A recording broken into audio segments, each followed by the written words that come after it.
about high-level music for the Y2K vibe. Shouts out to the UK talent. Just keep pressing on and moving forward. Cause UK talent is nearly at its peak, yeah? Don't give up now, it's not long. It's just a matter of time.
Hello, everybody. Welcome back to a beautiful Frederica Friday.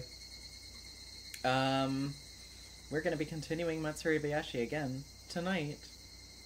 I will go ahead and disclaim before we start, by the way, I kinda doubt that they'll call this late, honestly. I feel like if they were going to, they would have already. But, I do have, I have been told that sometime in the next couple of days I will be getting a call from some guys that are looking to set up an appointment for installing a ceiling fan in my room that I've had to replace, which fucking sucks. Buying a new ceiling fan is not inexpensive. So also, as always, your donations are appreciated. But, yeah, so if they do, by some chance, call me in the middle of this, I might have to step away for a minute to answer that, because that would be important. But, again, I kind of doubt that they're going to call this late, so I wouldn't count on it being a problem. Nightmare Luna 69, thank you for renewing your channel membership. But yeah, other than that, I don't think there's really anything else to touch on, housekeeping-wise, so I think we just gotta hop right back into connecting fragments. We're gonna be finishing that today, for sure. Alright. So, we last left off on, what was it? Preview of lots for sale? So, yeah. Next up, we have Keiichi Maebara. The tea set in the veranda being put away is required. Ichiro Maebara inspecting a vacant lot is required. Well, we just left off on that at the end of last stream, so...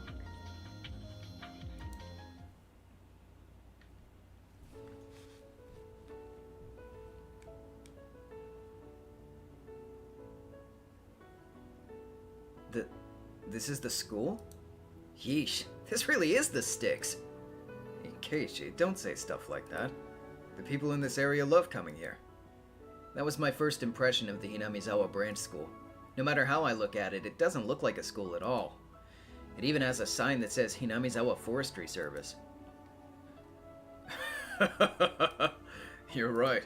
We're borrowing the building from the Forestry Service, said the man they called the principal as he laughed heartily. Although it doesn't look like it, it is in fact a school. The rules may be a little different from the one you went to previously, though.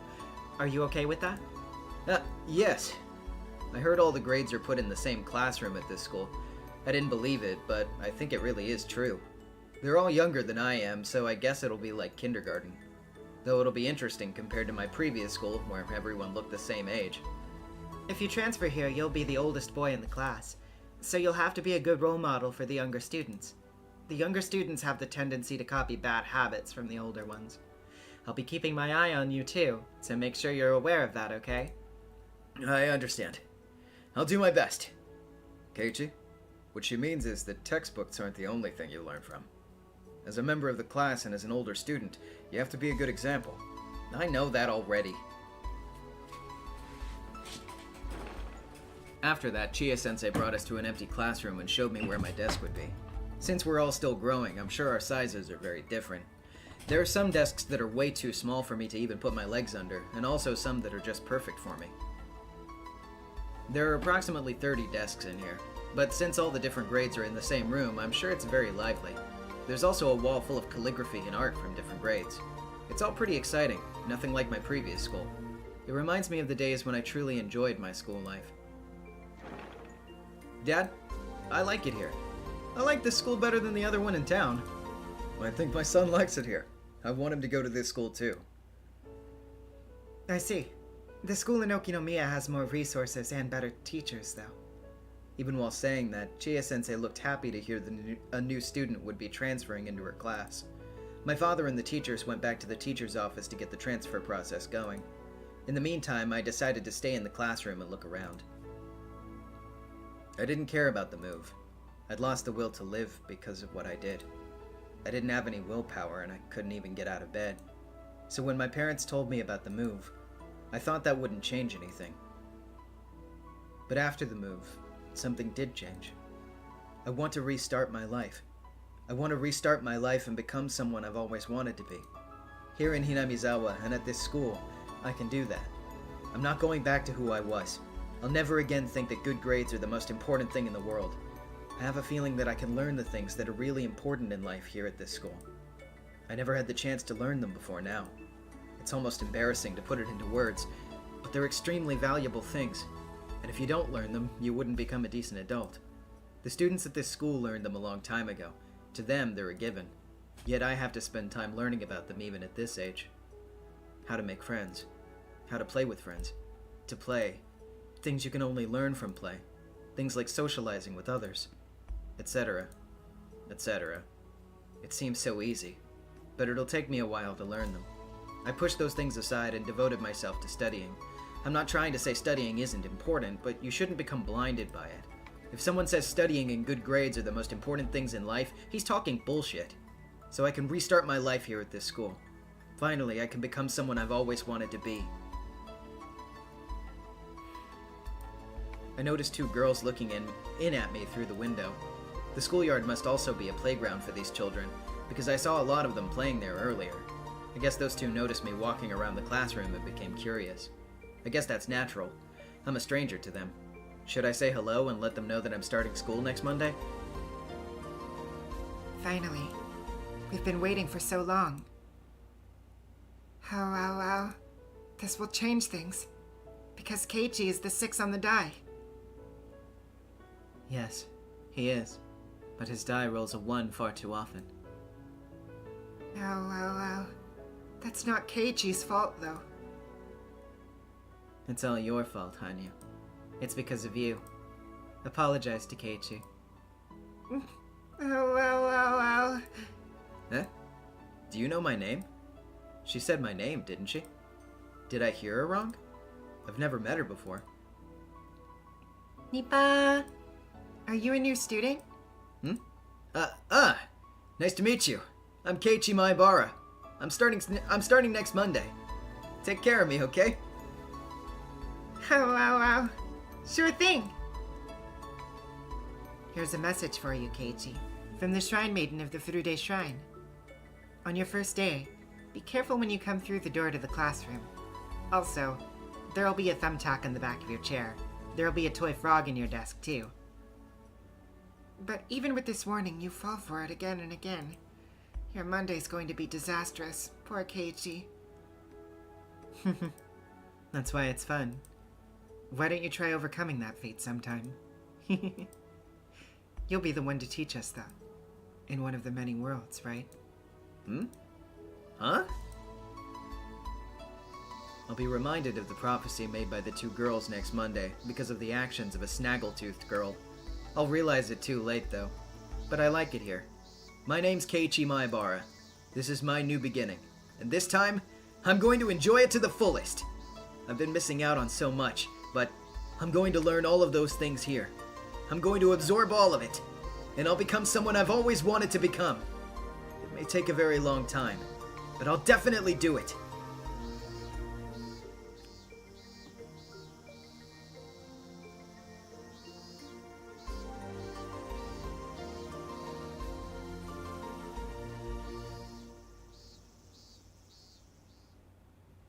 Wow, that's music loop ending was actually perfectly timed. All right. Next up, June 1983. The revenge of Mio Takano is required. Keiichi Maibara's changing schools is required.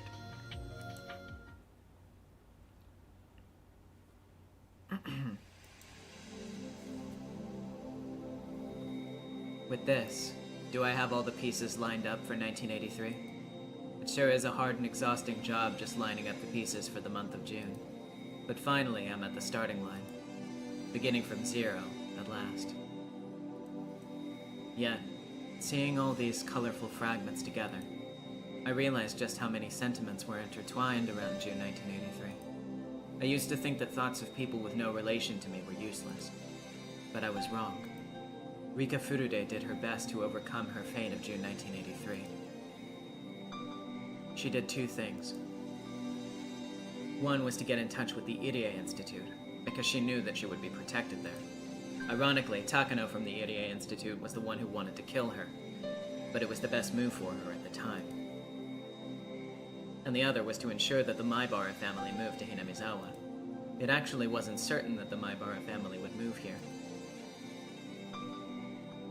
They first decided to move here when the father felt something sentimental at the sight of us on the day he came to view the properties for sale. Therefore, it was necessary for us to play in that field.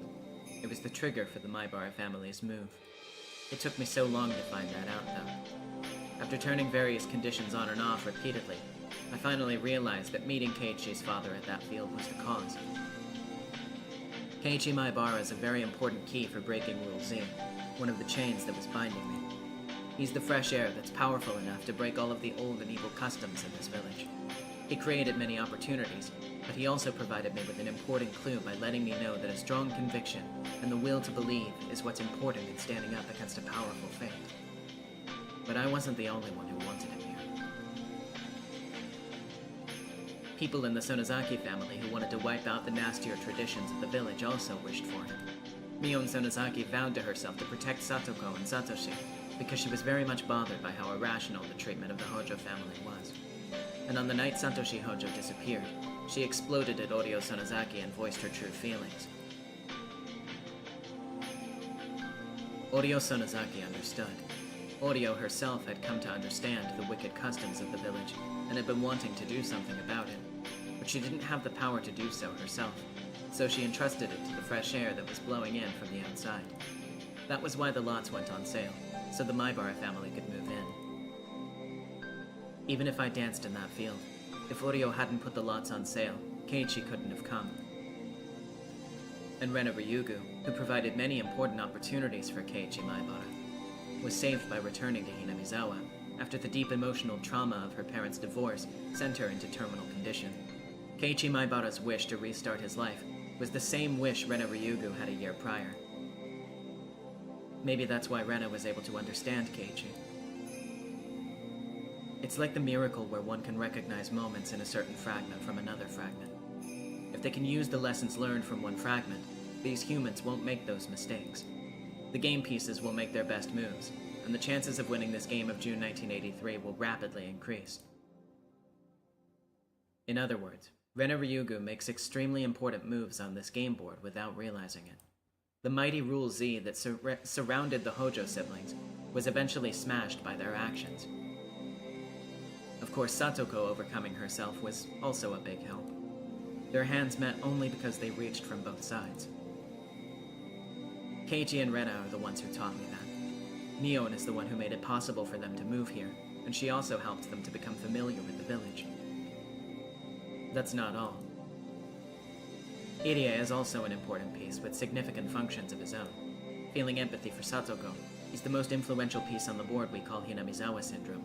His existence is capable of defeating Rule X. Keiichi and Rena's determination and subsequent awakening taught us that it was possible to fight against Rule X, but they didn't defeat it. Defeating Rule X requires the existence of Irie, who has a strong will to discover a cure for the syndrome. I didn't know Irie held this many thoughts within him. I always thought he was rather absent-minded, but he is in fact an important and powerful piece. So if we gather all this power, can we win against Takano's will? I've seen Takano's thoughts too. Sadly, her will is strong, and can't be easily broken. It's no wonder our fate in June 1983 has been so hard to shake, no matter how hard we fought. The sentiments I've been turning towards it pale in comparison to how many she's brought into it. The weight of our game pieces are different, because I've given up on fighting while she's been risking her life to fight on. I've spent time sulking and drinking wine to escape from reality. I must be a very light piece indeed. I can't win against Takano with what I have so far. I need more pieces to be able to win. The officer Oishi once showed the possibility of becoming a strong ally, but he's under the misunderstanding that the Sonozaki family caused the death of his dear friend, so until that gets resolved, he won't be of any help. I don't know how I can resolve that misunderstanding, but I just have to believe in it and keep throwing the die. Just like Keiichi and Rena constitute a chance to change fate, maybe Akasaka has the power to create a chance as well. The curse of 1983 is tied to the curse of Hinamizawa. A curse can't be broken by inner power alone. It takes power from outside as well. Both sides have to reach out, otherwise the hands won't meet, just like what happened with Satoko. But Akasaka has never come to our aid. Even if he did, it was always too late. Too late. Far too late. But if I kept throwing the die, will Akasaka's game piece eventually appear?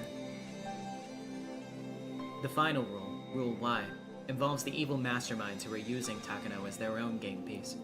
To defeat them, I need a very strong opponent for her, and the only one I can think of is none other than Akasaka from the police headquarters in Tokyo. There are more pieces who would lend me their power. I need to gather them all, otherwise I can't win against Takano. The preparation of the game board is complete, but I need more pieces. It's only the beginning.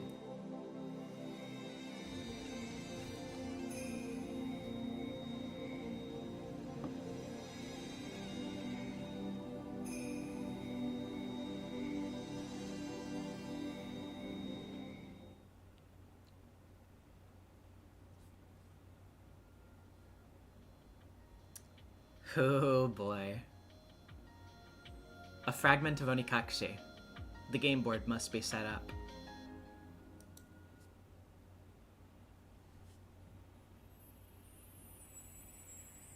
In order for Keiichi Maebara to become a game piece that can lead everyone, there's something he has to learn about first. The piece that's very painful, pitiful, and sad. He has to learn about his friends, and he has to learn to not doubt them. He doesn't know the importance of trusting his friends. He doesn't know, just yet. A slight mistrust grows into paranoia, and Keiichi Maebara is trapped within Rule X. At the end of Rule X, Keiichi leaves a sad note and dies. While it may be very bitter and very painful, it also puts him through the process of learning something very important. Hey, Hanyu. You didn't have to apologize. In the few days he left Hinamizawa to attend his relative's funeral, tragically, he experienced an outbreak. But I think this was necessary, as his first step towards learning something important. The very first step towards smoking out Rule X, and eventually defeating it. When this piece was all I had, I didn't even think of that, though.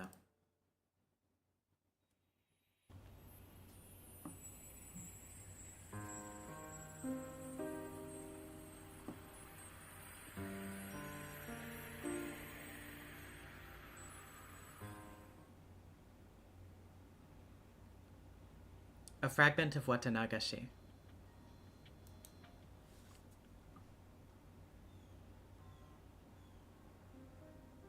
This game piece reminds us that no matter what happens on this game board, everything is due to the curse, or the Sonozaki family pulling someone's strings. Now, to put it in my words, this is the piece that makes everyone aware of the existence of Rule Z. It's hard to notice with just this piece, but this is a complicated fragment where Shion Sonozaki, while trapped in Rule X and mistaking it for Rule Y, is hurled about, comes to notice the existence of Rule Z. But this is also the piece that teaches us the rules of the game board. By the way, the piece called Shion Sonozaki is a piece coming from the outside from this game's point of view. She dislikes Satoko Hojo at first, but through this and another piece, she learns something important, challenges Rule X, and then grows to be a powerful piece to fight Rule Z. The most ridiculous part of this fragment is that it's hidden so cunningly, and doesn't seem that way at all with just a passing glance. Learn from your mistakes. Please become a powerful piece and lend me your strength to defeat my enemies.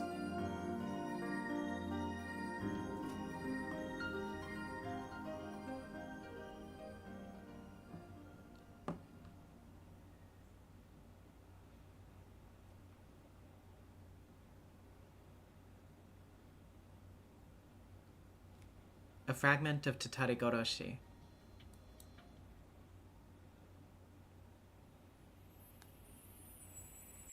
This piece shows us the existence of the unreasonable Rule Z surrounding Satoko, and reveals the most powerful adversary rule on the game board, Rule Y.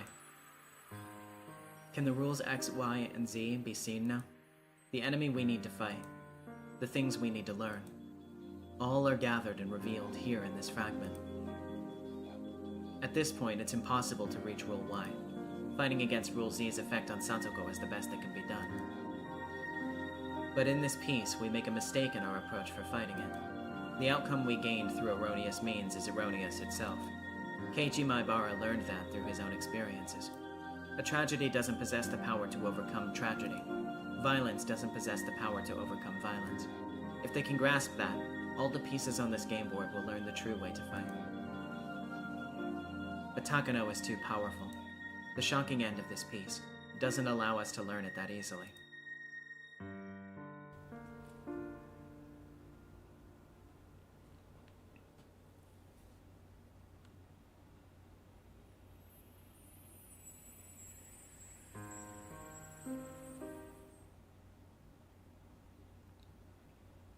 A fragment of Himatsubushi.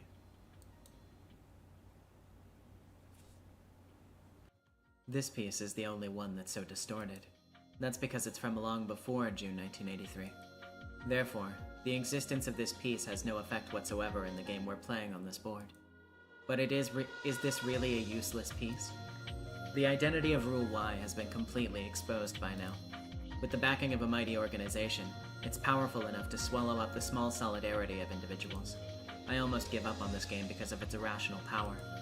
That's why I'm thinking that maybe there's a piece hidden somewhere that's strong enough to fight against such a formidable enemy. Mamoru Akasaka works at the police headquarters in Tokyo, and might have the power to stand up to such a vast conspiracy. Can his power withstand even Rule Y? Just like Keiichi Maibara defeated Rule Z, will he be able to defeat Rule Y so easily? We need everyone's strength, so Akasaka's strength is needed as well.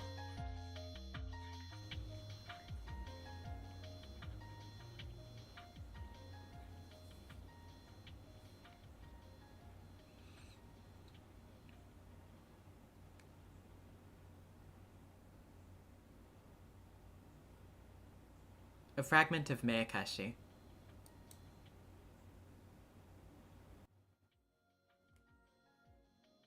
This is the piece of Shion Sonozaki, who goes mad after being taken in by Rule X.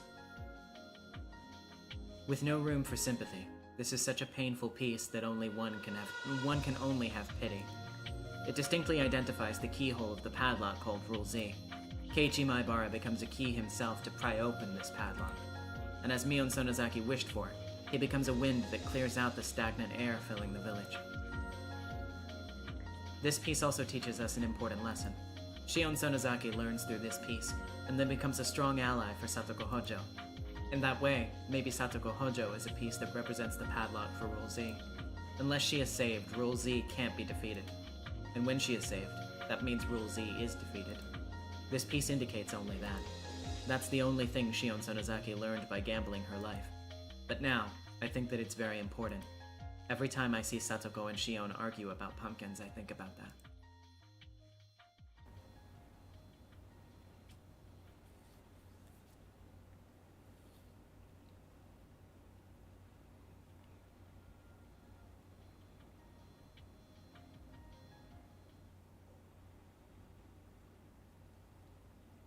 A fragment of Sumihoroboshi.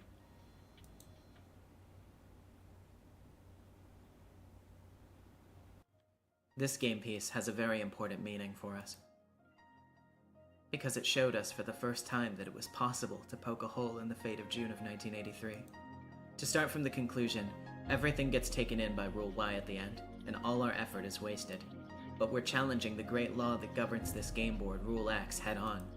We're using everything we've learned so far from other fragments, which proves that we can defeat it. We grow by learning. In a game with no hope of winning, we can discover a slight chance of victory. This piece taught us that. With this game piece, Rule X was almost completely defeated.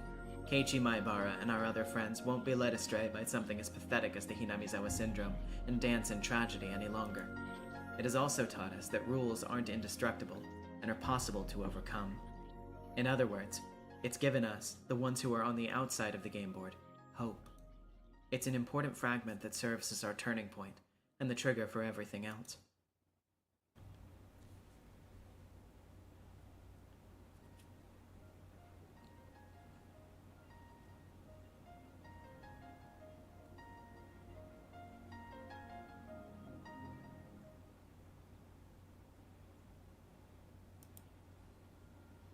A fragment of Minagoroshi.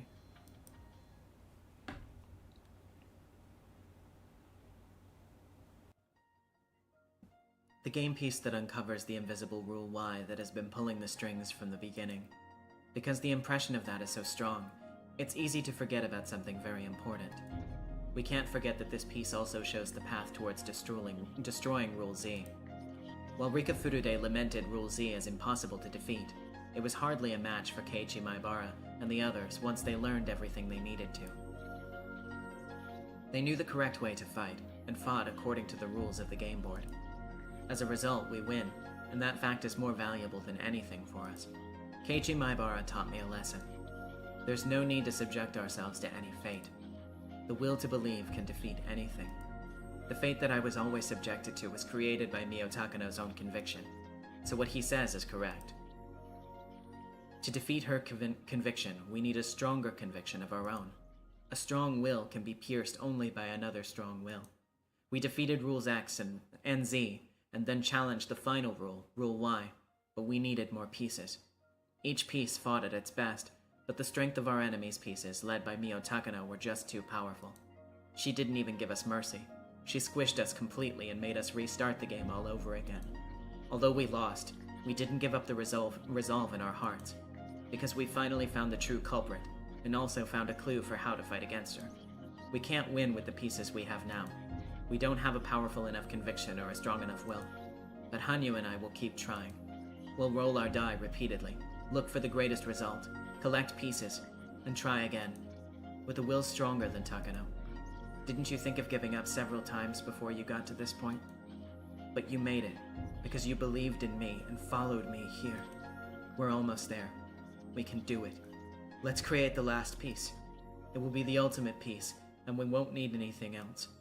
The very last piece of all. Come on. Let's collect the pieces. Let's collect miracles. Please give your hopes, desires, and dreams to me.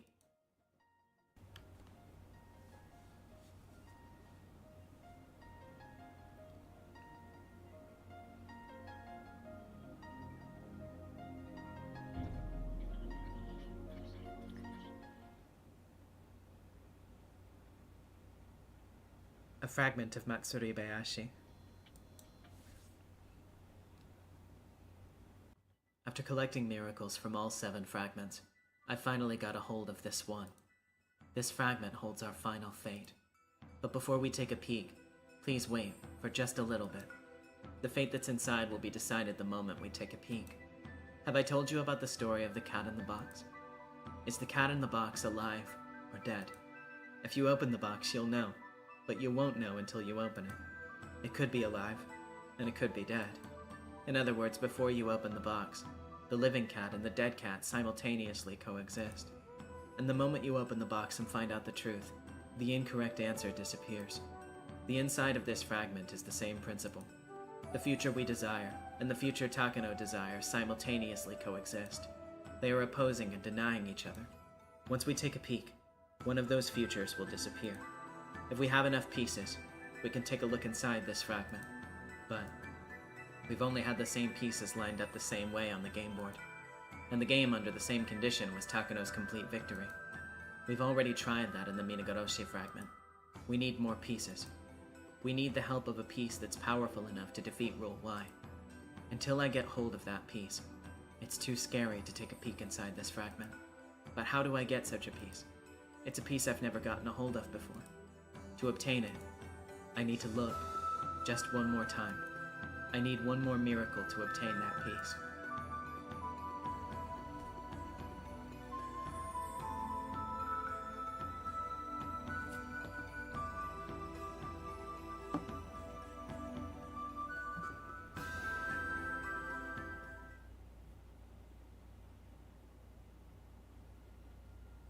Leftover fragments.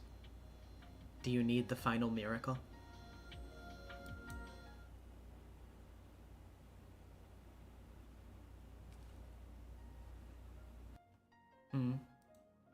What is this? I never noticed this tiny little fragment. Sometimes a fragment gets cracked and it breaks. Just like how the fate we believe in cracks sometimes. A damaged fate is no longer the same fate it was. Then which fate does this piece belong to? I picked up the tiny fragment and tried to match it with the fragments I have in my hand. And the last fragment I picked up was the Himatsubushi fragment. This fragment was distorted from the beginning. And look. See? This tiny piece fits perfectly. With this tiny fragment, how will the world change? What kind of miracle will occur?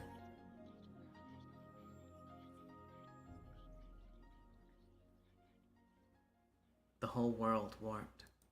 Since I put the broken piece back where it belonged, the distortion centered on the crack. But that doesn't mean I can't take a peek inside. It's already past 1985. It's a time long after Rika Furude and her friends' stories tragically ended in June 1983. Beep. With some mild interference, an order crackled through their headsets. All units. The Chief has a message for all of you, so listen up. Good work, everyone. The local police has given us 15 minutes to wrap this up, and I'm only giving you a few seconds. Don't let a single person escape. The main target's a diplomat. Don't let him suspect that you're a cop, just grab him. But make sure you leave no injuries. It'll lead to problems if you do. They're dirtbags who hide under diplomatic immunity to deal with the local gangsters. They launder money from drug dealing and force people into the sex trade to pay off high-interest debts. According to the local embassy, some of the victims are younger than teenagers. Shitbags. Normally, this would be a simple case, what with the perpetrators being gangsters. But when the police found out that a foreign diplomat was involved, things got much more complicated all of a sudden. Diplomats have diplomatic immunity, so the police can't arrest them. But they knew he was an important figure in the whole scheme, and there was no doubt that he was the middleman between the foreign criminal organization and the Japanese gangsters. They couldn't let him escape. It'd be easy to deport him, but that wouldn't solve anything. The police had asked the embassy for assistance, but they denied the request, and the case was put on standstill at that point. That's when they found out that the organization was going to be selling the Self-Defense Force's classified radar and missile technology secrets. The Public Safety Division then had to move on the premise to protect this classified government information, and today was the day that operation was set to go. downstairs. 2 men at the underground entrance. 4 men at the back door. All suspects are believed to be armed. 2 more than usual, huh? It'll only take 2 more seconds for him. He never shows anyone mercy. Can you hear, Akasaka? You're on point. Be careful. Okay, let's move. This is Akasaka. I copy. Let's go! A man suddenly appeared around the corner downtown. It was Akasaka. He displayed none of the naivete he did when he first met Rika. When he got to the entrance of the underground club, a bouncer with a heavy foreign accent stopped him. This place, members only. Do you have membership card? Akasaka pulled a card out after being asked.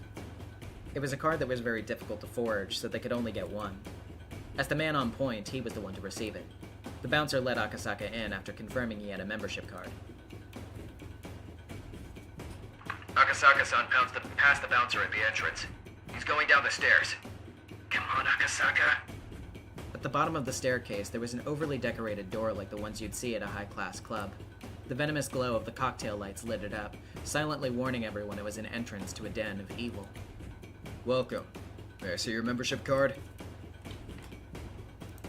The guard at the entrance took the membership card and put it through the card reader on the wall. Beep. An error sound. Slight perspiration could be seen on Akasaka's forehead. The guard swiped the card a couple of times more. Beep. Beep. Akasaka-san's having a problem. Did they change the system? If Akasaka's encountering trouble, we'll change plans. Secure his safety, pronto! The expression on the guard with him steadily grew dour. His right hand reached inside of his jacket, probably fingering his gun. Ding. The buzzer suddenly rang with a delightful tone and the card reader flashed a green light. Immediately after that, the lock on the door opened up. Thank you for waiting. Please head on inside. The guard pulled his hand out of his jacket and opened up the heavy door. Loud music and flashing colorful lights spilled out from the inside. From within that, a well-dressed guard appeared to welcome Akasaka. At this moment, his first mission was accomplished. Having acted as the go signal for the remaining units, Akasaka was also in the dangerous position of being in enemy territory all by himself. The door was the biggest obstacle from their ambush. The door locked automatically, so whenever it was closed, it was also sealed that way. It was a solid door and nearly impossible to open from the outside. Somebody had to not only open that door, but keep it open for several seconds in order for the raid to begin. Akasaka was the only one who could do that. 1 second. Just adjusting in my chair. God, this drawer wouldn't open every single time I do that, though. That'd be nice. Akasaka, entrance secured. Commence operation! The complex on the other side of the club was getting a new tenant, and there were 2 trucks parked in front of the building. But of course, that was just a disguise. The door to one of the trucks opened, and several dozen plainclothes investigators jumped out. The same thing was happening at the back door, too. The ground-level guards noticed this and began to draw their guns, but were taken down immediately by nearby investigators, who'd been pretending to be innocent bystanders. Several dozen investigators quietly went down the underground stairs. These narrow underground stairs were another obstacle to their operation. Everything would end up on the security camera. Their raid would become known within a few seconds. For that matter, a push on the security button would make it impossible for the lock to be opened from the outside. That's why they had to secure the door before the ambush. The guards on both sides of Akasaka noticed the loud footsteps coming down the stairs. The well-dressed guard also realized that something was wrong. The 3 guards shifted their attention from Akasaka to the stairs behind him, and as he sensed that attention shift, Akasaka took a quick, deep breath and then stopped breathing entirely. The 2 guards standing beside him suddenly rose into the air in strange positions. Akasaka had determined his position relative to the 2 guards next to him, so he didn't need to check with his eyes. But even so, his fists had been driven into their faces with such precise accuracy. His moves were well-trained ones, and showed no mercy against evil. They were as destructive as armor-piercing ammunition. And furthermore, Akasaka had retracted his arms at the same speed he struck. Everything looked so strange in the flashing lights. The man who witnessed all this probably couldn't figure out what had just happened. The 2 guards were up in the air in strange positions, and the man who had been standing in front of him was now crouching low. Then, that frozen moment shattered. The well-dressed guard was smashed into the ceiling and shortly afterward came crashing down onto the floor. Later on, while slurping liquid food, He would desperately try to remember whether it was a fist or a leg that broke his jaw. He would probably never quite recall it. Rather luckily, the way his body fell blocked the door, so Akasaka didn't have to hold it open any longer. This is Akasaka. I'm going in. Wait! Wait for your backup! Akasaka! The room was filled with loud music, but everyone had already noticed the brouhaha at the entrance. Everyone get down! As soon as Akasaka bellowed his warning, screams filled the club. Most people immediately hit the floor as if trying to proclaim their innocence, but all the guards reacted quickly to Akasaka. In the midst of all this, there were a few people who were trying to make their escape through the back alongside several guards. Akasaka restarted his breathing once, and then stopped it once again, and then ran after them like a wolf. He jumped up onto the table, smashing expensive bottles of alcohol and scattering glasses with ice cubes made from the icebergs of the Arctic. A foreign bodyguard, whose previous profession must have been a professional boxer, thoughtlessly stood in front of Akasaka. With a heavy accent, he tried to taunt his opponent, but Akasaka couldn't have cared less about that. The only display that man was able to put on for him was that he was able to block Akasaka's attack, but it wasn't even an effective guard. The power of Akasaka's punches were so incredible that they simply broke the man's bones in his attempt to block them. The man's arms warped in a strange way, and the moment after the agony showed on his face, Akasaka's left arm ground into it. Akasaka, you see, is right-handed. That man should consider himself grateful that he was able to get away with a mere orbital fracture. Thinking that this was his chance, another man attempted to tackle Akasaka-san from behind. He assumed that no matter how strong a man was, he'd go down quickly when attacked from behind. He also assumed that as Akasaka was concentrating in front of him, he wouldn't be expecting an attack from behind to begin with. But that would only be true if Akasaka was just concentrating on his front. Indeed, the attacker was very wrong, for Akasaka was no longer even thinking about the man before him. Akasaka knew exactly when and what was about to happen. The experience he has built up to this day taught him that. His body, more than his mind, remembered the timing for when menaces to society like these would make their move from behind him. Akasaka's attack continued fluidly from the left arm punch that he struck against the ex-boxer. His left arm retracted, and at the same time he arced his left leg around beautifully as it crashed into the man approaching him from behind. A dull sound signified that his nose had been broken, but Akasaka already knew that. Akasaka continued his motion and directed a decisive right blow to the side of his assailant's head. The man slammed into the wall and bounced off of it, rolling onto the floor. Akasaka took another breath. Under the glare of the dazzling club lights, the guards realized they were up against a demon. Yes, they realized that there was no way to take him down. The guards were being paid to deal with humans. Fighting demons just wasn't in their job description. At that moment, backup finally arrived. Ash Karma, I got my top surgery 2 days ago and recovery is going well. Congratulations! So happy to hear that. Hope your recovery goes smoothly. Maybe finally isn't a suitable word. Everything that happened did so over a matter of seconds.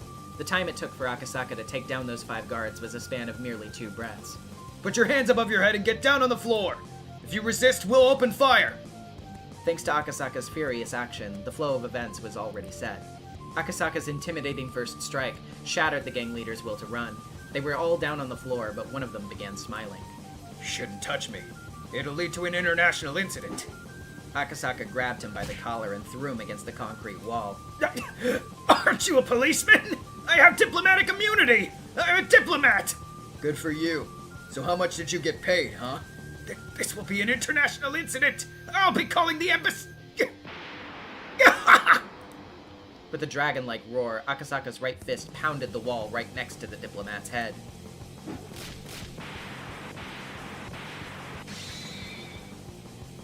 Immediately after that, his left fist pounded the wall on the other side of that head, and soon enough, Akasaka had pounded the wall 7 times, each just a sliver away from the diplomat.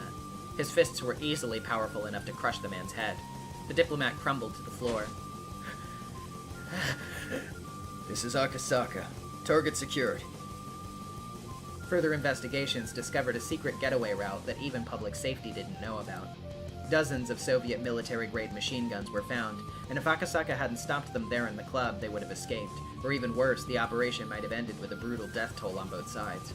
All thanks to how well Akasaka executed his duty, the operation was completed without a single shot fired. Come on, hurry! The local police will be here soon. Put them on the truck! Since the foreign diplomat was involved, they had to make sure it didn't look as though the whole operation was carried out by the police. Instead, it was made to look like a simple gang war. They would dump the useless gang members and hand over the target to the police. Of course, before handing him over, they'd make sure he spilled everything he knew. That diplomatic pig would be used as a negotiation device by another part of public safety. They found plenty of evidence that said Pig was tied to an underground criminal organization. Not wanting a persona non grata on their hands, the embassy would likely cut all ties with him. The rest would be the business of other departments. Public safety's job was to take care of things regular police couldn't deal with. Akasaka, are you okay? Come in, Akasaka! This is Akasaka.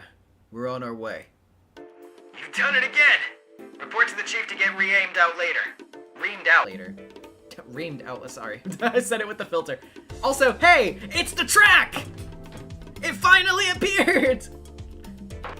Akasaka-san, you sure are a demon. 5 men within mere seconds?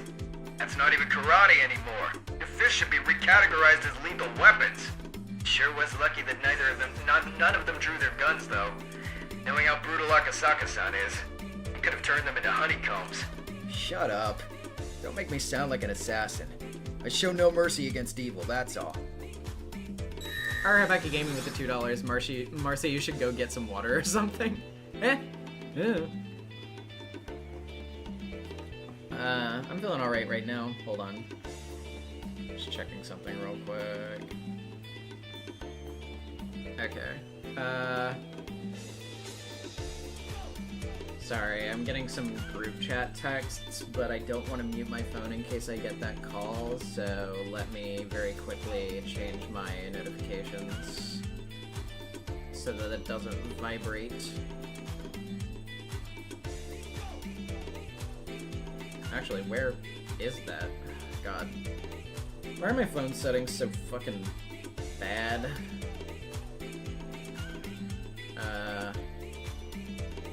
Haptics. Don't play. Okay. There we go.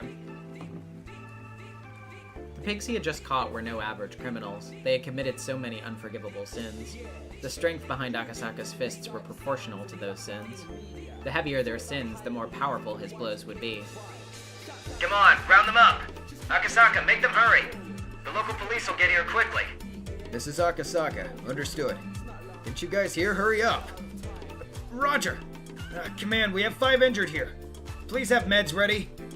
I just realized some of them were there and some of them weren't, but whatever. There wasn't any trace left of Akasaka's old naivete. He had grown to be the vigilant ace of his department.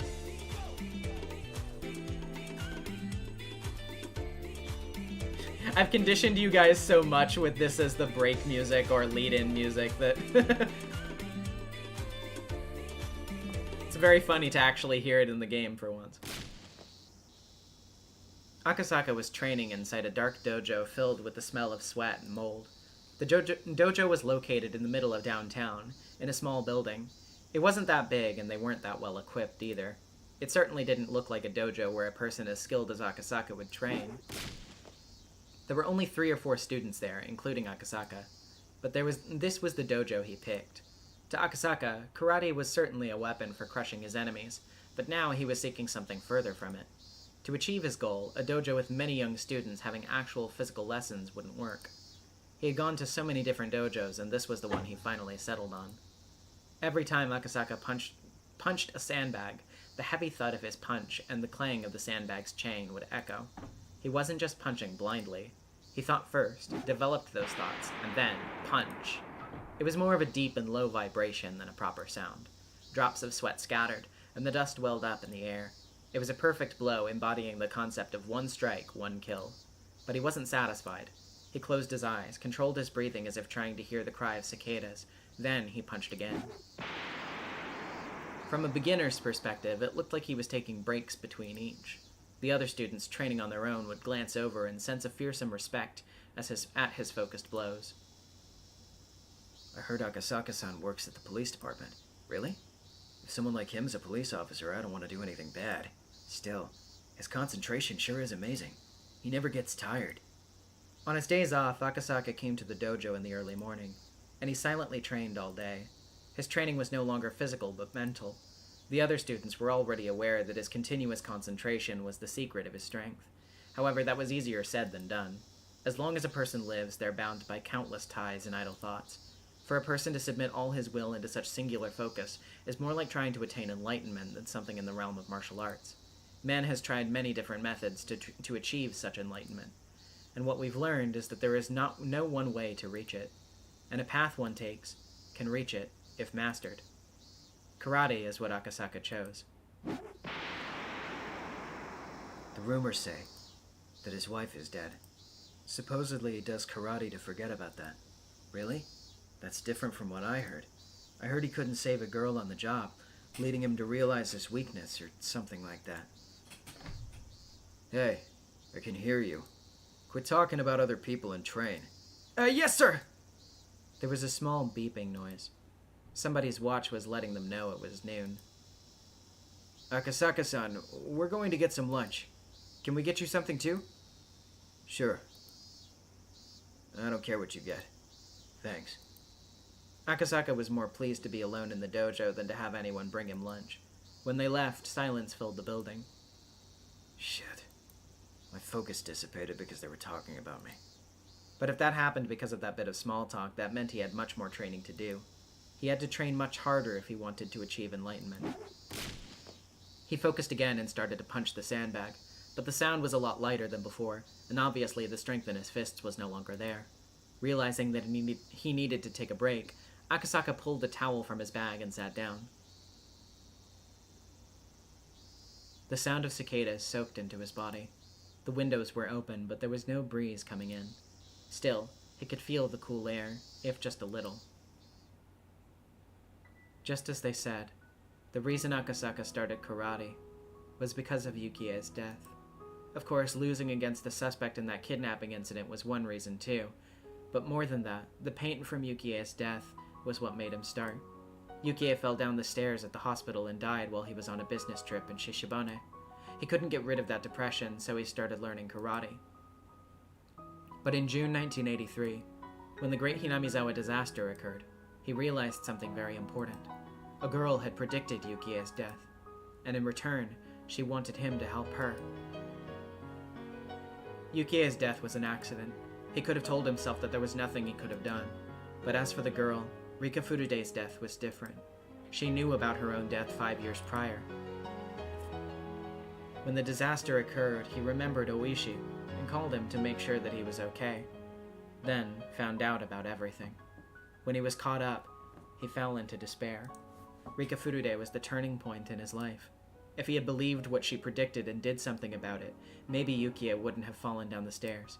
He took the oath to serve the public as a police officer, yet he didn't even notice the plea for help from a little girl. He shoved aside a conspiracy surrounding her until it was too late. He had 5 years to do something about it, but he didn't do anything and she died. Visiting Hinamizawa for the kidnapping case of the minister's grandson was definitely the turning point in his life.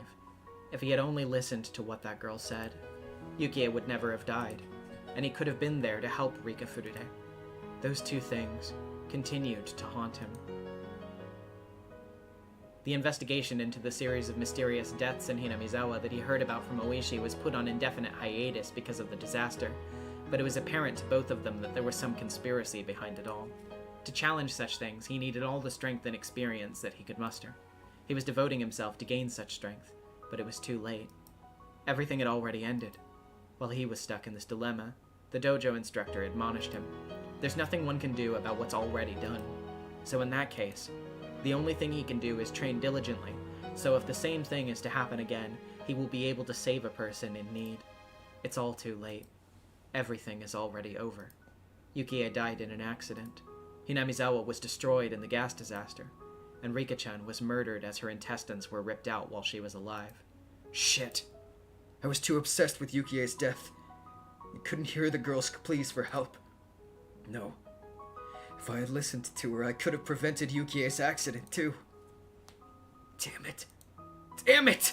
Shit! As Akasaka clutched his hair and looked up, he noticed a small shrine overhead that protected the dojo. Akasaka respected both Shinto and Buddhism, but he had never thought of praying to God in times of despair. but for the first time he felt like praying for help. If it was something he was capable of doing himself, he would never have even considered praying. But as it was something he couldn't resolve on his own, he prayed. It was a very selfish wish. If his wish were to come true, everyone in the whole world would wish for the same thing. Please. Please give me another chance to go back to that time. I swear that this time I'll save the both of them. At that moment, Akasaka's body suddenly felt very light. No, it was more like he was losing balance, as if he was fainting. Perhaps it was because he shouted so loudly after training and his brain was lacking in oxygen, but he couldn't take his eyes off the shrine.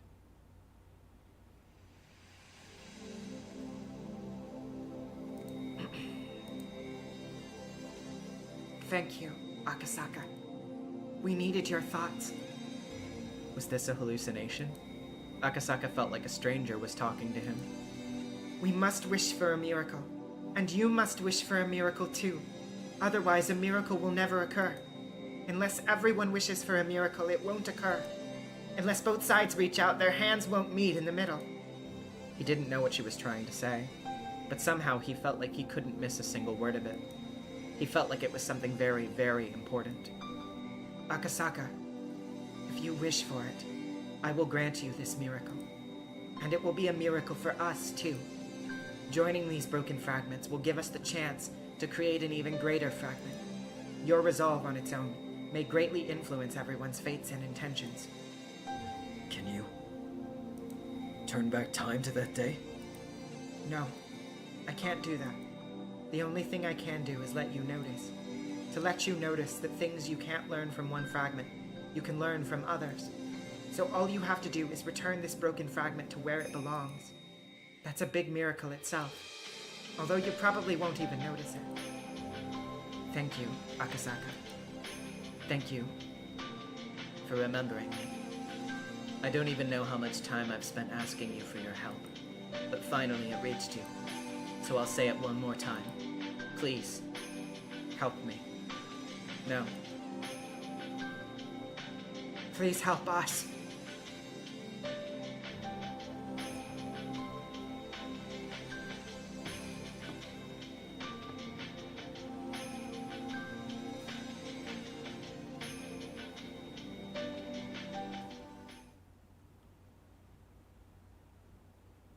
Oh. Would you looky there? One more time.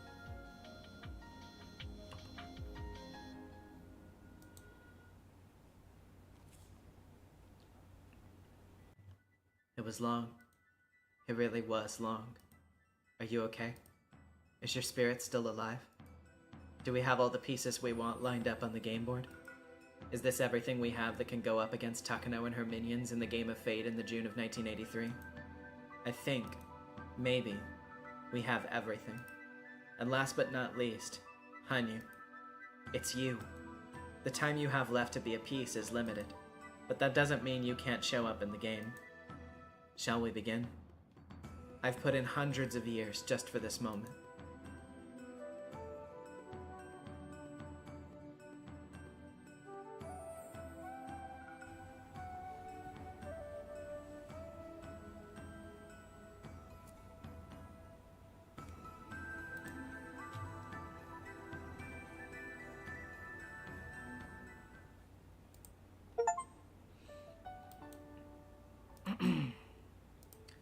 Someone once suggested that believing is like placing a bet with coins of hope. In other words, believing means taking a risk. You gain something if you win, but you lose something if you fail. As with any gamble, we try to make sure we win and then bet a coin. But as with any gamble, there's no guarantee of victory. Sometimes you win, and sometimes you lose. And that's how you increase the number of coins you have. But if you keep losing, you don't want to continue gambling. It's then that you realize that if you don't gamble, you don't have to lose anything. Not gambling on anything is the same as not believing in anything. Not believing in anything is the same as not involving yourself in anything. And not involving yourself in anything is the same as not existing. Therefore, She didn't exist. The one coin she had in her heart was the last one. If she lost it, she'd disappear.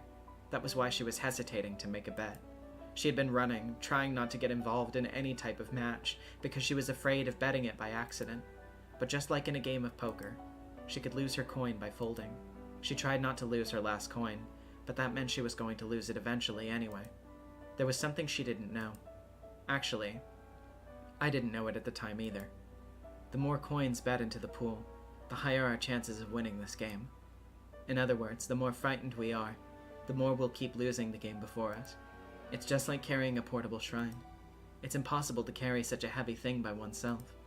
But when people put their strength together, they can lift it easily.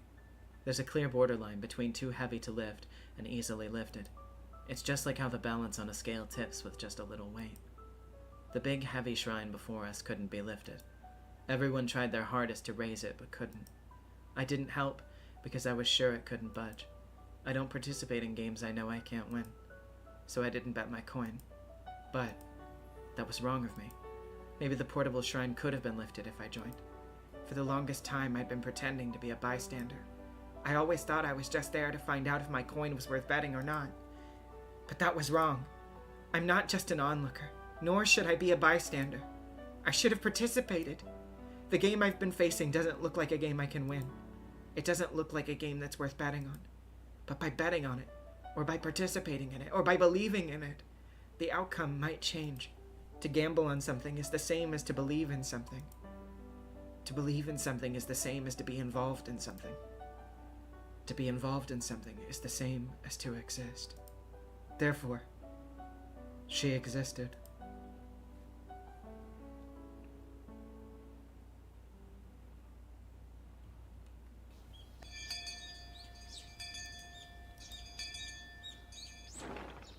Okay, everyone. Homeroom is starting. No more chit-chatting. Class rep, go ahead. All rise. Bow. Good morning. Sit down. Rattle, rattle, rattle. It's an ordinary morning. The only difference is that it started a little later than usual. Chia-sensei normally arrives in the classroom right away, but she's a little late today. Why was she late for homeroom? The rumors were already stirring about the classroom before she arrived. Chia-sensei gave a cue, and a girl peeked in the room timidly.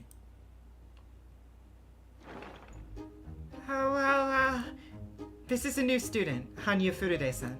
She's going to be joining us starting today. Whoa!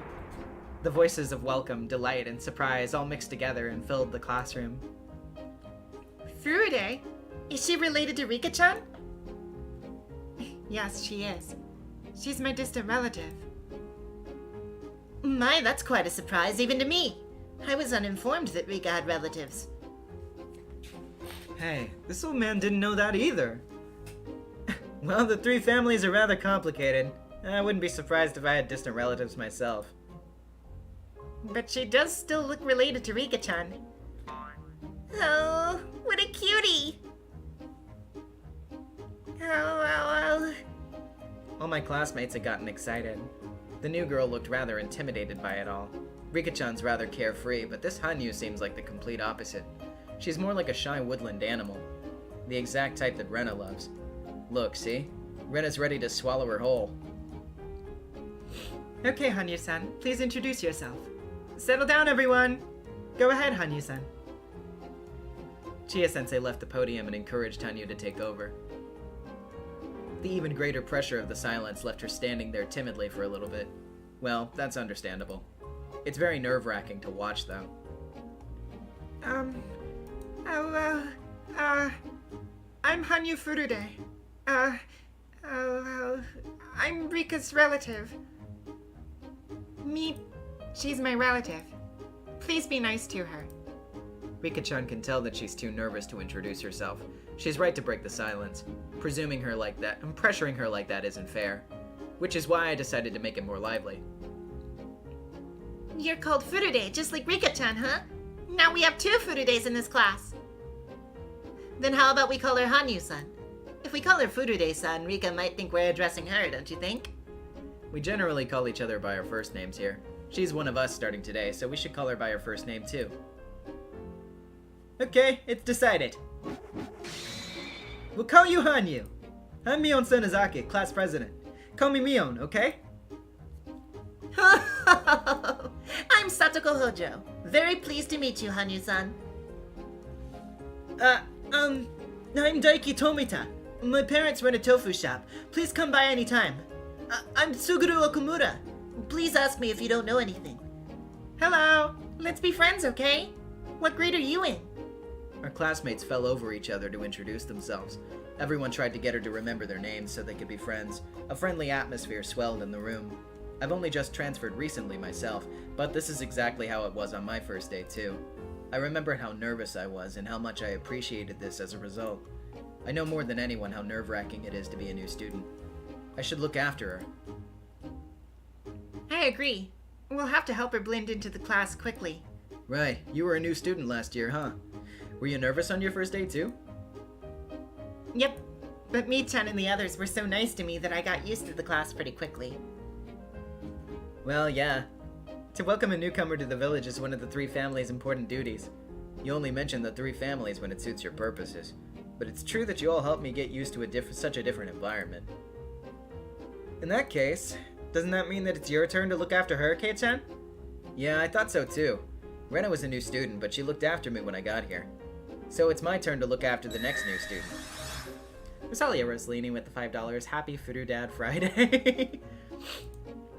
A new student always dramatically changes the atmosphere of a class. Even my attitudes changed. We decided to gather around Hanyu during lunch break.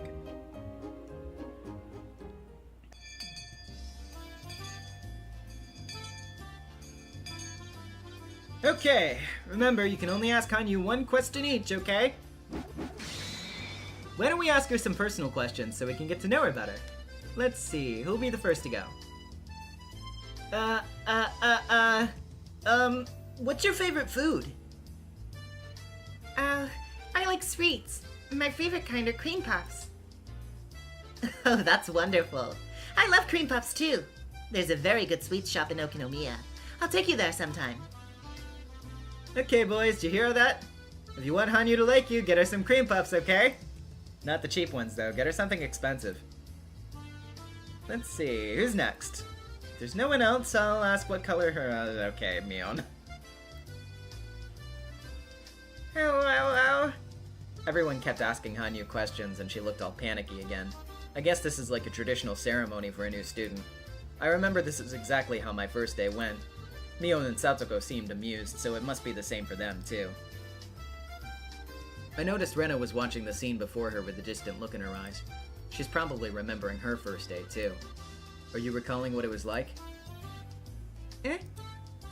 Yeah. Were you thinking about something else? You aren't thinking about taking Hanyu home, are you? Oh, no way. I'm not thinking that since Hanyu-chan likes cream puffs, and since I have some good cream puffs at home, that she should come over or anything like that. Oh, I'm taking her home with me! If she doesn't come to school tomorrow, it'll be your fault, Rena. Oh, that's mean. As we watched Hanyu and our classmates have fun, Rena and I laughed together. Hey, Keiichi-kun. This sure is great, huh? Yeah, it is. It's great to meet a new classmate. No, not that. I mean, I think I've seen her a few times before. Hanyu? Maybe you saw her when she and her family came to look at the area before they moved here. You sure have a good memory, Rena. No, it's not like that. Hanyu-chan's been here for a long time. She's been right beside us all the while, watching us play together. For ages now. Is it just me? Didn't you notice Keiichi-kun? No, I haven't seen her before. So are you saying that you've met her before, Rena? From what I can see, this is the first time Mion and Satoko have met Hanyu. If she's been that close to us, like Rena said, it's impossible that none of us would remember her. Are you sure? Besides, Hanyu's a transfer student. She couldn't have been here in this village that often. Do you think so? I swear I've seen her pretty often. It's your imagination. Even Hanyu just said that she was living far away before she moved here. But I've seen her before. Oh. Rena looked like she was trying to remember more. It's probably one of those deja vu experiences. Although it is the first time you see something, it feels like you've seen it before. Oh well, just forget about it. She's here now, right? Yeah, you're right. Yeah. She has always seemed so eager to join us, so I'm glad that she's one of us now. Rena smiled with tears in her eyes. When I looked over at her, Rika-chan was wearing the same expression. It made no sense to me why those two looked that way. But as soon as Satoko came over and pulled a prank on me, I forgot all about it.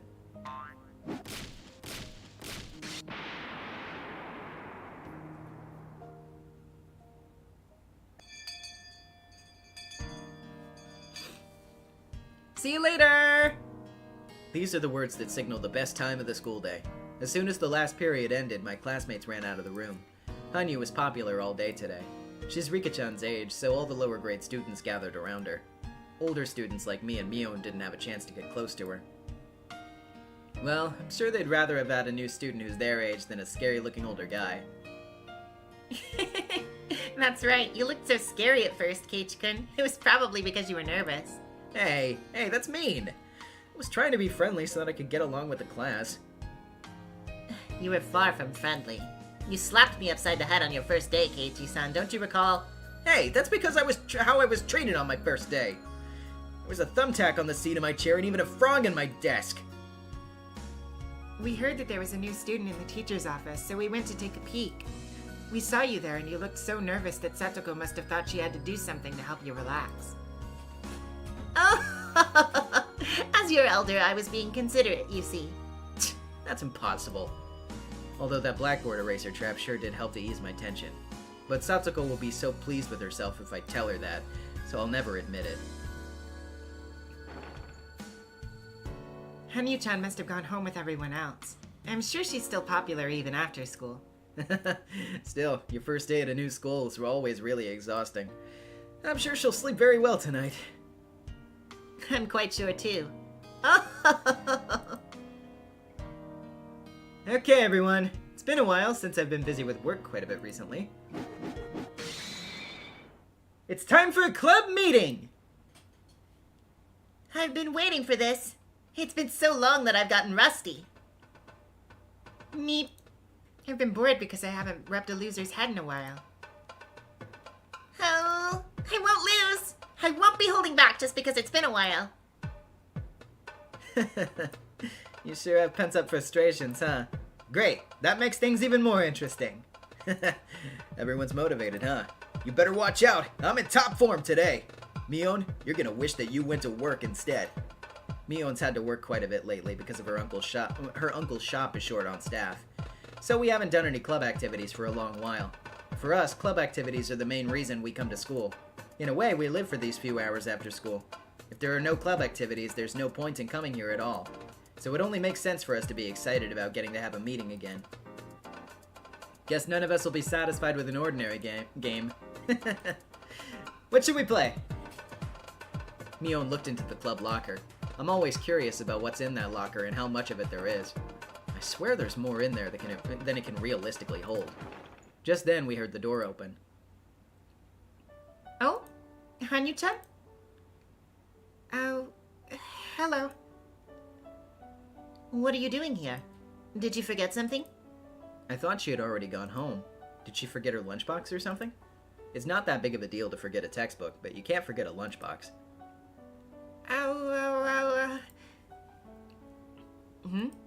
Hanyu, what is it? Are you looking for something? Hanyu looked at us apologetically. What is it? Are we in the way? She kept staring at us timidly. Are we sitting in Hanyu's seat? No, that's not it. What is it, Hanyu-chan? Can we help you? Can we? Rena talked to her, but there was no communication to be had. Almost like trying to have a conversation with a stray cat. What is this? Hanyu was fixated on something. I followed her gaze and found Rika-chan. Hanyu's apologetic gaze was directed at Rika-chan. Meep.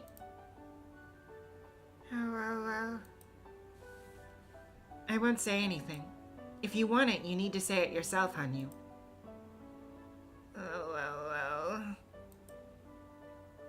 With that, I finally figured it out.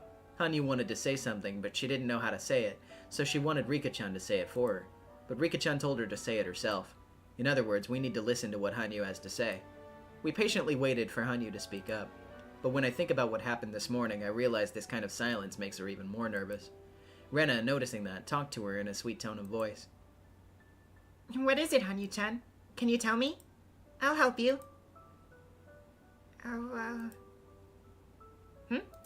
What is it? Can you say it one more time?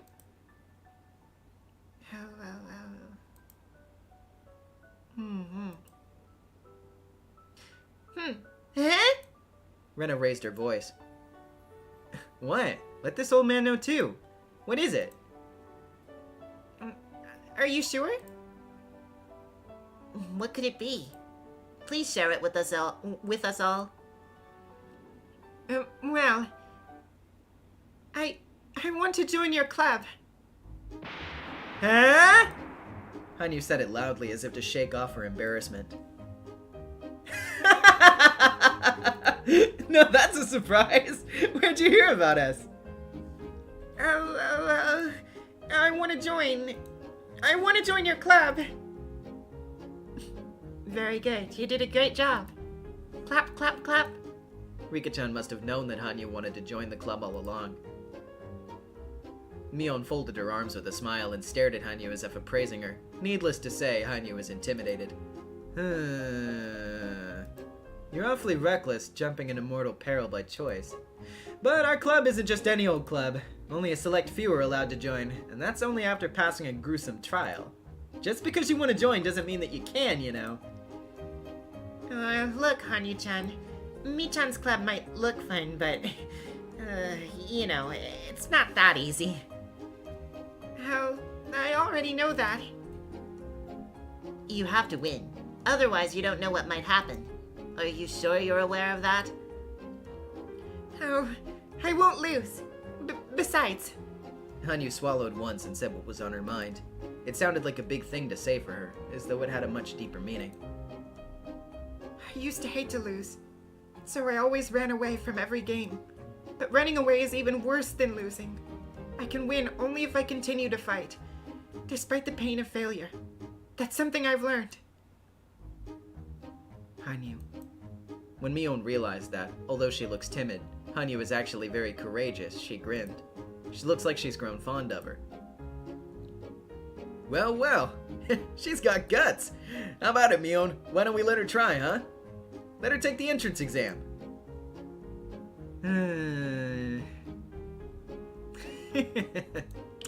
Usually takes more than a few weeks to determine if one's even qualified to take the exam, yet she wants to take it on her first day. What should I do? Mion pretended to be stubborn, but in reality she was simply playing with her. If she actually didn't want her to join, she would have refused her right away. Of course, if Hanyu was bothered by this kind of intimidation, she wouldn't be able to survive in this club. Just like Rena and Satoko said, our club is relentless. Winning should be your utmost goal. Always aim for first place. And if you come in last, you'll wish you'd never been born. I'll do my best. That punishment for losing is actually kind of fun, too. Hanyu-chan, you've been watching the whole time, huh? You've been wanting to join for the longest time, huh? I got the feeling that Rena had just mumbled something like that. Come on, Mion, let her try. I got in by going through that too, you know. Quite true. Let us see what Hanyu-san's made of. Have fun, Hanyu-chan. I won't hold back, okay? I won't hold back either. I'll only give you my best, Hanyu. Very well.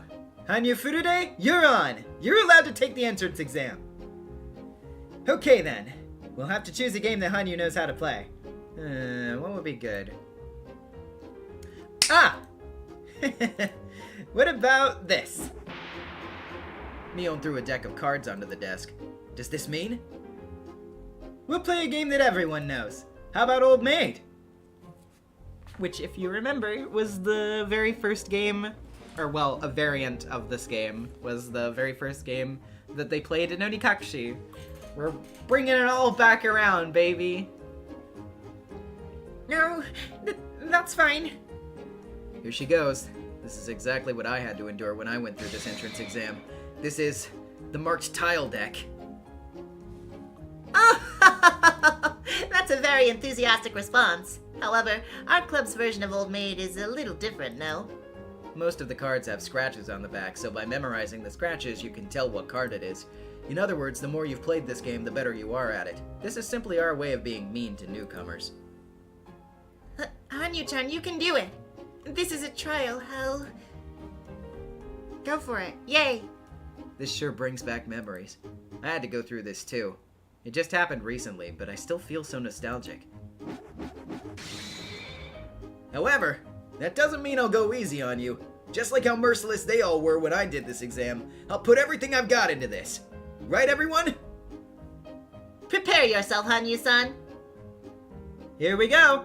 If you want to join, let us see what you got.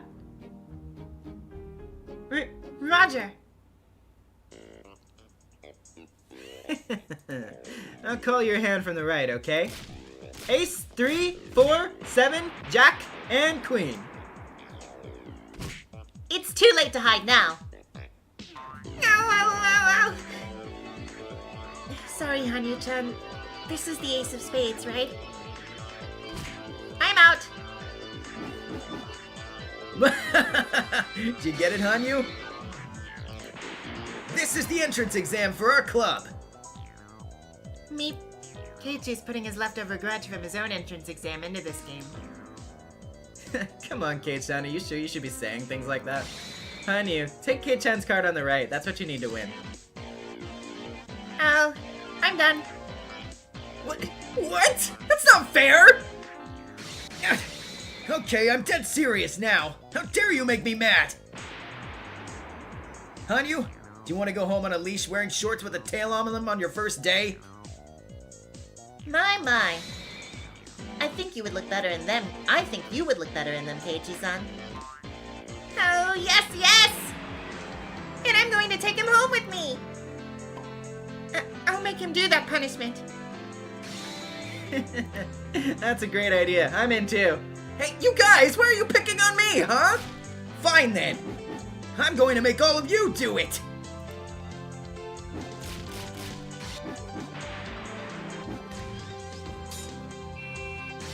All the sound effects.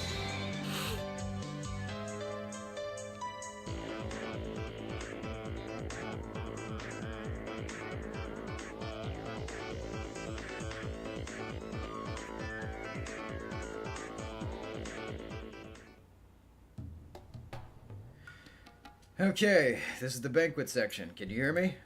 One more speech and then we'll move on to a toast. Are you ready? This is the back end. We're ready. We can't hear anything from inside, so please give us a cue when the speech is finishing up. Yeah, I probably should have been using a filter for that, but whatever. 10 bottles per table, okay? Make sure you serve your table smoothly. Young waiters with bow ties got bottles of beer ready for a toast.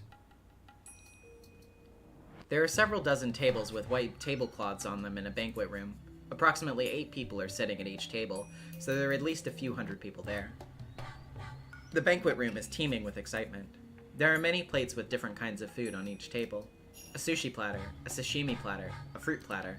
Also, along the wall, there are cooks ready to serve fresh sashimi. All the guests appear to be well-mannered gentlemen, and obviously they're notable people from different fields. The huge and beautiful chandelier above them clearly tells that this hotel holds a status good enough for those famous people. An elderly gentleman is giving a long speech on the stage before making a toast. Usually people don't like such long speeches, especially if it's before a toast. But the guests are actually excited with his speech. Well, maybe fervor was a pleasant way to put it. It was probably more accurate to say their excitement was bizarre. Anyway, Japan accepted the demand for unconditional surrender, and the day they did, the Pacific War ended. In other words, even if they had to take care of further business, the war ended that day according to international law, and from that day on there was peace. Therefore, if any troops invaded Japanese land during that peace, that would be an encroachment against Japan. No matter what the Soviet Union says, the northern territories are Japanese land, and it should be clear to everyone that they invaded illegally. Hear, hear! And now they want to settle by returning a mere 2 islands to us? Who do they think they're kidding? Listen, Abomai, Shikotan. Kunashir and Interrupt were our Japanese territory. Their total area is equal to an entire prefecture. What would the... sorry.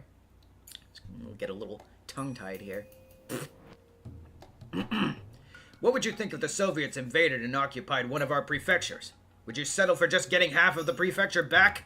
No, you wouldn't. You'd have the entirety returned to you. Yet the Soviets are brazenly sitting there claiming vested rights to the land. This is no joke. We must strongly oppose this to the bitter end. Return all the northern islands. Our nation must demonstrate unwavering resolve on that point. Thunderous applause filled the banquet room. All the gentlemen agreed and expressed they felt the same way by cheering him on. In all that hubbub, there were two people standing by the wall who didn't seem to fit in with the rest. They were wearing sharp-looking suits, and while a little too old to be called young men, were certainly young compared to all the elderly gentlemen in the banquet room. Why do politicians always tend to lean right or nationalist? And be so partisan? That's simple. What politicians want most are votes, and votes are cast by their constituents, but not everyone over 20 actually votes. Voter turnout's highest among those who are retired and have free time, so the elderly interested in politics monopolize the votes. And that means the key to their elections whether or not they can secure the elderly vote. The war only happened 40 years ago. In other words, the generation that's interested in voting is the generation from before the war. My mother talks about air raids often. She used to live near Suidobashi. She lost all of her family in an air raid. She had to walk across the burnt fields all alone. That's right. Our parents went through the war.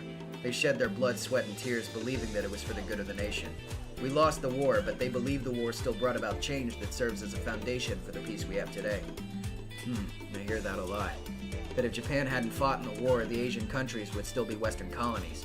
There was no way we could have won, but we needed to fight in that war, or something like that.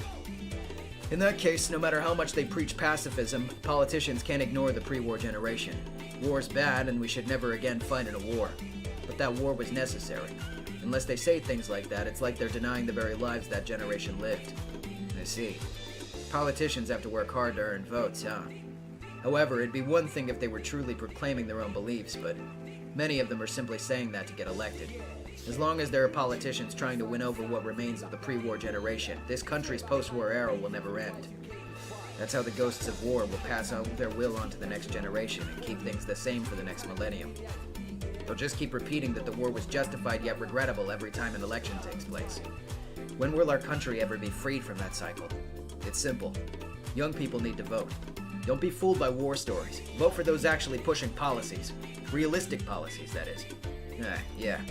There are a few who talk about some pretty unrealistic things. Akasaka-san, isn't that the F table? There she is. Let's go. The speech had ended, and the elderly gentlemen were giving the men on the stage a standing ovation. The two men walked through the crowd and approached an old lady in a kimono. Yes, that would be me, but who are you? I made an appointment with you on the phone yesterday. I'm Akasaka.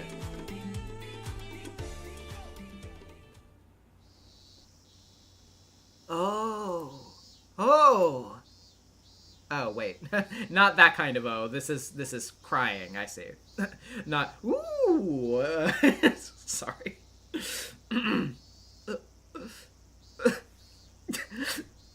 My husband worked so hard for this country. Even so. Madam, I understand what you're going through. This wasn't really anything out of the ordinary. Nobody could remember if there had been a donation or not, so a handful of politicians were questioned. As a result, some came up with a scheme to blame a sickly, elderly man who had already retired. With only a short time to live anyway, he was the perfect fit for them. The elderly man had already been sick in bed, and the shock of his friends betraying him had taken away his will to live. The only thing his wife could do was simply watch him suffer.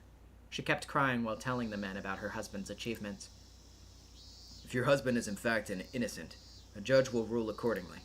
Don't worry. All false accusations will be cleared. I already know that, because he's innocent, but he won't live to see the verdict. He worked so hard for this country, and this is what he gets in return at the end. How can he rest in peace? Akasaka nodded and tried to find the right words to say to her. His colleague rummaged through a pile of paperwork behind him. The papers were filled with fine print, and it would be hard for an onlooker to tell exactly what they were. However, the way he was looking at them made it very clear that they contained something important. Akasaka-san, this is amazing. This records exactly how the money was moved. Akasaka gave him a signal to remind him that this wasn't the place to be looking through those documents. Madam, there isn't any more paperwork, is there? No, that was the only thing in his safe. Please, use it to get back at those ungrateful bastards. My husband did so much for them, and yet they... Madam, you do understand that some things in these documents will implicate him, don't you? Yes, I understand that. One can't be honest all the time when one's a politician. I'm his wife, after all. Thank you for your cooperation. I'll use this to expose the injustice that was done to him. Only one thing. May I ask you just one thing, though? Could you wait until my husband passes away before making this public? The paperwork Akasaka received was something her husband intended to take to the grave with him. Something that shouldn't exist in this world. If it went public, her husband's name would be disgraced. Akasaka nodded. I understand. You have my word. Vast public funds were moving from Kasumigaseki. The funds were issued to sub-branches to carry out national policies. But various ideas over those public funds always came together, and there was never an end to those trying to poke a straw into it to suck it out like a mosquito. Excess dividends, cordial patronage, profits for organizations that benefited themselves. Many financiers approached and adhered to officials and politicians, hoping to earn those gains. And the bureaucrats constantly indulged them. That's how Japanese corruption works. These illegal pipes form bypass after bypass in Kasumigaseki, siphoning off public funds for their profit. To find and destroy such pipes is, of course, in the national interest, but eliminating illegal expenditures isn't as simple as all that. There are important people connected to those pipes, and when those people are investigated, a major political scandal takes place. The reason why the government doesn't investigate such illegal expenditures is not only to protect vested interests, but also because they're conscious of the damage these scandals can cause politically. To put it more succinctly, the government can't endure the pain of pushing pus out of a wound. The closer the exposed subject is to the top, the greater the pain faced by the government, and that affects the cabinet approval rating. The closer the subject is to the core, the more extensive the damage to the heart. The secret investigation Akasaka was leading went as close to the heart as it got, and could cause a collapse of the administration from shock. Akasaka was tipped off that a huge amount of public funding was leaking out through an alumni organization of the 7 imperial universities, so he and his colleagues had been conducting a secret investigation into the matter for a long time. His target was tightly knit, but he learned the wife of one of the organization's senior members bore strong resentment toward them after her husband was made their scapegoat, and he managed to contact her. And because of that, he had gotten his hands on extremely important information.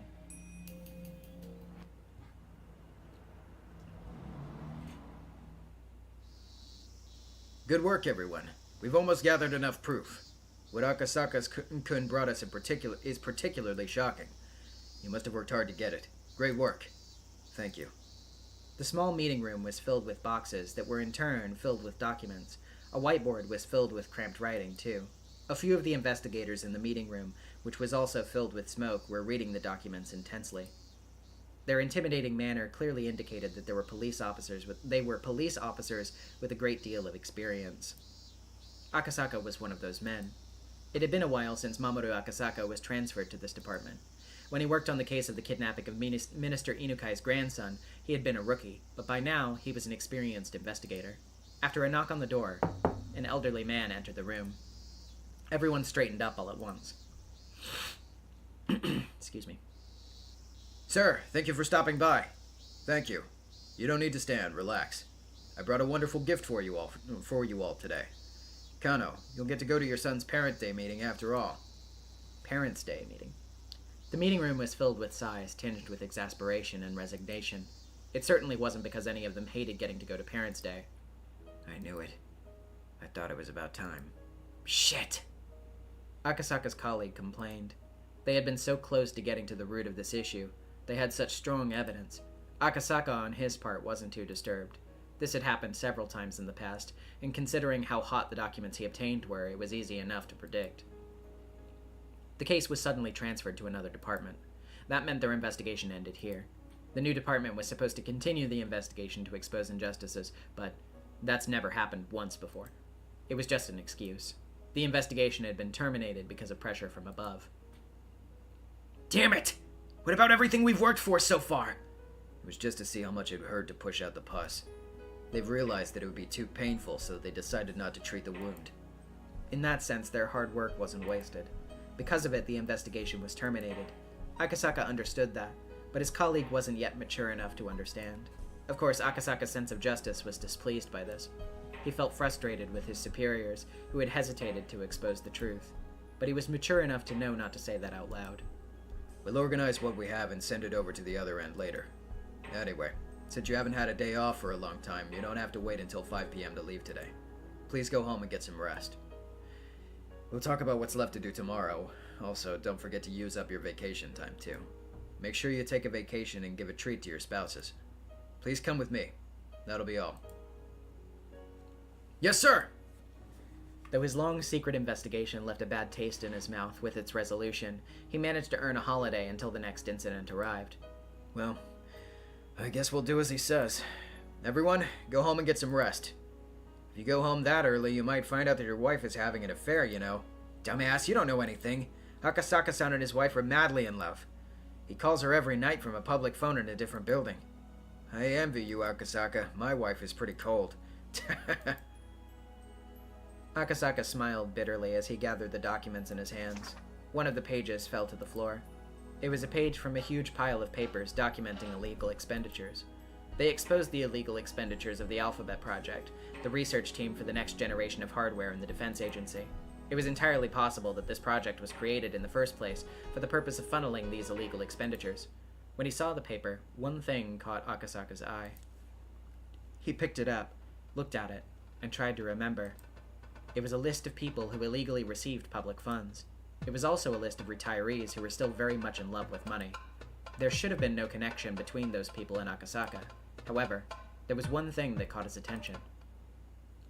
The Irie Clinic. As soon as he said it, all sorts of memories resurfaced. Yes, the Irie Clinic. When he was working on the case of Minister Inukai's grandson's abduction, he got into a scuffle with the suspects and became injured. He was taken to the local clinic. As he recalled, the name of that clinic was the Irie Clinic. He started to remember one thing after another. His very first experience with wading into the muck. It was burnt into his mind like a fresh memory, and he could vividly recall everything that happened. His daughter was about to be born, and he really didn't want to go to Hinamizawa. He met Oishi, who taught him a lot of important things. He also met a girl in that village. Her name was...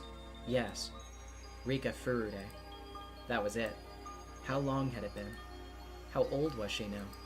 As he remembered her lovely smile, he also remembered the ominous prediction she made. She had predicted that if he didn't go back to Tokyo, something terrible would happen. At the time, he took it as nonsense, but he felt something odd about it, as if it was a divine omen. Then he had remembered Yukie, who was about to give birth. He became concerned that something terrible would happen to her, but he couldn't just leave and go back to Tokyo. That's why he called her right away. He told her something would happen. He told her to be very careful until he returned. Yukie had laughed and told him he was being paranoid, but that phone call indeed saved her from a calamity.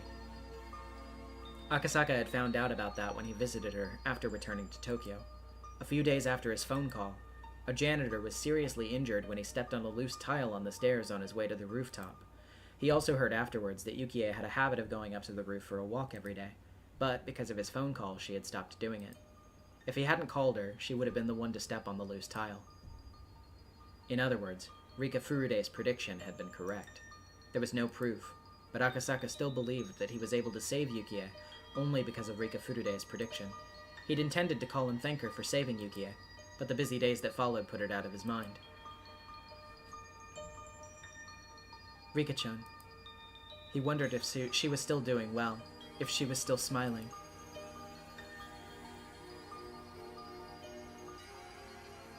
Akasaka remembered the sad prediction she made on that night under the moon, while still wearing that smile. That's right. She'd said something.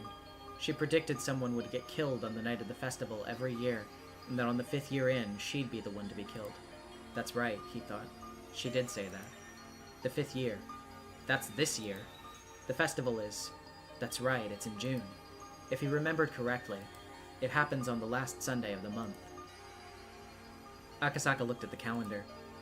It was June 1983. Although there was still some time, the death she predicted for herself was coming up. The girl who predicted Yukie's accident also prophesied a mysterious incident would occur annually for the next 5 years. If they'd actually been happening, then it would happen again this year. Akasaka wondered if Oishi was still at the Okinomiya PD. If the annual incident she predicted actually was taking place, he would know. In other words, he could confirm if Rika Furude was going to be killed or not with a phone call to Oishi. The girl who predicted her own death had muttered that she didn't want to die. Muttered? No. It was clearly a plea for help. A young girl who was trapped in the fathomless, bizarre traditions of a village she couldn't escape had sought help from him, an outsider. She paid his reward in advance, in the form of foreseeing Yukie's accident. He had to get to her. He had to go save her. A flood of emotions filled him up. He felt as though he had finally remembered something he was never supposed to forget. That's right. He had to go to Hinamizawa. He had to save the girl who asked him for help. Hello, Okinomiya PD. Hello, is Kurado Oishi still working in your investigation department? If he is, may I talk with him, please? Excuse me, may I ask who's calling? Could you tell him that it's Akasaka from the police headquarters? Oishi was a very lively person, but he had been old even back then. Maybe he had already transferred somewhere else, or maybe he'd since retired. But if he was still there, he'd be happy to hear from Akasaka. He sure had a unique laugh. Oishi-san! There's a phone call for you. Someone from police headquarters in Tokyo. Tokyo? Who could that be? Hello, this is Oishi. What? My oh my! And how have you been?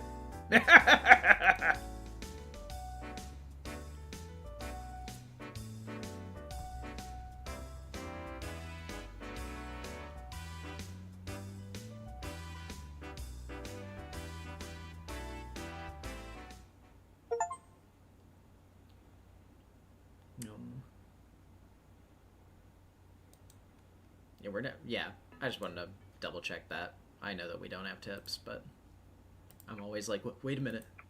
The tips menu? Did I miss something? But no.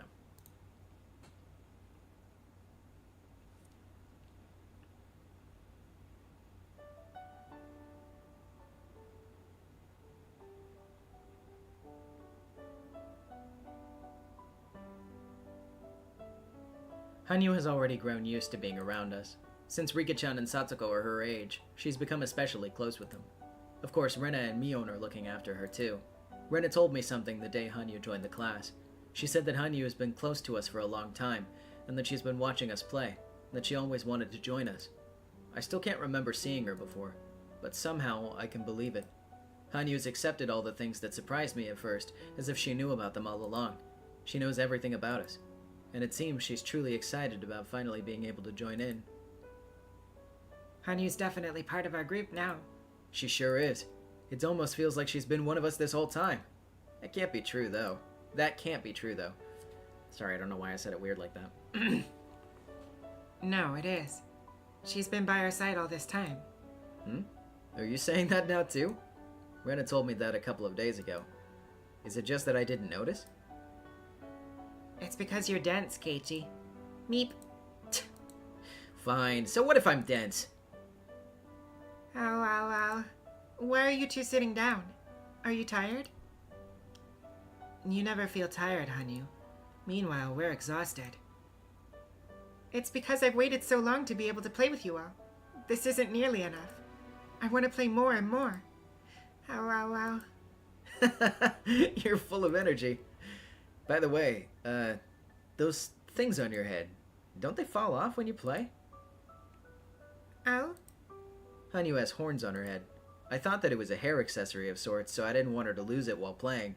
I was going to offer to hold it for her while she ran around. But Hanyu's face clouded over and she apologetically held onto her horns. Keiichi, Hanyu can't take them off. Huh? Oh, I see. Sorry about that. Oh, is it strange to have horns? No, not at all. I think it's cute. Yeah, Kit-chan even has a horn between his legs, don't ya? Though it's hard and curves backward. How? What kind of horns between his legs. What kind? Renaissance Punch is still the one thing I can't follow. Are you quite alright, Mion-san? There's a depression in your face. Everyone laughed except Tanya, who didn't seem to get it. I shouldn't have said anything. I bet she doesn't like to talk about her horns. But if I try to apologize, I think things will get even more complicated.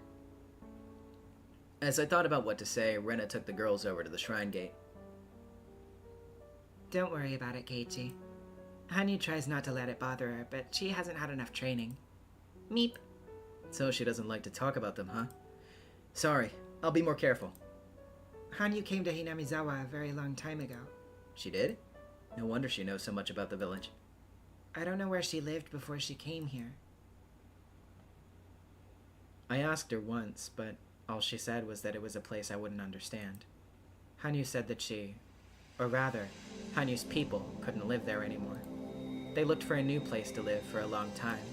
They traveled a very long way before arriving in Hinamizawa. There was a beautiful swamp in the area, and that was exactly what Hanyu's people were looking for. But there was a village nearby where people lived. To show respect to the original inhabitants of the area was law among wandering people like Hanyu's. Her clan decided to live peacefully and coexist with the villagers. However, their attempts to coexist didn't go so well. The villagers were too childish and immature to accept those newcomers. They strongly rejected them, and caused a terrible, tragic disaster.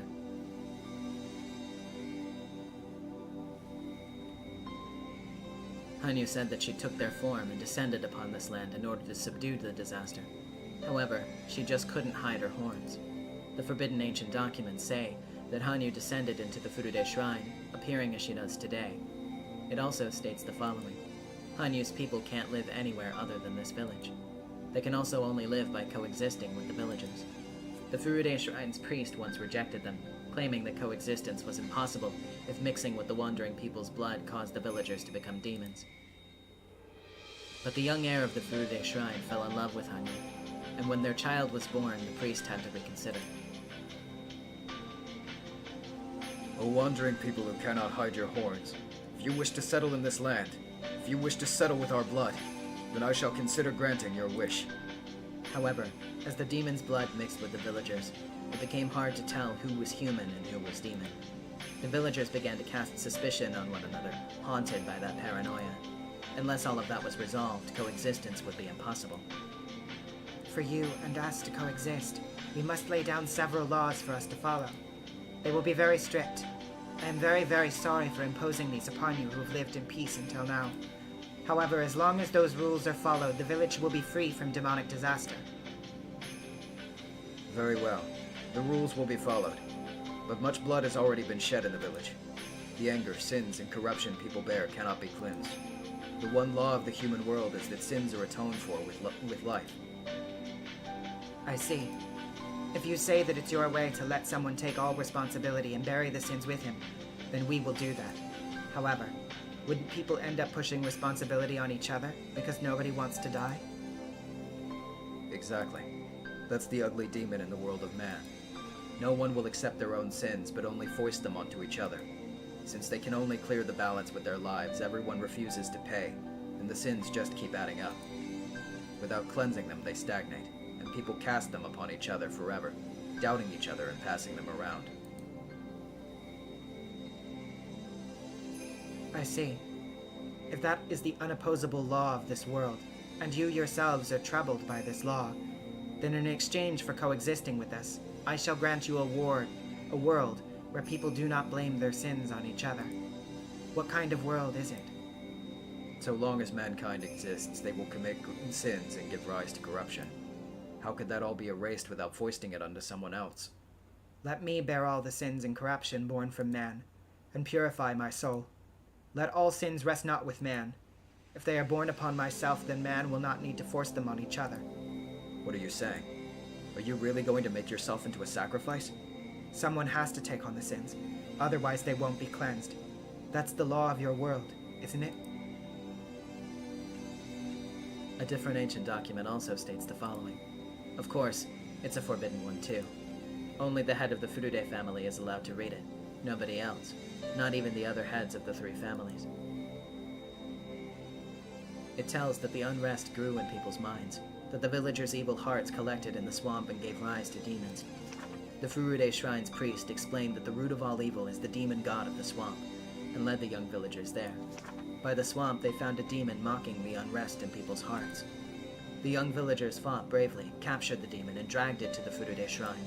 The priest cleansed the demon god, opened her abdomen, and dragged out her organs. He chopped them up and washed them down the stream, then threw the body in the swamp. Then people regained their sanity. Those who had been suspicious of each other became friendly, and they all shared in the joy of peace again. If these forbidden ancient documents are real, then the object of the villagers' worship, Oyashiro-sama, was captured by the villagers, forced to bear all their sins, and torn to death. Plus, it's clearly written that the demons appeared after unrest grew in people's hearts. In other words, the demons were forced to bear the sin of discord that rested with man long before they arrived. Oyashiro-sama was a god who took on people's sins to mend conflict between them.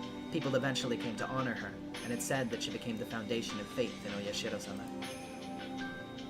I don't understand exactly what that means, but I know one thing. When none of us humans would draw the losing straw, she offered to draw it in our stead. To prove it, we cleanse our filth by letting cotton absorb it and drift it down the stream during the Watanagashi festival. There's no shame or shifting of responsibility involved. Until that system was created, we were simply demons who pushed our filth and our responsibility on each other. We could only cleanse our sins by blaming someone else and sacrificing him by cutting open his abdomen. And Hanyu took on that job. A purification ceremony without a human life. A system that forgives people for their sins. That is the origin of the cult of Oyashiro-sama, which blames not only people for their sins, but the curse. Those documents were sealed away. If they weren't, people would find out that the object of their own faith was falsely blamed and killed by their own ancestors. Hanyu apologizes. She takes in people's sins and keeps apologizing. When people can't deal with their own sins anymore, she accepts them. When Hanyu takes over, people are cleansed and they're allowed to keep living. Demons take on sins by becoming cotton to absorb them. They're exterminated and washed down the stream, and then the village is forgiven. They're forgiven for their sins. If that's all true, then Hanyu, or rather, Oyashiro-sama, is such a tragic existence. I've asked Hanyu about this before. Then she told me the following story. 4 people are stuck in a snowy mountain cabin. They play a game where each sit in one of the 4 corners. It's a fairly well-known story. It's in the middle of winter. They're all getting sleepy. If they fall asleep, they'll die. So one of them comes up with an idea. They're sitting in the 4 corners of the room, so someone just has to walk clockwise to the next corner and wake up the person sitting in that corner. The one who just walked will sit in that corner, and the one who just woke up will get up, walk to the next corner, and wake up the person sitting there. If they keep doing that, nobody will fall asleep. People who know this story won't need an explanation, but this doesn't work with 4 people. When the first person gets up, their corner becomes empty. So after everyone takes turns, the 4th person goes to the next corner, which is an empty one. They sit down and fall asleep, so the game is over right there, and everyone freezes to death. In other words, to play this game, you need more than 4 people. You need one more person in order to be saved. People usually tell us this as a ghost story. They usually say this was actually a group of 5 people, but one was actually dead, and thanks to that ghost, they're able to continue living until the next morning. Hanyu once told me that she's like that 5th person. If she can make everything run smoothly by joining a circle of people, then it's very similar to how the telephone game in the mountain cabin manages to function without breaking. Hanyu can complete a circle that can't be realized by people alone. Then those people can live peacefully. She's an existence that completes a circle. Is she bothered by her horns because it reminds her of the time when she was called a demon and punished for the sins she took in? Is her subconscious still tormenting her with thoughts that those who have horns ought to be persecuted? She was born with those horns. She was hated and abused because of them. Really? I definitely shouldn't have said anything, huh? And just because she has those horns, she had to take in everyone's sins and cleanse them. She did that, and then she was worshipped as a god. Huh? A god? I was talking to myself. Forget about it. Nobody knows who Hanyu really is. Is she really a divine existence that descended from a higher plane? Or is she simply an unlucky girl who became a sacrifice just because she had a pair of horns? Nobody knows. But this girl's blood was blended with the Furude family's blood, and that blood has descended into me. Our legends state that if the Furude family has a girl for their firstborn child for 8 generations in a row, that 8th child will be a reincarnation of Oyashiro-sama. I don't know exactly what that means, but I'm that 8th generation. Is that why I was the only person who could see Hanyu? 8 generations is a very long time. Maybe that's how long it took for all the sins Hanyu assumed to be cleared. 8 represents infinity. It's a very lucky number. Often curses uttered will contain, "I'll curse you for 7 generations," but the 8th lies beyond that. In other words, 8 possesses such good fortune that it can forgive great curses and sins that span 7 generations. It's a number with power. It's the time Hanyu needed to cleanse all the sins that she took in from the humans. Hanyu and her people simply wanted to coexist with us, but Hanyu had to become a sacrifice. Her stomach was cut open, and its contents washed down the stream. Then she was thrown into the swamp. And so, the Furude family has been waiting. They waited for a very long time for her to come back. They kept our traditions alive, waiting forever and ever for her return. According to legend, the name Furude was made by adding a horn to the character for fortune teller. The Furude family rose when Hanyu's bloodline was combined with that of human beings. Hanyu is the ancestor of the Furude family, as well as the mother of us all. When I was little, Hanyu taught me a lot more things than my mother did. It's no wonder. I'm her descendant. The curse on the clan who exorcised and buried their very own mother was finally absolved after 8 generations, what seemed like an eternity. And then she met me, her descendant, the final generation of the Furude family. Sometimes when I think about that, I feel like there must be some important meaning to this hapless fate thrust upon me. But what kind of meaning could the trial I face, the trial of breaking through the obstacles sealing my fate, have upon the curse that plagued Hanyu and the Furude family for over a millennium? 1,000 years is simply too long a period to communicate thoughts and intentions correctly. Hanyu has become the curse we call Oyashiro-sama. Though she was originally a means of salvation, she has become a chain that binds people. The rules about coexisting were misinterpreted as a law that binds villagers to this place, and that continued until the Meiji era. And while the village winds once again blow toward the misunderstanding of isolation, thanks to the dam conflict, how does that play into my meeting with Hanyu and this motley fate we're trapped in? I haven't lived life long enough to be able to understand that. The only thing I can say for sure is that the Furude family originated when Hanyu's bloodline mixed with that of humans, and the line's final descendant, me, finally met with its ancestor. The Furude bloodline bears a cursed history of placing all of man's sins onto its mother and killing her. Now, the beginning and end of that line have met. Hanyu always wanted to join everyone, yet she couldn't hide her horns. Even so, she still wished to be an existence that completes a circle. It's a child's job to bury their parents. But Mother, I've never heard that it's a child's job to kill and bury their parents. Don't ask, child. I'm not human. My horns are proof that I'm a demon. A demon's job is to take on the calamities of the human world. Bearing the calamities of this chaotic world and cleansing the unrest in mankind's hearts is my role. Then, Mother, why do you have to be the one? People's sins are people's sins. They aren't yours. Listen, child. People live with their sins. They can't live without making someone else take the blame. Nobody wants to take the blame, so they shift that responsibility around. That is a demon, the true demon disrupting the world of man. By bearing it myself, man may be cleansed, and mankind can be freed from their destiny of doubt and conflict. Let all the sins, the filth, the karma, and the curse come to me. Then attack me, purify me, wash me down the stream, and throw me in the swamp. A human will not do, so it is the fate of one not human to accept that role. If a human were made to bear it, then mankind would not be freed from the demon of doubt. I don't understand. I don't understand, Mother. Mother, you have horns. Are you saying that you aren't human just because you have horns? That even if you are not human, the horns make you non-human? Even if you have horns, you're human to me. My child, you're the only one who's ever said that. Even if everyone else calls me blank or blank. you'll still call me human. What is passed down in the Furude is many forbidden scrolls, the ones unknown to even the heads of the 3 families, sealed in the altar in the shrine storage. Understanding that would probably require about as much time as I've spent repeating time. Yet once again you understand that. Perhaps you'll better understand the smile Hanyu wears as she innocently plays with everyone. Ah! Are you okay? I heard Mion yell in surprise. Something must have happened. What is it? What's going on? Rahela, maybe not. Maybe don't. Maybe remove those, please.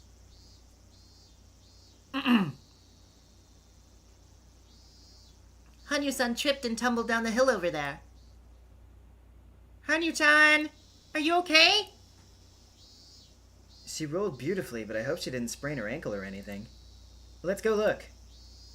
Hanyu had been playing on the slope and tumbled down it. There's a road just below the slope. Mion and the others went down the stairs to get to her. Let's go.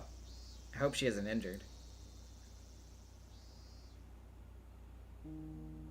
When I got there, I saw Tomitake-san and Takano-san. They were taking care of her. What happened? We just saw her roll down the hill. She did tumble beautifully, though.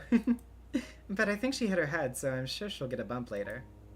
Make sure you put some ice cream on it, okay? Hanyu! Hanyu! Well, it's not that I'm not going to do that arc, it's that information about that stuff is still present in the rest of the story that we have left. So I would rather not. Let's just move on, though. Let's not focus on that, please. Can you hear us? Look, how many fingers do you see? Oh. She sounded disoriented, but didn't appear to be injured. What a relief for everyone. I bet she's feeling dizzy from rolling. Oh, I'm glad. I'm glad you're not hurt. Just think, though, how lucky of you to have a nurse waiting for you down here. What perfect timing. Well, when I'm not working, I'm a wild bird photographer. Right, Jiro-san? Well, yeah, I guess. Hinamizawa kid would never get hurt from something like that. In other words, you're already one of us, Hanyu. Hanyu-chan? Is that your name? I've never seen you before. Are you new around here? Yes, she is. She transferred in last Monday. What are these? How peculiar. Are they some kind of toy? Takano-san tried to poke at one of Hanyu's horns. They'd be an interesting hair accessory, if they were an accessory. That's what's cute about Hanyu-chan. Please don't touch them, though. Oh, is that so? I don't think they're that cute, though. After all, they look just like a monster. Don't they? Suddenly, Hanyu moaned as if suffocating. Takano, Hanyu isn't a monster. Don't ever say that again. That's right, Takano-san. That was mean. Sorry, I didn't mean to be rude. Rika-chan said it rather firmly. I'm sure Hanyu doesn't want to hear that word. Sometimes Takano-san says things in a derogatory way without realizing it herself. But I guess there are things you can't or shouldn't say. Hanyu was looking at Takano-san with a complicated look on her face. After seeing that expression, Takano-san realized she might have hurt her feelings. She apologized and left with Tomitake-san. Are you okay, Hanyu? You landed beautifully, too, so you're not injured. Rika, that person. Her? That's Takano. Takano. Hanyu repeated Takano-san's name. All of a sudden, I grew worried that she hit her head on something. Hanyu stood straight up and grabbed Rika-chan's collar. Rika! How? It's Takano! Takano! That's right, she's Takano. No, Rika! Takano! Don't you remember? I know. Mio Takano, right? From the Irie Clinic. You can't remember? Sorry, Hanyu. What are you talking about? Rika. This can't be. This is the last one. The last one. She finally imprinted herself with her true enemy's name while enduring the pain of her stomach being cut open. And yet she can't remember. Rika Furude has failed to inherit the memory of the fragments.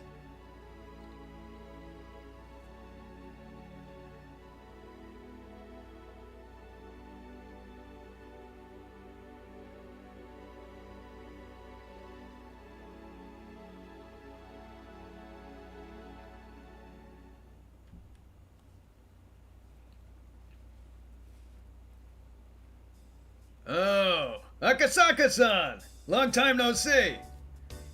Oishi-san, you haven't changed a bit. What are you saying? I've been on an apple diet lately and I've lost a few pounds, can't you tell? But just look at you. You look great! Well, I have to stay in shape for my job. Hey, Kuro-chan, is this the guy? The one who came here a few years ago from Tokyo? Nice to see you again too, Hondaya-san. It's been a while. My, look at you. Must be nice to be so young. Sorry if these characters without sprite voices are inconsistent sometimes, by the way. I don't remember all the fucking voices I did for these background guys all the time. You just have to deal with it. Well, since you came such a long way, let's just head to a restaurant. I'm a regular there, so I'm sure we can get in before it opens. Come on! Oishi-san, are you sure? Don't you still have some work to do? What? No, not at all. I'm on special training with a mission investigator from Tokyo headquarters. Come on, let's get going. Oh, wait, I've got to make a phone call first. They're greenhorns compared to someone like you. But I put some help together for us. Ah, there you are. Kuma-chan! You want to come play with us tonight? Oishi-san, you really haven't changed one bit. Akasaka used to think Oishi wasn't serious enough about his work, but after experiencing many different things in the real world, that preconception had completely disappeared. Oishi is that way because of his experience. It's not always best to take things seriously. In this world, sometimes being that frank can help. In Akasaka's case, people often tell him to relax more, but in Oishi's case, maybe he should straighten out a little. Come on! Akasaka-san, let's go! Yes, at once. Yeah, good answer. You sound like a veteran police officer now. Glad to hear it. The old Akasaka would have thought Oishi was making fun of him, but by now he could take it as an honest assessment.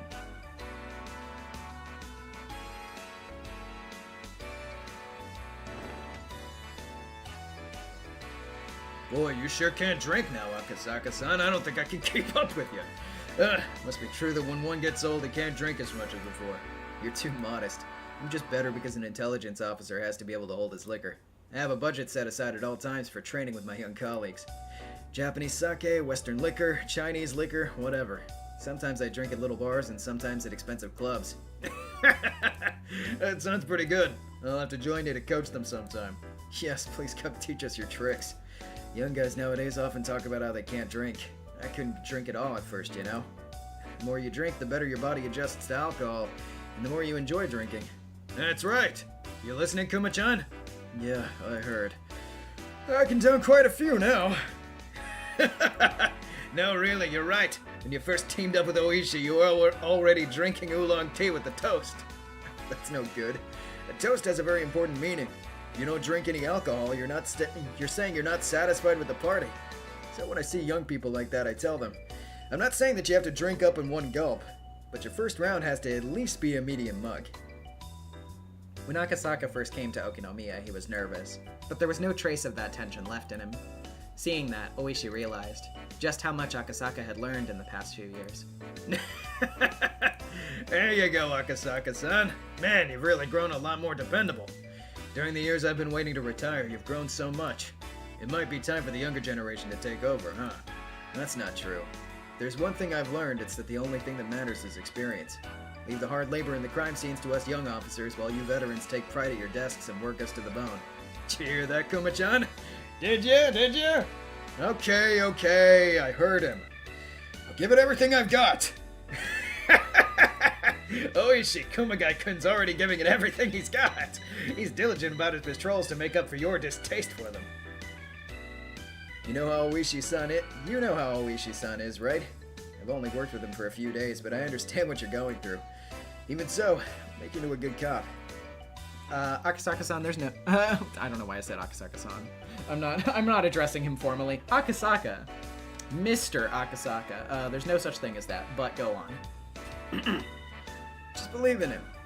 Yes, sir. I'll do my best. But even if I learn how to drink, I can't learn how to be good at mahjong. Oishi-san takes all my pay before I can give it to my wife. Mahjong's the intellectual baggage you need. The more you play, the more confident you get. Let's play together later. I'll teach you how not to lose. Oishi, he's a good guy, huh? Kinda reminds me of how you were when you were young. That can't be. I wasn't nearly as handsome. It was unusual for Oishi to enjoy anyone's company this much. Akasaka and Oishi only worked together for a few days. They had exchanged some holiday cards since, but that was about it. I'm just imagining, like, Oishi, like, you get an envelope in the mail. It's like very serious, like, you know, postage, like Kurado Oishi, Okonomiya Police Department. And you're like, oh shit, and then you open it up and there's like a crappily drawn snowman, and it's like, hope your holidays are going well. And it just like has like a little candy cane in it or something, and a mahjong tile. You're just like, oh, okay. Oishi had no idea how happy it would make him to see such a greenhorn grow into a dependable cop. Oishi always thought he wanted to be active until the day he retired, but after seeing such a dependable colleague, he began to think that maybe it was time for him to step down. Oishi and Akasaka enjoyed their reunion more than they thought they would. It's a picture of Oishi in a Santa outfit. True! Hoping for good presents this year. Like perhaps finding that severed arm, finally. Under the tree. Takano just leaves it outside of his house with a bow wrapped on top of it. Here you go. Thought you might like this. What the fuck? The owner of the place was bringing the electric sign inside. All the chairs were up on the tables, and the owner's wife was cleaning the floor. There was nobody else around. Judging by the clock, it was almost 3 a.m. This is a reunion, right, Kuro-chan? Take your time, okay? Just wake me up when you leave so I can lock the door. Sorry about this. Thank you. There wouldn't be anything else open at such a late hour. Oishi and his colleagues still wanted to talk, so they decided to stay. Kumagai couldn't fight his sleepiness and was nodding off. They were talking about Akasaka's job. Akasaka works at a department specializing in public safety. Oishi and the others were interested in all of his stories of danger and bravery. Anyway, I want to meet with Rika Furude. By Rika Furude, you mean the orphan daughter of the Furude family? Orphaned? What happened to her parents? Rika Furude had predicted that there would be an incident in Hinamizawa every year for the following 5 years. Her parents, according to her, were supposed to be killed on the 3rd year running. Yeah, it was the 3rd year of the curse of Oyashiro-sama. 1981 must have been. The Furude couple died rather suspiciously. It was 3 years after you came to Hinamizawa, Akasaka-san. 3 years? Did it happen in June 3 years after I visited? Yeah, that's about right. Why? Is there something about it that bothers you? Whoops. Akasaka shut his eyes tightly to chase away the alcohol in his brain and tried to remember the girl's prediction. He had, after all, come here to confirm it. I came here in 1978. And what about the damn construction site manager? Oh, that's the guy I played mahjong with. How's he been doing? It was in the newspaper, I think. Maybe it was just in the local ones. Well, he was killed in a fight with the other workers that year. Rika Furude had predicted that he'd be killed in a gruesome way, that his body would be dismembered. Was he mutilated? See, you know about it already. That's exactly it. His right arm is still missing, too. It's so unfortunate. The following year, on the same day in June 1980, Satoko's parents will be pushed to their deaths. Maybe it should be called an accident. A lamentable accident. I'll continue. The following year. The year after the manager's death. I think, let's see. I know. Satoko-san it was. I think she's a little girl. Did her parents die in an accident? Oh. How much do you already know? That's right. The dam supporters, the Hojo couple, fell off a cliff while on vacation. Though it still hasn't been confirmed if it was an accident or an incident. And the following year, on the same day, in June 1981, my parents will be killed. In the following year, yes, Rika Furude's parents died. But none of those incidents make sense. You sure know a lot about the curse of Oyashiro-sama. None of those incidents were made public because of pressure from the locals, so I'm surprised at how much you know about them. I can't believe this. But even you can't know about the following year, because starting with the 4th year in a row, we decided to investigate secretly. I think I know about it anyway. And the following year, on the same day, in June 1982, Satoko's mean aunt will die. Her head will be smashed in. The following year, so that was last year. Satoko-san from earlier. Wasn't her aunt beaten to death? Shit, you're right. Akasaka-san, how do you know so much? I think I know who will be killed the year after that. What are you saying? Besides, the year after last year means it's this year. I'll be killed. It will be in June of 1983. In other words, this month. Rika Furude will be killed. Oishi and the others were at a loss for words. Akasaka had talked about the 4 mysterious incidents. Although he had been far away, he belonged to a very special unit of public safety. It could have been possible for him to find out about their secret investigations. That was why it wasn't that odd for Akasaka to mention the series of mysterious deaths, even though he had been far away from Hinamizawa. However, not only did he know about them, but he also named the next victim. Oishi and his co-workers had sobered up entirely. Akasaka-san, it's getting late. We're all exhausted, so let me get to the bottom of this. What is it that you're trying to say? Okay. All of this is what she told me when I was in Hinamizawa in June of 1978. What? Shit. Hold on, sorry. God, can I not?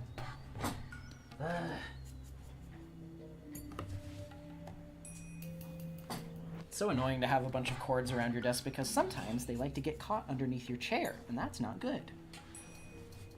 Anyway. Just readjust my chair real quick. Okay, we're good. What? Oishi couldn't believe what he was hearing. He was left speechless. I know it's hard to believe. When she told me back then, I thought that she was just being a mischievous little girl. But she told me that she was going to be killed in the 5th year running. In other words, she asked me to help her, I think. The main purpose of my visit to Hinamizawa this time is to find her and ask if she still needs my help. Akasaka-san, I'm retiring this year. I want to take revenge on the people who killed the manager on the 1st year. I'll jump onto any lead I can find. So let me just confirm this with you. What you just said isn't a joke, is it? If it is, you'd better tell me right now. I'm telling you the truth. Rika Furude told me this in June 1978. But at the time I didn't think anything of it, so I didn't tell you about it. I'm very sorry.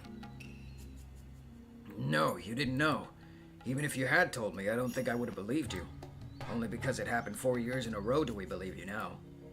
Oishi must have been thinking that if only Akasaka had told him back then, he could have saved his friend. But what the old man from forensics just said was right too.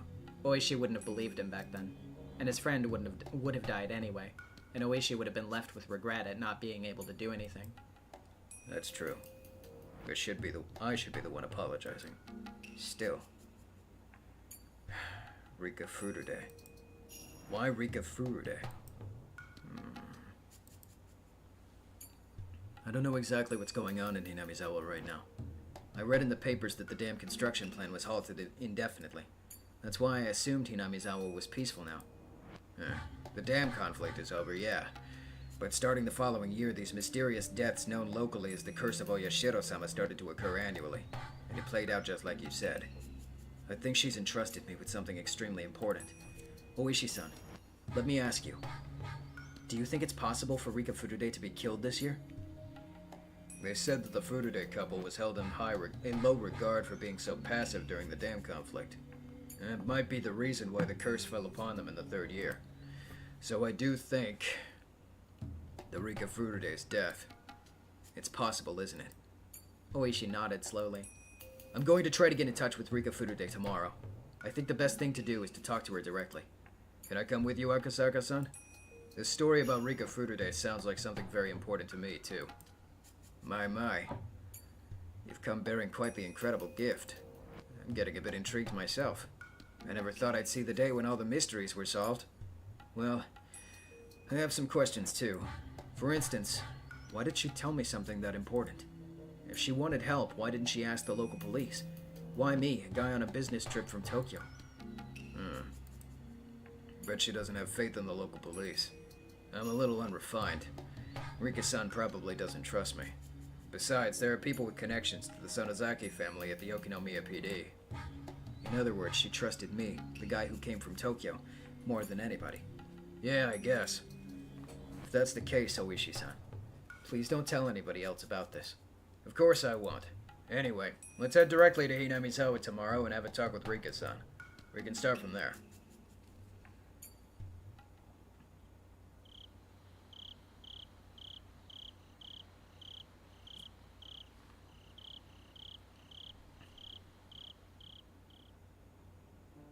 It's hard to believe, but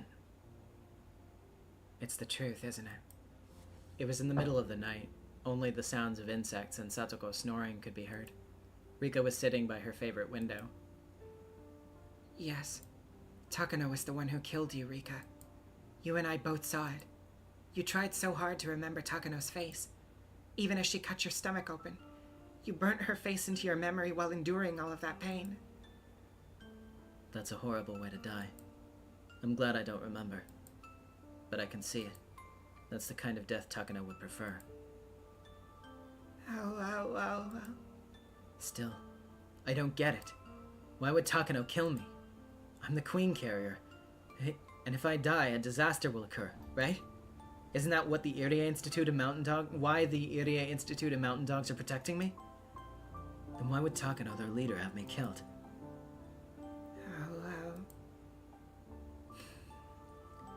Sorry, that was a useless question. Takano killed me. That's the truth. And her motive doesn't matter, does it? But, still, why Takano? Although she just said that the motive didn't matter, Rika went back to the same question. The reason why Takano was protecting the Queen Carrier wasn't because she wanted to prevent the rest of Hinamizawa from developing the syndrome. It was because the Queen Carrier was an extremely valuable subject of her research. Then, considering that value, why did she kill the Queen Carrier with her own two hands? Is Takano my only enemy? The mountain dogs are after you too. I don't know if Irie is your enemy or not, but I don't think he is. Takano and the mountain dogs are my enemies. You've got to be kidding me. How can we possibly win? There's no way. Unless there's a miracle of some kind, we can't fight against people like them. Besides, Watsunagashi is this Sunday. I'll be killed on the 22nd. If it's in about a week or so, right? How can we beat them in such a short amount of time? Should we try going after Takano with a metal bat? That won't work. She's only one of them. Even if we take her out, the mountain dogs will still get us. What do we do? What should we do? I don't know either. But we didn't even know our enemy before now. This time, we do. There must be something we can do. This was the first time in a long time that Hanyu had spoken so positively. Rika was startled for a moment and realized that she was losing her cool. She took a deep breath and tried to calm herself down. Oops, 1 second. There we go. She was still confused that Takano was the culprit. Rika had always thought of Takano as her ally. There were, after all, many reasons why Takano should treat her well. Rika couldn't even think of one reason why Takano would want to kill her. Still, Takano was always thinking about bizarre things. There was no guarantee that a crazy idea of hers couldn't become a motive. So that means, if Tomitake is killed, then is he an ally? I think he is. That's an idea, Rika. You should talk to Tomitake. Takano was accompanied by the mountain dogs because of an organization named Tokyo. So could Rika ask for help only from someone affiliated with that organization? In that case, Tomitake was the only one she could talk to about the issue. Although Irie might also be worth having a talk with. But then, that was why she needed to know. She needed to know why Takano wanted to kill her. Unless she could explain that, they probably wouldn't even believe her. Besides, Tomitake was in love with Takano. He wouldn't doubt her so easily. Irie seemed to be keeping a little distance from Takano. He might be a little more inclined to believe. But as someone who was simply a doctor, he knew little about Tokyo. He might end up being useless to Rika. Then, should she call the police? No way. Definitely no way. There was no way they would believe her. If she were to make a call and say that a strange organization named Tokyo was trying to kill her, they would think that she was crazy. Then what could she do? How could she save herself? The scariest people in Hinamizawa were coming to kill her. How could she run from them? How could she fight them? How? How? If she had remembered the scene of Takano killing her, then she wouldn't have been so confused, because seeing is believing. But she didn't remember. This was just what Hanyu was telling her. She didn't want Takano to be her enemy. This was a truth she didn't want to accept, so she was tempted to just say that this was all simply Hanyu's delusion. Calm down, Rika. We learned in our past life. Don't you remember the previous world? The previous world? Do you mean the one where Rena spread gasoline all over the school and locked everyone inside? No. The world after that. Don't you remember? In that world, he came back. Teppei Hojo did. That's the worst possible world. No matter what we do, the counselors won't do anything. Satoko goes insane within a few days. Someone from our circle of friends developed the syndrome and attacked Teppei, right? No. In the previous world, we all went to the child consultation center and saved Satoko. In that world, Keiichi taught you so much. He taught you that you have to believe, otherwise a miracle won't occur. And he also said that if everyone believes, our wishes will definitely come true. That sure is something Keiichi would say. But that's great. To defeat the world where Teppei returns. We couldn't do anything about that world even once before. Do you know how Keiichi and the others in that world made a miracle happen? They talked to everyone. They didn't convince themselves it was useless or agonize over it by themselves. They asked everyone for help. That's how they brought about a miracle. Everyone. So you want me to talk to Keiichi and the others about Takano? Do you really think that they would believe me if I told them an organization like Tokyo is after me? Yes, they will. They did in the previous world. Why won't you believe me, Rika? Sorry. It's not that I don't believe you. You saw it, so it's the truth, isn't it? I had no idea how frustrating it would be not to remember it myself. Anyway, you and me going on and on about this won't solve anything. We don't have enough power on our own. But we have our weapon. That weapon is the truth. We don't know her motive, but we know that the culprit is Takano. So this is a very good start compared to all the other worlds. But why? Why can't you remember it at the very end? Hanyu ground her teeth remorsefully. She saw the truth just a short time ago, so she couldn't believe that Rika didn't remember anything. If it was something she had seen herself, then she wouldn't even need a motive. But she hadn't, and that was why she couldn't understand. Why was her memory missing even when Hanyu's memory was still intact? Did that mean their long journey was about to end? Perhaps her infinitely repeating journey was already over, and this was the last world of all? I thought this world was odd, since everyone could see you, and you even transferred to our school. But now I can really see how strange of a world this is. There's nothing strange about it. This is just the final world, that's all. I came to this final world so that we can gather all of our powers. I'm not a bystander here. I'm your ally. I see. You're no longer a bystander, huh? I've decided not to be afraid anymore. I'm not afraid, and I'm going to believe with all of you. And a miracle will happen. This is a world we can bet on. This June of 1983, Rika and Takano are fighting. If Rika doesn't defeat her enemy in time, she will lose. Takano has many powerful pieces, like the mountain dogs. Rika will need a lot more pieces to be able to defeat her. So unless Rika asks for help from many people and gathers an equal number of pieces, the game won't even begin. We've learned the rules of this game board by playing the game repeatedly. It's like a game without a manual. But we've learned the rules and now we know how to fight. We're ahead in the game because we already know what pieces our enemy has. Rika, you have to get busy. We only have 1 week before Watanagashi. We had 2 weeks in the previous world, but we only have 1 week in this one. In other words, this is our final chance. Okay. Rather than grieving over what I don't remember, I should be grateful that you do. Because if you didn't, this final world would end while we ran about in confusion. Also, if I talk to Keiichi and the others in the right way, maybe they'll come up with some good ideas. Because he was the one who fought with Rena in that previous world. And when the school was about to explode, he brought her back. Exactly. Anyway, let's go talk to anyone we can find. We're too weak by ourselves. Let's gather people and think about what to do. We have to take our first steps towards this miracle. And we have to do that within a week. Hanyu had never encouraged her like this before. She had always pretended to be a bystander. She never wanted to go through the pain of failure, so she never had any expectations for anything. But now she was trying to intervene in this world so passionately and proactively. According to Hanyu, there had been another world after the one in which Rena occupied the school. Apparently, Keiichi really inspired her in that world. Rika had nothing to lose. She had to talk to whoever she thought she could trust. And whether she tried or not, she only had a very short time left. She decided to do whatever she possibly could until that time arrived. She would never again act like it was cool to sip wine pretending to be a witch as the end closed upon her.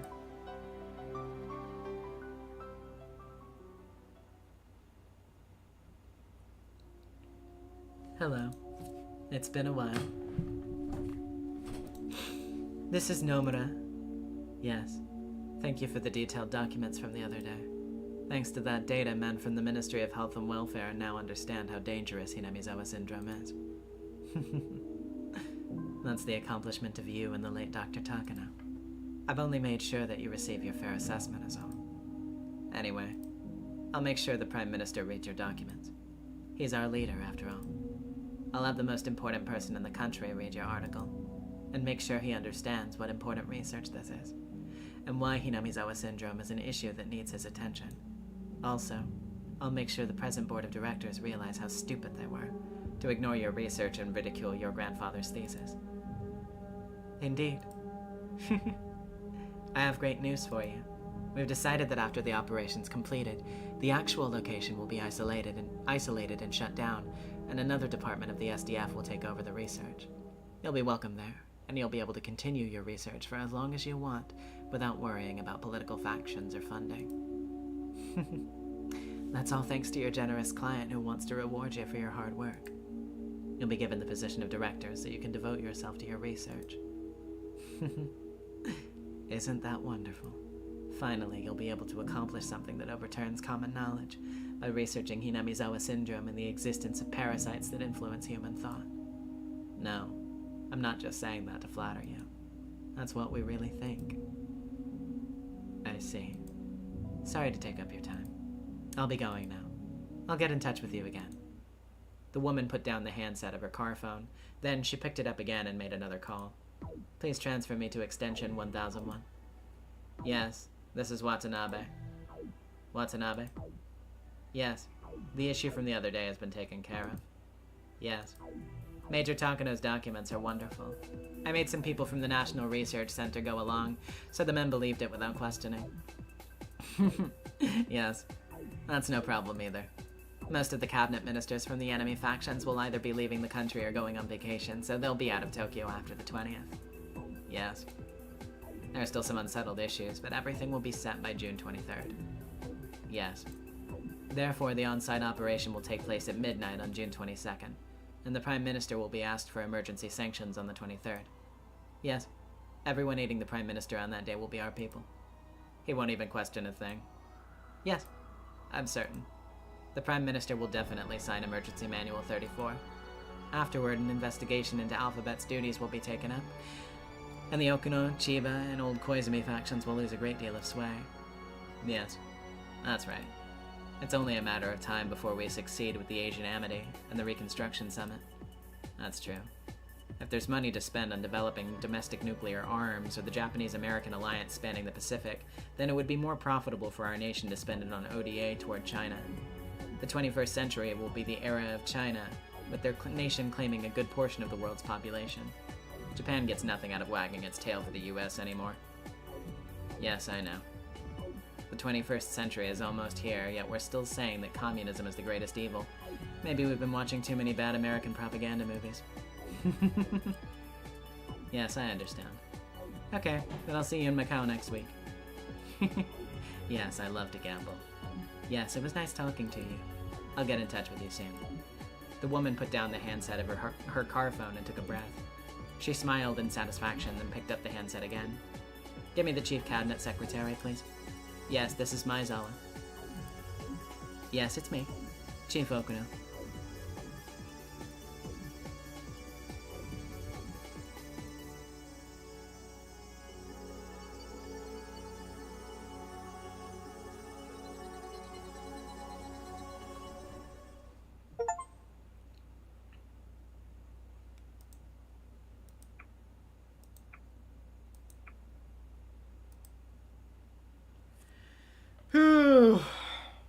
Jeez.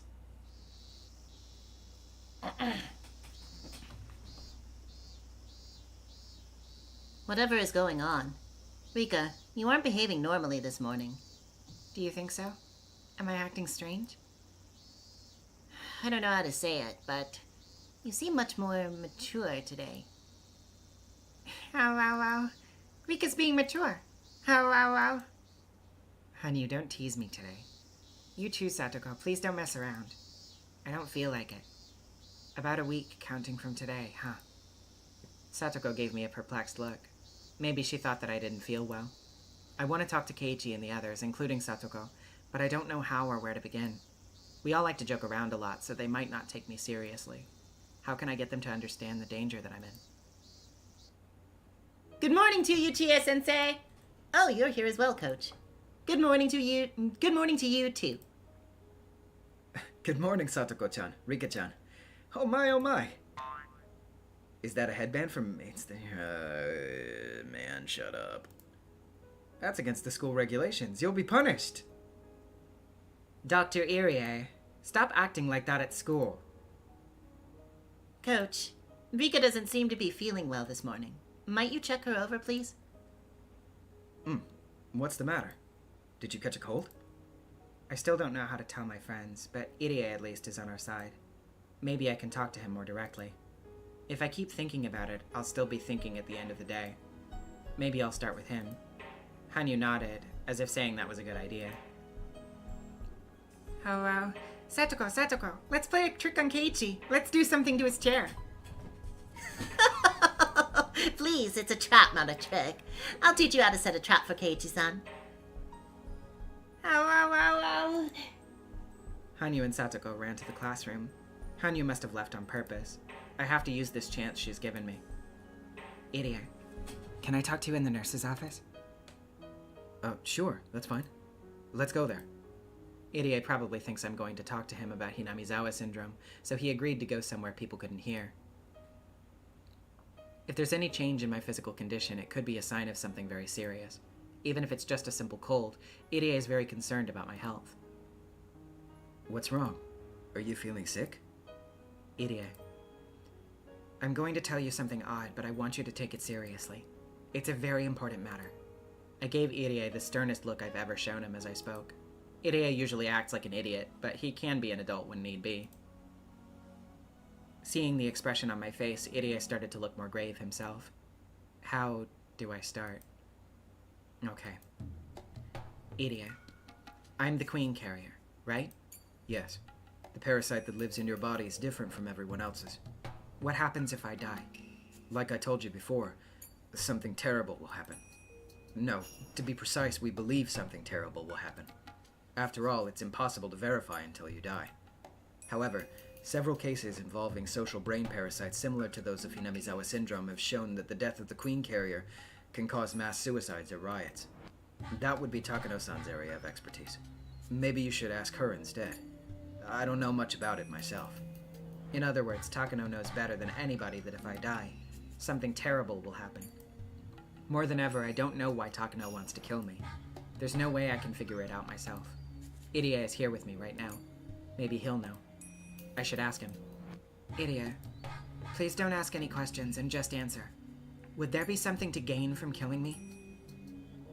What? Kill you? Rika-san? Who would? Irie, you aren't supposed to ask any questions, remember? Sorry. No. I can't think of anything. There isn't anyone who would benefit from your death. I repeat, if something happens to the Queen Carrier, all infected persons will reach the terminal stage within 48 hours. That's what makes the syndrome so dangerous. The scale of the disaster will be far greater than any individual cause of paranoia or psychosis. Would anyone profit from that disaster? No way. Killing you is tantamount to killing all 2,000 villagers. Nobody would consider that even for a minute, even as a joke. If I die, all of the residents of Hinamizawa will go insane, and may even kill each other. What a perfect ending for people who are descended from demons, huh? Could that be what Takano wants? Since she always talks about dangerous and bizarre things, it's obvious she enjoys cruelty. She always talks about how she wants to witness, with her own eyes, the raw brutality of the man-eating demons she read about in the dark history of Onigafuchi village. It's possible that she wants me dead, so that all the villagers will develop terminal symptoms. Of course, that's in the worst case.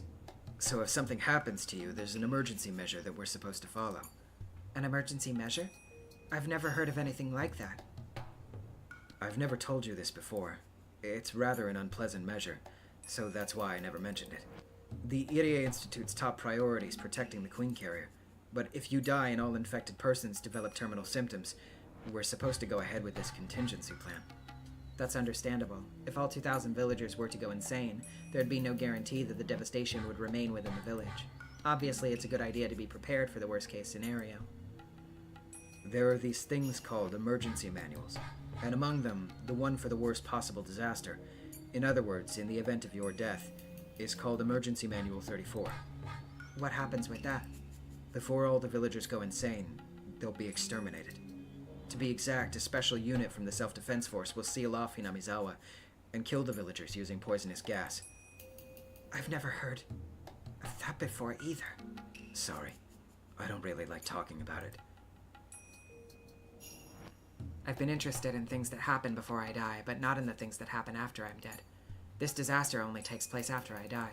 I had no idea that something like this occurs every single time. Or rather, I'm the cause. If the enemy is capable of erasing an entire village, then killing a little girl like me won't be a problem at all. Hanyu is telling me to just talk to everyone, but can I really stand against an opponent like that? Anyway, the existence of this emergency manual changes everything. Takano's motive no longer makes sense. I thought her goal was for all the villagers to go mad and slaughter each other like demons, but according to what Irie said, that wouldn't even happen. The villagers will all be killed before it does. I'm not Takano, so I can't be sure, but I don't think that would be fun for her. It doesn't make sense to kill me for that purpose, especially since we've known each other for such a long time. Do you think it's possible for Takano and the Mountain Dogs to kill me? Don't be stupid. That's just impossible. Takano-san's #1 priority is to protect you, and one of the Mountain Dog's main priorities is to watch over you. That's simply unthinkable. Irie. Even so, supposing Takano wanted to kill me, can you think of a motive for her doing so? No, I can't. She knows better than anybody about the dangers of the Queen Carrier. Besides, as you're well aware, she's very passionate about our research into the syndrome. Killing you would put an end to that source of her passion. But Irie, Hinamizawa syndrome is supposed to be eradicated within 3 years, isn't it? In other words, you're going to destroy the disease. What does Takano think about that? Well, Hinamizawa syndrome is the target of treatment for me, but for Takano-san, it's research material. Actually, she's strongly against the plan to eradicate it within 3 years, and she's even made a trip to Tokyo to request an indefinite extension of the project from the board of directors. She wasn't successful, though. So what you're saying is that Takano wants to continue her research, but Hinamizawa syndrome is going to be eradicated within 3 years. So Takano is going to lose the subject of her research, isn't she? I guess you can say that. I think I see something here. The Irie Institute isn't a small organization. It's being managed by a lot of people, and it receives a great deal of funding. That's the only way they can even research the syndrome. So if the Irie Institute's planning to put an end to the research within 3 years, there really isn't much Takano can do about it. If it's all going to end anyway, then maybe she wants to shake things up. No way! Something like that can't possibly happen! But you know how she is, right? She would do it. She would kill me if she wanted to, don't you think? No way. No way. Something as horrible as that just isn't possible! I feel like I'm starting to see Takano's motive, but it seems like there must be more. After all, the project will continue for at least 3 additional years. It's possible that during those 3 years, Takano's request will be approved, and their research will get an extension. In other words, the research is guaranteed to continue for a minimum of 3 more years. Given those 3 years, why is she so desperate now? Besides, I'm always killed in June 1983. The date may change a bit, but the month won't. That must be the result of her strong willpower. It would be one thing if their research was being terminated immediately. She still has 3 years, yet she's already getting desperate. Her motive is too weak. She must be possessed of the strong conviction that it has to be June 1983. After that, no matter how I questioned Irie, he kept repeating that there was no way Takano would kill me, so I didn't see how he could be of any more help. However, if I'm able to explain Takano's motive, then I think he will be my ally. But for now, I think this is all I can do with him. I'm going to talk to Tomitake too. Tomitake is a lot closer to Tokyo than Irie is. Maybe he can tell me something Irie can't. I hope I can learn something important from him too, enough to convince him that Takano has a strong enough motive to kill me. Tomitake should be visiting Hinamizawa around this time.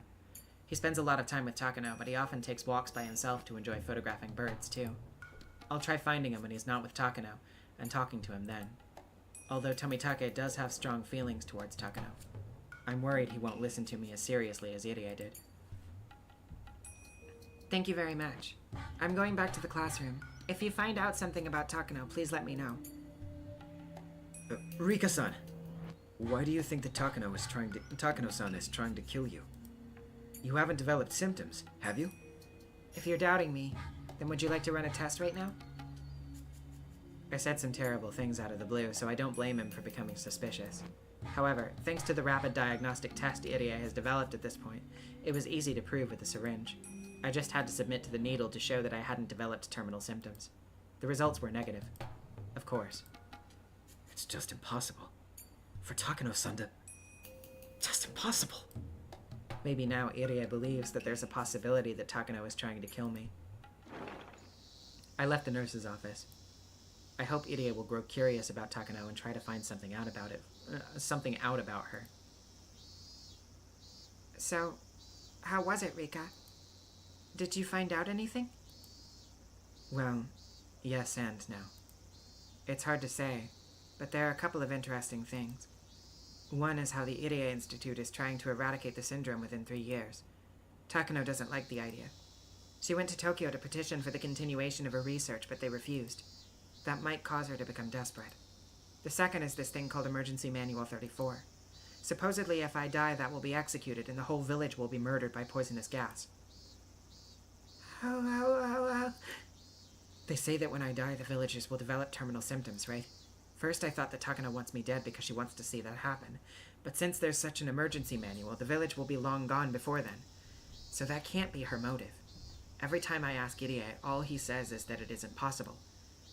According to him, Takano understands the importance of the situation better than anybody. Therefore, she doesn't have any reason to kill me. I know. I've only asked Irie so far. It's possible we can learn more information or wisdom from other people, too. That's right. Unless we bring everyone's power together, a miracle won't occur. We need that miracle to defeat our enemies. It's almost lunchtime. That'll be a good chance to talk to everyone. Though, the problem is whether or not they'll take it seriously when I talk to them. Once I start talking about the secret society, Tokyo, they'll obviously ask what manga I'm talking about. I need to figure out a good way to discuss it so I avoid misunderstandings. I think it'll be better to be honest with them, without really thinking too much about it. Do you really think so? Yes. Let's just try. Tell them in the way that I'll teach you, and I'm sure that they'll take you seriously and help out. I'm still not sure, but Hanyu seems very confident. Hanyu spent her entire life observing various people. She has never talked to Mion directly before this life, but she knows her better than I do. I talk to everyone during lunchtime, in the way that Hanyu taught me.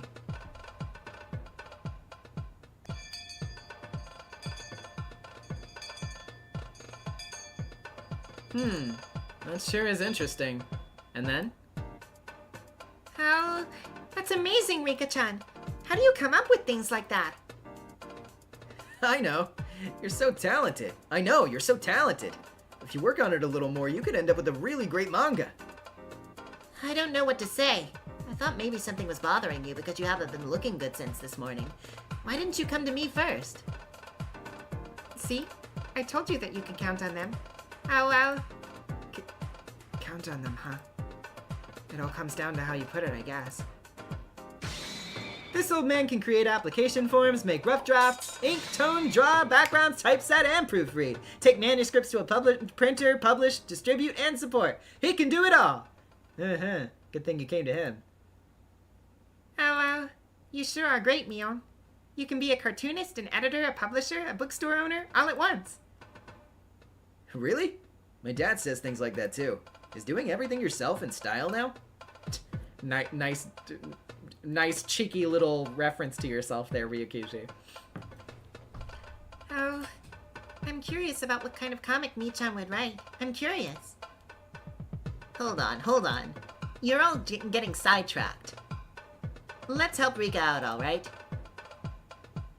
I told them about the secrets surrounding Hinamizawa. I told them that I wanted to write a comic book, and that I needed their help to decide on a few things. If I spoke to them about this normally, they might question my sanity, but to see things change this dramatically with just a little preface. Hanyu, you're pretty good. Anyway, so if this queen carrier dies, the village will be destroyed because of some emergency measure. That's the focus, right? My goodness. If there really was someone like that, she'd better be very careful. One mistake and poof, the whole village would disappear. We should just capture her, wrap her up in bubble wrap, and put her in storage or something. But she gets killed, right? If they know her death will create a disaster, why would they kill her? Why? That's just it. The bad people at the research center know what will happen, yet they're still trying to kill me. I mean, the queen carrier. I just can't think of a good explanation for why. I kind of see an outline of the motive, though. Can they actually find a hint without knowing any of the actual details? That's so simple! The fact that the entire village gets destroyed if the queen carrier dies is a motive in and of itself. Mion laughed as she casually voiced what was on her mind. But Mion, this villain wants to research the disease more, so there's no way that she'd put an end to it herself. Oh well. That's not a big problem. Just set some masterminds pulling strings behind that villain. That or some villain who's just using that villain. A villain who wants to use Takano? Listen, if the queen dies, the village is plunged into chaos. To cover it up, a mass execution operation is carried out. Fundamentally, this is a countermeasure against the worst possible outcome, a trump card that must never be played. Because playing it causes a disaster of its own, even if it settles the previous situation. You're right. In politics, they always talk about who takes responsibility for this and who resigns for that. In fact, a mass execution like that was to take place, someone would have to explain that and take responsibility. Well, it's a secret operation, so I'm sure it won't be made public, but there will be many people questioned within that Tokyo organization, that's for sure. Isn't that a motive for killing the queen carrier? Oh? Why? Who benefits from such chaos? There are plenty of people. Think about it. The wind always blows in one direction. For some people it's a headwind, and for others it's a tailwind. There are always people who gain and people who lose. I see. My brain finds this quite stimulating. In other words, if something like that happens, there will be some people who have to take responsibility for it, and their enemies will gain from it, whoever they are. That's right. There are always different powers and factions within an organization. Especially for a huge mastermind organization like this Tokyo. I'm sure many different people there have hidden agendas. In other words, there are plenty of people who want to rule over others. And there are plenty of reasons to assassinate the queen carrier. Are you saying that even if the bad person doesn't have a reason, that there could be people who have reasons to kill the queen carrier in Tokyo? There you go, you got it. Also, what about this backstory for the bad person at the secret research center? She wants to keep her research going, but it's already decided it will end within 3 years, right? So this researcher's about to see all of her research turn to naught. That means all the fruits of her life's work are about to be ruined and she's under extreme duress. Not only that, I think her pride must be hurt too. That's true. The value of the research this bad person spent half of her life on isn't being acknowledged by the people at the top, and they even told her that it'll be shut down within 3 years. That must be tough. It's hard when other people deny that which you've worked so hard to accomplish. Rika. Yeah, I know. Amazing. My friends really are the best. This is starting to sound like a real motive for Takano. So what would this bad person do then? Of course, the first thing that she would do would be to appeal to her bosses. She'd probably try to explain to Tokyo how important and valuable her research is, and ask them not to shut it down. But, well, if Tokyo just said, yeah, I got it, continue your research, we'll increase your budget too, then it wouldn't be much of a comic. So the bosses at Tokyo are sure to turn her request down hard and thoroughly. They tell her that her work's a waste of time and that it should be scrapped immediately, or something like that. Idia told me that Takano had gone to Tokyo to request an extension on their research. He also said that her request was denied. Can you imagine her anger at having her life's work mocked by her superiors?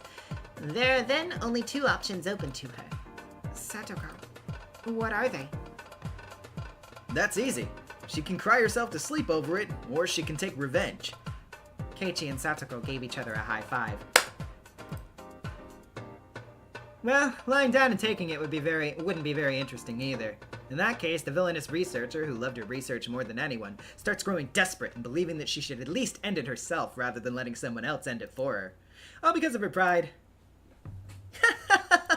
And that's where the hidden agenda from Tokyo comes in. No way! You mean that idea that someone will gain when the village is thrown into disaster and another's forced to take responsibility? Exactly.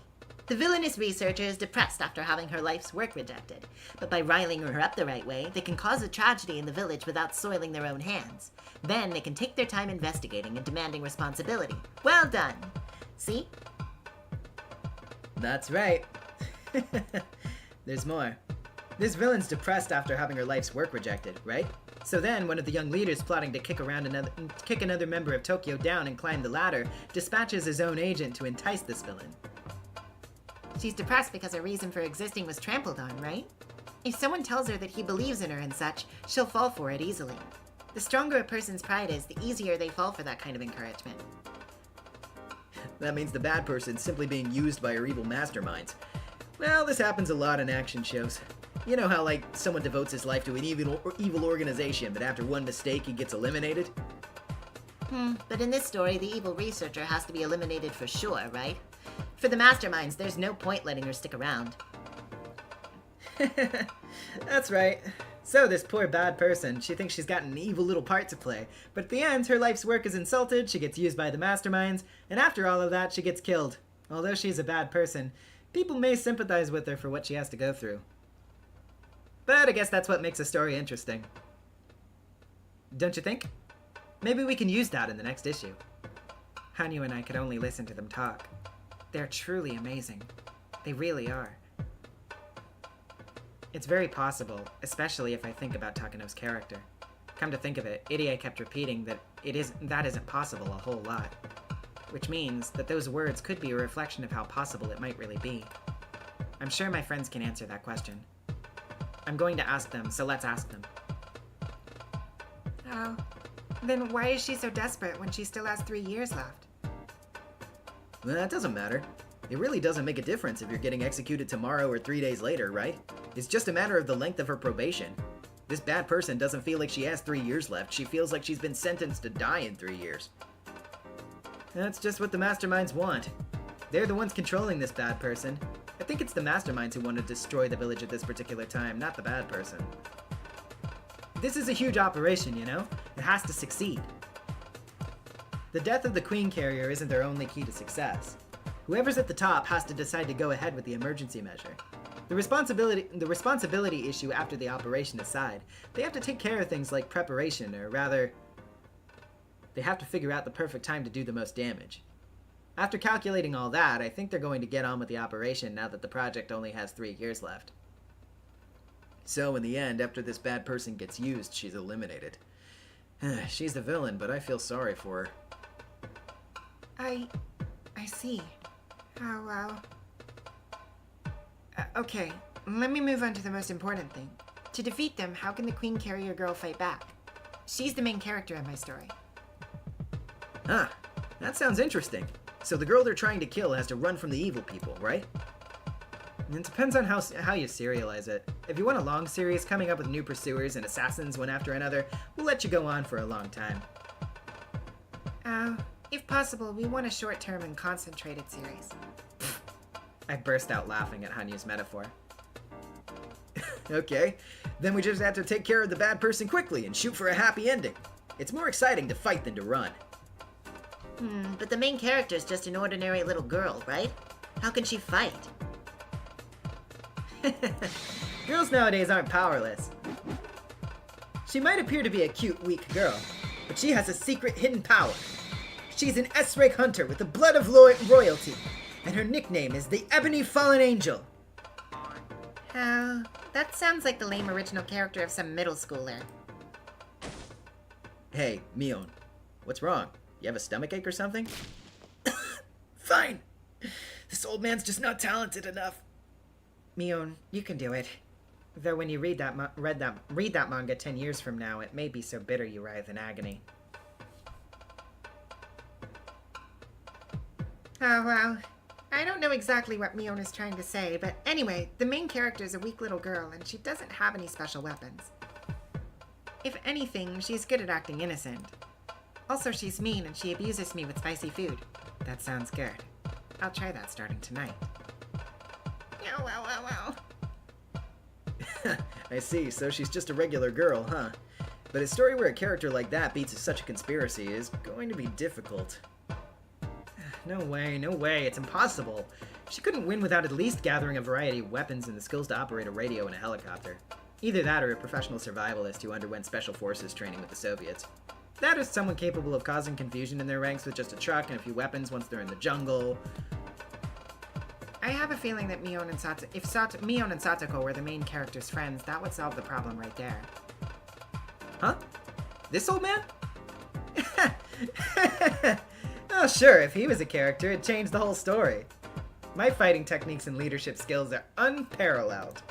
Plus, if the story took place here in this village, my familiarity with the area is top-notch, too. Besides, anyone who makes an enemy of Satoko is as good as dead. Ain't I right? I don't know what kind of secret unit this bad person has, but they're nothing compared to my traps. If the main character and I barricaded ourselves in the hills, no enemy could lay a finger on her. Yeah. If she's holed up with Satoko in the hills behind us, then her assailants will need either a bombardment capable of crossing the whole thing or a Hanoi-class heavy bomber at least. Even if they led with that before entering the mountain, they'd still take severe casualties. Furthermore, I'd be commanding the operations. Well, her assailants better be prepared for casualties on par with the Iwo Jima landing. Right, Satoko? They better bring a nuclear warhead if they want to fight me in the hills. True, Satoko would be amazing in the hills, but are you sure you can defeat the bad person's helpers? They're professionals, you know. Surprise attacks and traps are effective against anyone. The Vietnam War is a good example. The US Army, the most powerful military in the world, couldn't stand up against the jungle. A multitude of traps set by someone who knows the area well will go a long way. Are you saying Satoko's traps would work on them too? Of course! Not only that, they'd be very effective. The purpose of traps isn't just to ensnare their victims. They also make people extremely afraid. They are all professionals, so they'll be extra careful.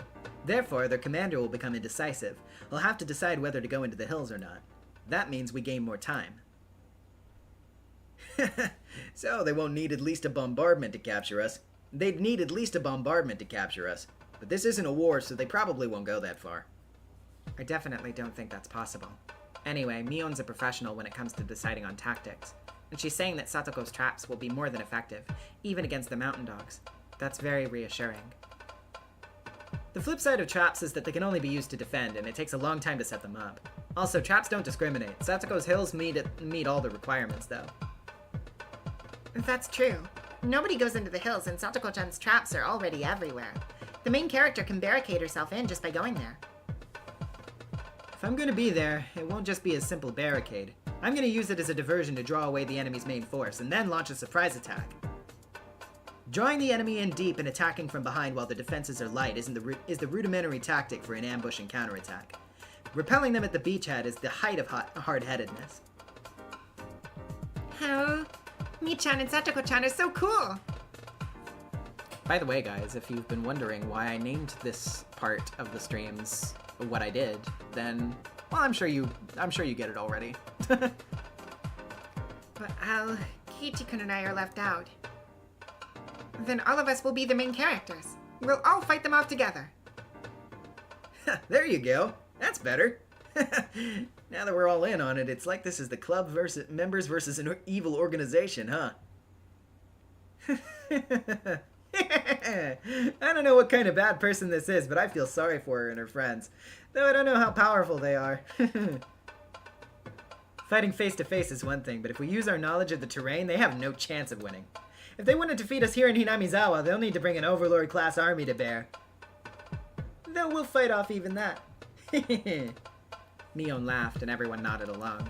Amazing. I'm starting to think that if we try our best, we can defeat even the mountain dogs. If we fight directly, we'll be taken down immediately, even if we use a surprise attack. But if we set traps and we have enough of them, who knows? See, Rika? Your friends are very reliable. You're right. I don't know why I never told them anything until now. Even if that's something you can't do alone, you can do it with your friends. Even if only a miracle can make it happen, if we all try our hardest, it can be done. That's what a miracle is. My heart's pounding. What is this emotion? I feel like nothing is impossible if I work together with them. Hanyu told me that in a few different worlds, they defeated the worst scenario of all. That in a different world, they defeated the worst scenario of all, the one where Teppei comes home. I don't remember, but something tells me deep inside that the exact same kind of miracle is about to happen in this world too. Me. And everyone else too. We want a lot more ideas. How can we defeat this conspiracy? Please, tell me a lot more.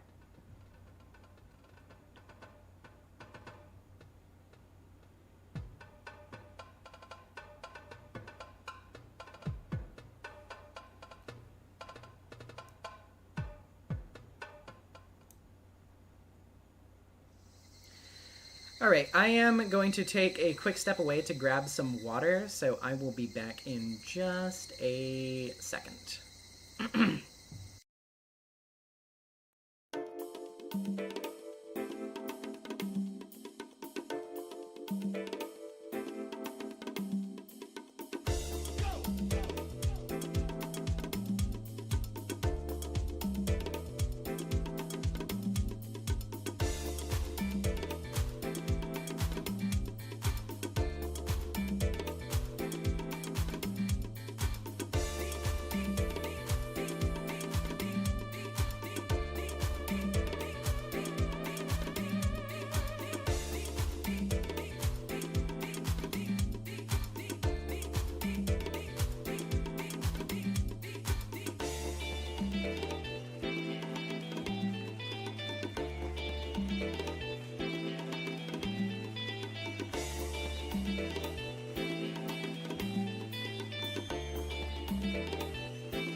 You're in tune to the new cyber sounds and we lock down in the media.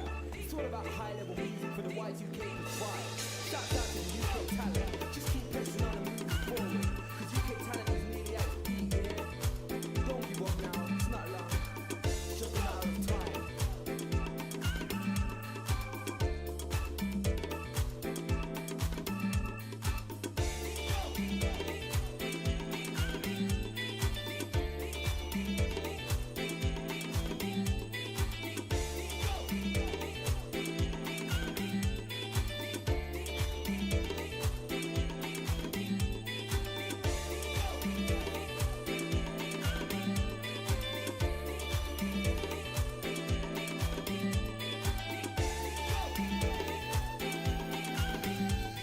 Okay, I am back. We resume now. I'd only asked for Tomitake. But Irie had come with him. Irie must be bothered by what I told him this morning, but he can't come to a conclusion on his own, so he wants Tomitake to listen to me too. After saying that he wouldn't interrupt us, Irie sat down a little distance away. Kitty with the 20 pounds. I love the club so much. They're such great characters. Seeing them talk about everything like this, even though they don't know how real it all is so good. Also, hope you can get the fan fixed soon. This weather sucks. Yeah, it really does. I appreciate the help with compensating for the fan. I can't install the new one myself, which is why I had to pay for the labor of having guys come and install it. So hopefully sometime in the next couple of days they'll come over and do that. But yeah. Oh no, your fan is broken. That's genuinely awful. No, yeah, it's literally like, let me tell you. I think I mentioned it before when it happened before, but one time the pull chain on my fan that let me actually turn the fan itself on completely fucking yanked out. It like just snapped. It was like really stiff and like just acted weird already, and then yeah, it just snapped. So we went to all this trouble to replace it. It was such a pain in the ass. We nearly fucking blew ourselves up. It was awful. It was one of the most annoying installations I have ever done in my life. But we finally fixed it. Then a few months passes. Nothing is wrong with it. It's not stiff at all. It just breaks for no fucking reason. The other day. And then, as we were looking at it to try to be like, well, shit, is there any way we can reattach this? First of all, we see that no, there's no way to reattach it because it pulled completely out again. But then, as we were reassembling the fan, after looking at it, the fucking glass dome cracked. It just cracked. So now, yeah, I need a new fan. Because even if it were working properly, I would be worried that it would shatter and, like, shower glass all over me while I'm sleeping. So I don't really want that either.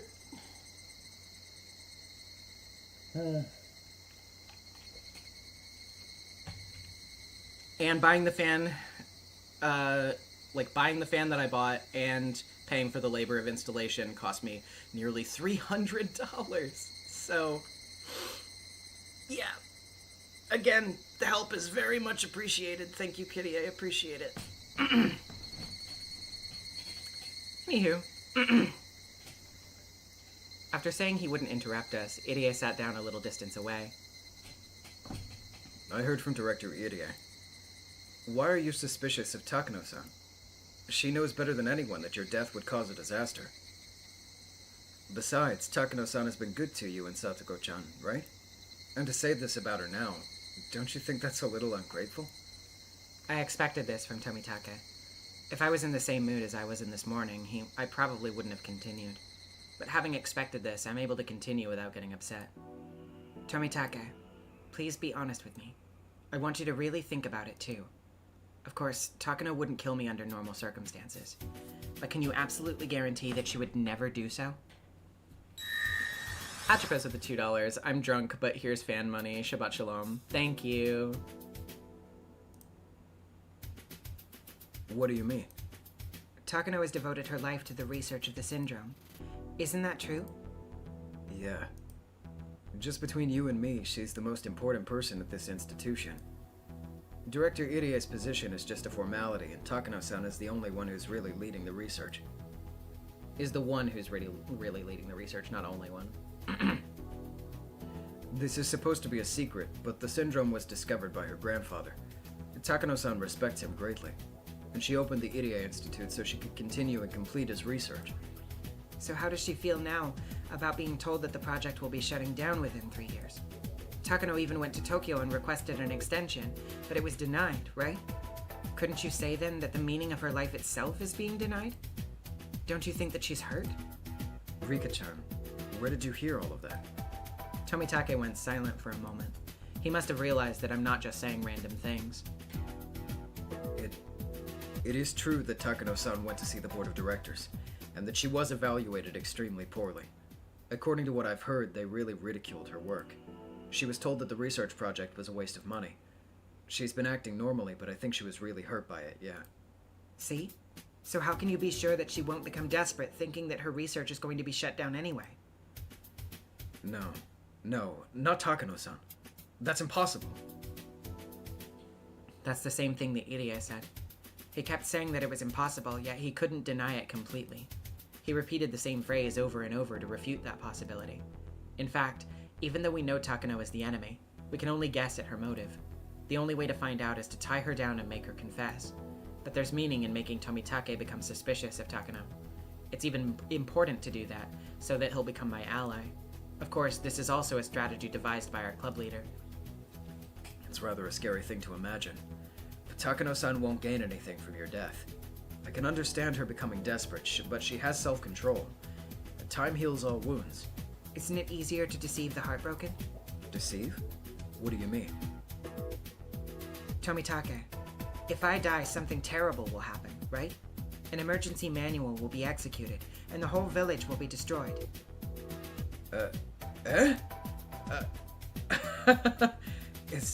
Is that right? I had no idea. Tomitake isn't good at covering his lies. It shows that he's bad at hiding things since he's innately honest, which makes him a nice person. Irie told me already. I don't want to waste time, so let's be open about this, okay? The emergency manual is a last resort, so if it's actually executed, it will be a disaster, right? Tomitake seemed to be wondering if he should confirm the existence of the emergency manual, but the fact that Irie had told me about it already, combined with me being the queen carrier, prompted him to confirm it, albeit hesitantly. Yeah. It will be a disaster. It's not easy to erase an entire village. We'll have to cross several dangerous bridges, and it's not humane even if it becomes necessary. It truly will be a disaster. I'll be straight with you. Which is hard for me to do, I hope you realize. Yes, of course. Someone will benefit from that situation. No way. There can't be. There won't be any gains. It will develop into a hunt for blame, and in the worst case, the problem might expand past Tokyo and into the government. In which case, there's someone who will benefit from that commotion, isn't there? If the emergency manual is executed, there will be someone forced to sign off on it. And afterwards, they'll start an investigation into the people who allowed the situation to get to that point. To be specific, those in charge of organizing the Irie Institute. Won't those manipulators be forced to take the blame and be driven out of Tokyo? I'm not sure. There's a limited number of posts. People are constantly vying for them. So would it be that strange if there was someone hoping to steal a set by lighting a fuse on this dangerous bomb we call the emergency manual? They could remain hidden in a safe place and smugly fill the empty seat after everything is blown up. All of this is what Mion suggested. She didn't know a thing about Tokyo, yet she struck its core so hard that even Tomitake was shaken. Mion is the greatest commander and strategist our club could ever have. Tomitake folded his arms. He's starting to lose his cool. I think he realizes that what I'm saying isn't mere nonsense. It's true that a big shot in Tokyo just passed away. He left a power vacuum, and there's a political struggle going on over it. Even the Irie Institute's client, the Alphabet Project, had its board of directors purged and reformed. So there's been talk of immediately shutting down the research in order to make an example of the Irie Institute since it was supported by the old factions. So if I die, and the emergency manual is executed, the Irie Institute and the board of directors behind it, as well as the faction that supports them, will be held responsible. Normally, the Hinamizawa syndrome and other dangerous bombs associated with it are safe, because only Tokyo knows about them. But when there's an enemy within Tokyo itself, Hinamizawa becomes a bomb that's all too easy to detonate. Is that something you made up, Rika-chan? Is it a fabrication? Or is it the truth? I don't know. But if I think about what's going on in Tokyo, I guess it is possible for some people to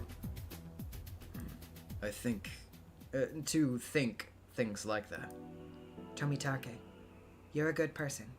You're a very good person who believes in his close friend. So I know if I say these things to that Tomitake, you'll never accept them. But I have to bring this up with First Lieutenant Tomitake, auditor for the Irie Institute.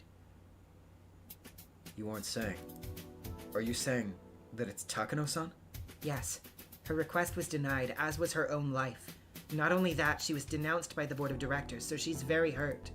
You should know that since you're always with her, Tomitake. Is there any chance that someone seeking to use that heartbroken Takano approached her and instigated her into action? People who are hurt often open their hearts to whoever claims to understand them. Someone like that might have approached Takano to start something that will lead to chaos in Tokyo. Tomitake insisted that Takano-san would never do that. He repeated it a few more times, but then he fell silent again. Tomitake is an adult.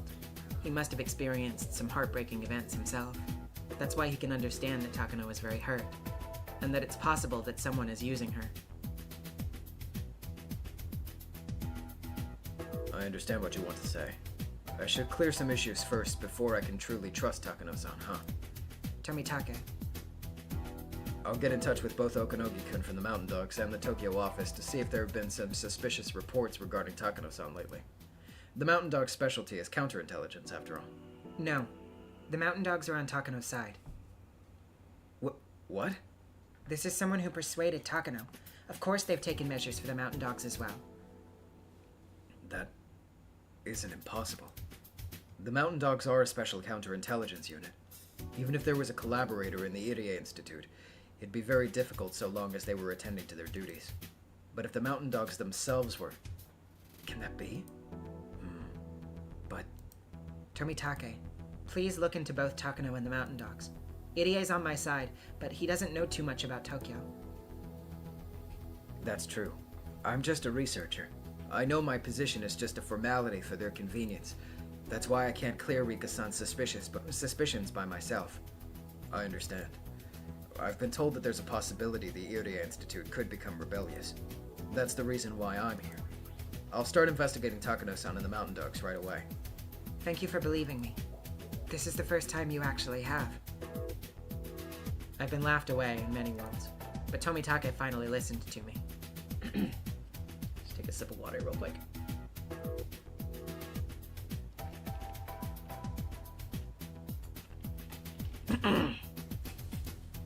He'll be a very strong ally in the fight against Takano. Also, I'm grateful for my friends who prepared me to talk to him. I got information on the current situation from Irie, had my friends analyze it, and because of that, managed to get Tomitake to listen. Just as Hanyu said, I couldn't have done anything if I kept thinking about it all alone. But after talking to my friends, things are already changing. Actually, I'm going into hiding starting today. Mion's house has a secret basement that's perfect for that.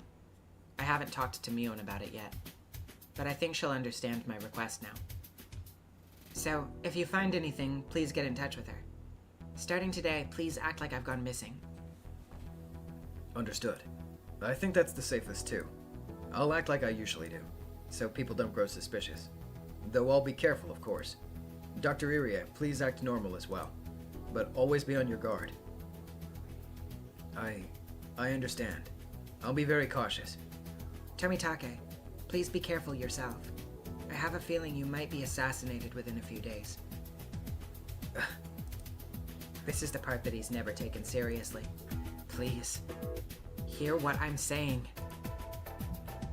Okay. I'll be extra careful. Thank you. Then Tomitake turned around all of a sudden. Irie and I sensed something odd from his behavior and grew tense. Then, we heard some footsteps. We've been so careless. Did somebody overhear us? Did Takano and her people hear what we've been saying? I'll never forget that laugh as long as I live. Hello. What an interesting group. Dr. Irie, Tomitake-san, and Rika-san. I've been to Hinamizawa quite often, but I've never seen you three together before.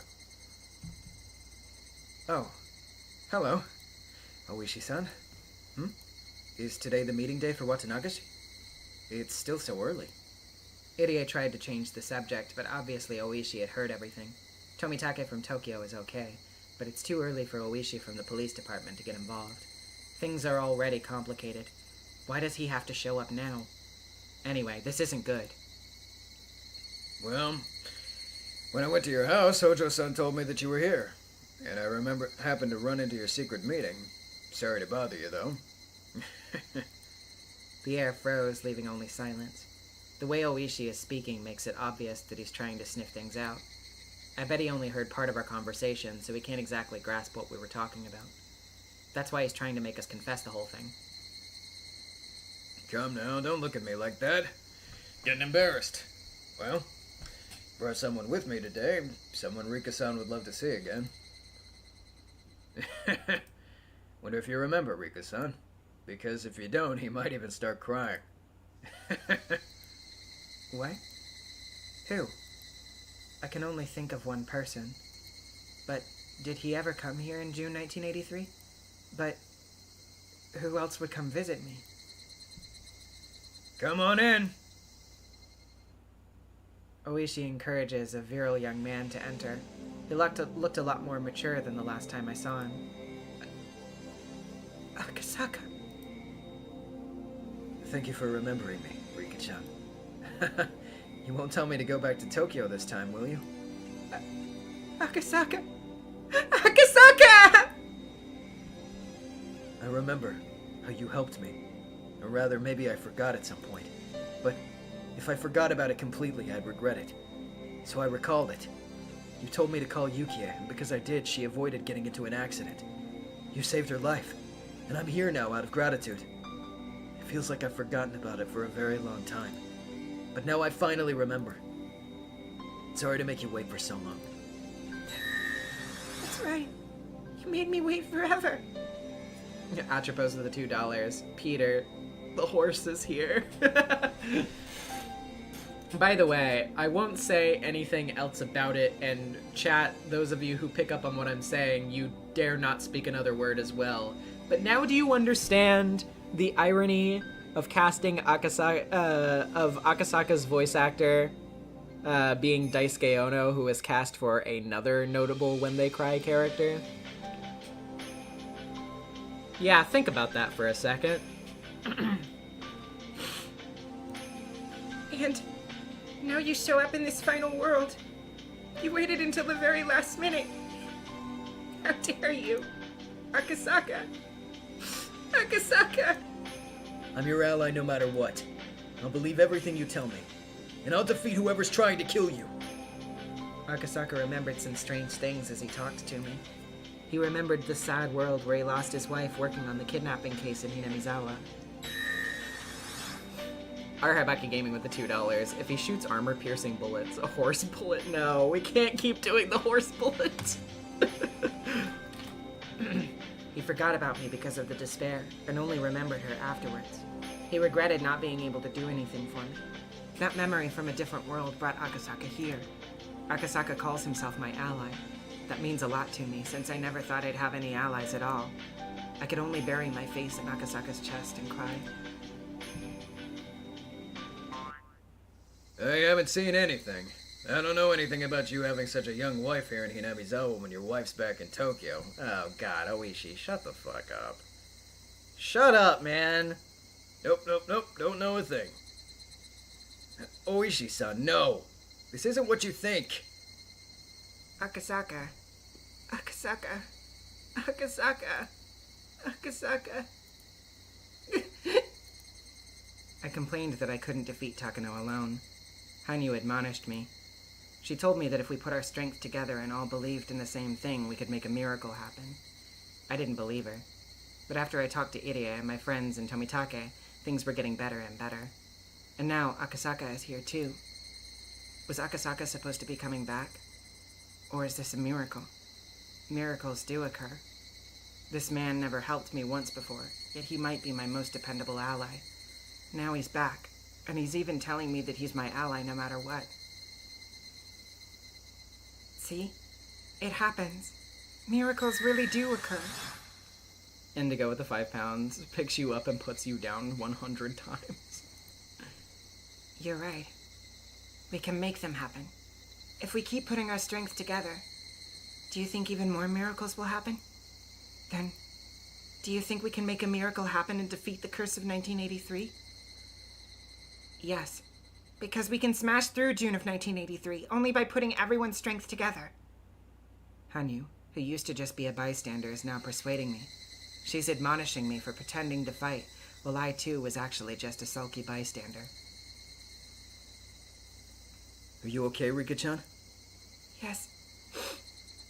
Sorry about that. Seeing you brought back so many memories that I lost my cool. Meep. I wiped my tears and tried to hide my embarrassment. The Higurashi continued to cry. The Higurashi have been trying to remind me of something very important. I felt like they had taught me something important, and my eyes grew teary again. I'm surprised. I didn't know you had such a wonderful boyfriend. Tomitake, you shut the fuck up too! Jesus. Old guys, stop making fucking gross old guy jokes, for the love of God. Let me introduce myself. I'm Mamoru Akasaka. I work in Case Records Room 7 of the Tokyo Metropolitan Police Department's Public Security Bureau. Aren't the case record rooms in Tokyo's Public Safety Bureau a secret department on par with the CIRO? I believe it's a tough secret investigation unit that some have criticized as being a secret police. No department would be foolish enough to slap secret onto the name for a secret division. Real secret divisions have boring names meant to fool the average person. That's true for Akasaka's department, too. It's called a reference room, but they don't manage documents. You seem to know quite a lot about us. I didn't think there'd be someone who knows the true identity of the Public Safety Department. Judging from the conversation you were having, I take it that you have your own reasons for that. Well, I'm into stuff like that. I just happen to know, that's all.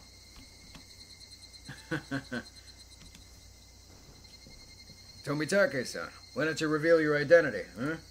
I, for one, always figured you weren't some traveling photographer. No, this is the truth. I just, like taking pictures, that's all. What a waste of time this conversation is. This is the final world, after all. Tomitake is the one who's connecting us in Tokyo. But he's my ally just the same. Rika-chan! Tomitake and Irie yelled simultaneously. To them, it's an extremely important secret, and if someone were to find out, they'd get eliminated by the mountain dogs. But it's okay now. There's no point of continuing to have suspicions and doubts. I've had enough of that. It's already obvious Tomitake isn't telling the truth, but he's still trying to deny what I just said. You're Director Irie, right? Thank you for taking care of me when I was injured 5 years ago. You really did a great job treating my wounds. Now I remember. No, don't mention it. I only did my job. The Irie Clinic's also known as the Irie Institute, right? Well, I mean... Come now, Dr. Irie, it's no use. We already heard it all earlier. You were saying that the Irie Institute's client is the Alphabet Project, right? I don't need to hear it from you. I already know everything. Up until just recently, Room 7 was investigating the men behind it, and their means for funneling vast sums of money. The Alphabet Project was one of their tunnels. Akasaka is holding the top-secret document he got his hands on a few days ago. This document records how certain people were given public funds from ministries and government offices for assisting with various projects. These masterminds claimed that they were attempting to revitalize Japan by using secret money and secret methods, but that was a lie even amongst themselves. The masterminds of these projects were making an enormous profit off of them. If that became public knowledge, Japan would be shaken to the core, and the government would be overthrown. That was what they were told, and that was the reason why the investigation was discontinued. First of all, I want to tell you one thing. The investigation by Room 7 has been shut down, and we're no longer working on the case. So, I'm simply telling you what I found out in the course of the investigation. I'm on vacation here in Hinamizawa right now. I just want you to know that. 1 second.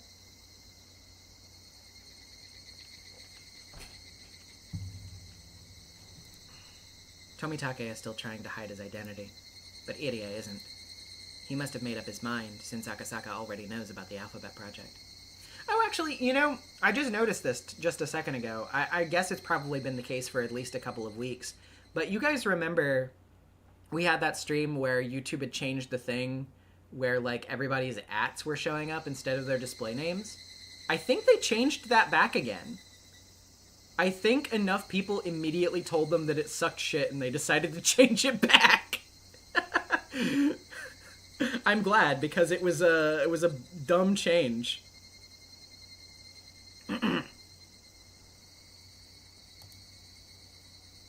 We already know that they've been using tunnels to move vast sums of money to a research institute in Shishibone known as the Irie Institute. Dr. Henwig, oh wait, was that supposed to be a deliberate change and not an error? Yeah, they made an announcement post about it and everything.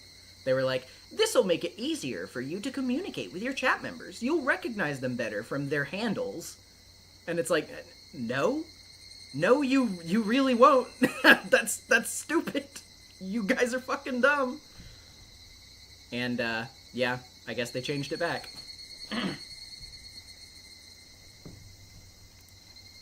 Also, the Irie Institute has a different name here in parentheses, the Irie Clinic. It also lists that the head of the Irie Institute is a lieutenant colonel from the SDF, Kyosuke Irie. A lieutenant colonel? Dr. Irie, you're in the SDF? No, I'm not. Tomitake-san, let me tell them. Putting our clients aside, we aren't doing anything shady. But let's not hide anything, it'll only make Oishi-san more suspicious. Irie is right. Oishi will help us. I'm starting to feel like even Oishi could be our ally. That would be incredible. Tomitake finally gave in and admitted everything. In his place, I explained to them the existence of Hinamizawa syndrome, the Irie clinic that was established to research it. What's special about myself. And finally, about the invisible conspiracy that revolves around it all. Oishi was very surprised to hear about all of this, but Akasaka told him to calm down, so he listened quietly. Since Akasaka belongs to a special unit, he wasn't too surprised. He kept nodding, saying that it's all very possible. This is working out great for me. Just as you say, Rika-chan. There's a good chance that some people who are planning something just like that. There are some people who are planning something just like that. Oishi-san, what they're saying is well within the realm of the possible. This feels like the plot of a novel. But if it's true... Compared to Akasaka, who has a flexible mind, Oishi is having a hard time understanding such unrealistic stories. He'll probably need at least 3 cigarettes before he can digest what we've just heard. I think Takano is suspicious, but there's no proof. I was asking Tomitake to investigate so that I can confirm my suspicions. Oishi-san, can you arrest and detain Takano on a separate charge? I may lose my retirement money for that, but it could be done, I guess. There are some counterintelligence members from the Mountain Dogs at the police station. Even if you try, Oishi-san, there will be pressure from within the department. I'll conduct an investigation on Takano-san, so if possible, can you leave it to me? I don't want anyone to get suspicious. You're right. If Takano's investigation can only be done by Tomitake-san's institution, then the police shouldn't bother him. Besides, I have a feeling that this thing's a lot bigger than we think. Oishi-san, I don't mean to sound rude, but maybe you should stay out of this. Akasaka-san, what do you mean by that? Just like you told me earlier, you're retiring this year, right? You've worked hard for many years. You're about to collect your pension. Money's important. You'll need it to pay off your house, and you need money for life after retirement. But this hill's too dangerous to climb. My instincts are telling me that at the end of it, this case will be classified, as if it didn't take place at all. In other words, unless I'm prepared to lose everything, I better pull myself out of this, right? That's what you're telling me, isn't it? Yes. I know I'm not in a position to tell you that, but I've been involved in cases that are much different from regular police work. So, what I'm saying now comes from experience. Oishi was no fool. He was also an adult, and smart in a real sense. If he only listened to his pride, he would yell at Akasaka for insulting him. But what Akasaka is saying is true. Oishi's pension is a big deal for him. People live far beyond their retirement. They still have 10 or even 20 years left after that. Their pension is the basis for that second life. A pension isn't ordinary money. It's very, very valuable. People receive their pension for working hard on rainy days and windy days, and even enduring the moments when their bosses give them a hard time. Even Oishi has mumbled, on occasion, that he's going to quit and look for a new job. Yet he endured and quietly did the unreasonable work asked of him. He's endured far more work than his salary merited. He's worked like that for a very long time, and now he's finally about to retire. He's finally about to collect his long-awaited pension. It's not about the amount of money itself. It's about having a value placed on what you've done with your life. So if one were to lose and cause a scandal, the punishment for that would be placed on his pension. One such deplorable event can erase Oishi's entire life as a policeman. That's not something that can be treated lightly. Akasaka is still young. Even if he loses his job, he'll be able to find a new one. But Oishi is too old. The repayment of his mortgage was planned around his pension. Oishi's a grown-up's grown-up, and that's why he can't do anything reckless. Akasaka knows that, and that's why he said that Oishi should back down. Oishi understands it too. So, Akasaka had to ask him that tough question, in order to find out how strong Oishi's commitment was. I've been awfully slow paying back my loan. All because I wanted to hold on to some spending money. Even though I would have saved on interest if I just paid a bit more earlier on.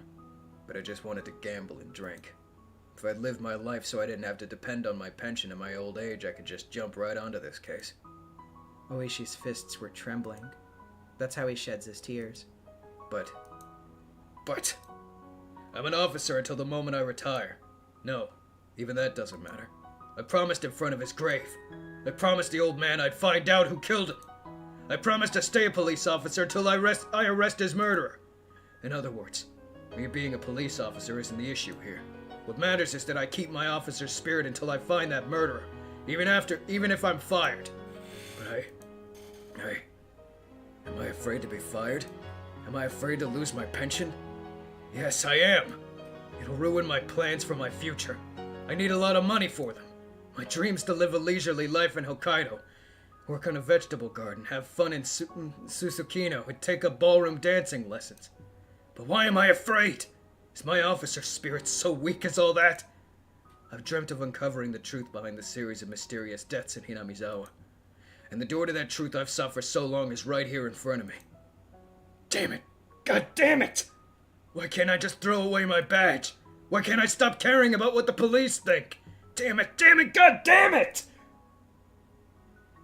Nobody could say anything in response to Oishi. He's at a crossroads. The crossroads of a person who's worked so hard and so humbly for so long. How could the young people who know nothing about what he's had to go through say anything at all?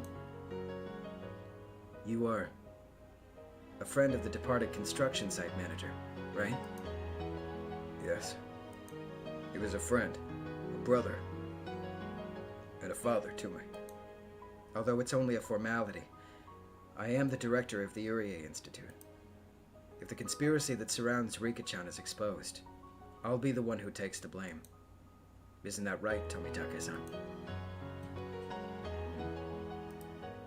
his position exists for exactly that purpose. To the Institute as a whole, Irie is there simply to cover for Takano's research. Tomitake, of course, knows about that, and even Irie has started to realize it. Even if Irie hadn't done anything wrong, he would have had to take the blame as the person in charge of the Institute. That was how every organization purged itself, by forcing out someone to take the blame and reshuffling members. That's why leaders get more money. When it's all over, I'll tell you everything about the series of mysterious deaths. I actually have an obligation to remain silent for the rest of my life, but you'll let me tell him, won't you, Tomitake-san? I didn't hear anything. As an honest man, Tomitake can't say yes, so pretending to ignore it was the best he could do. No, that's not right. You can't tell the brave Kuraudo Oishi about it, the one who found the courage to help. You can tell the brave Kuraudo Oishi about it, the one who found the courage to help you.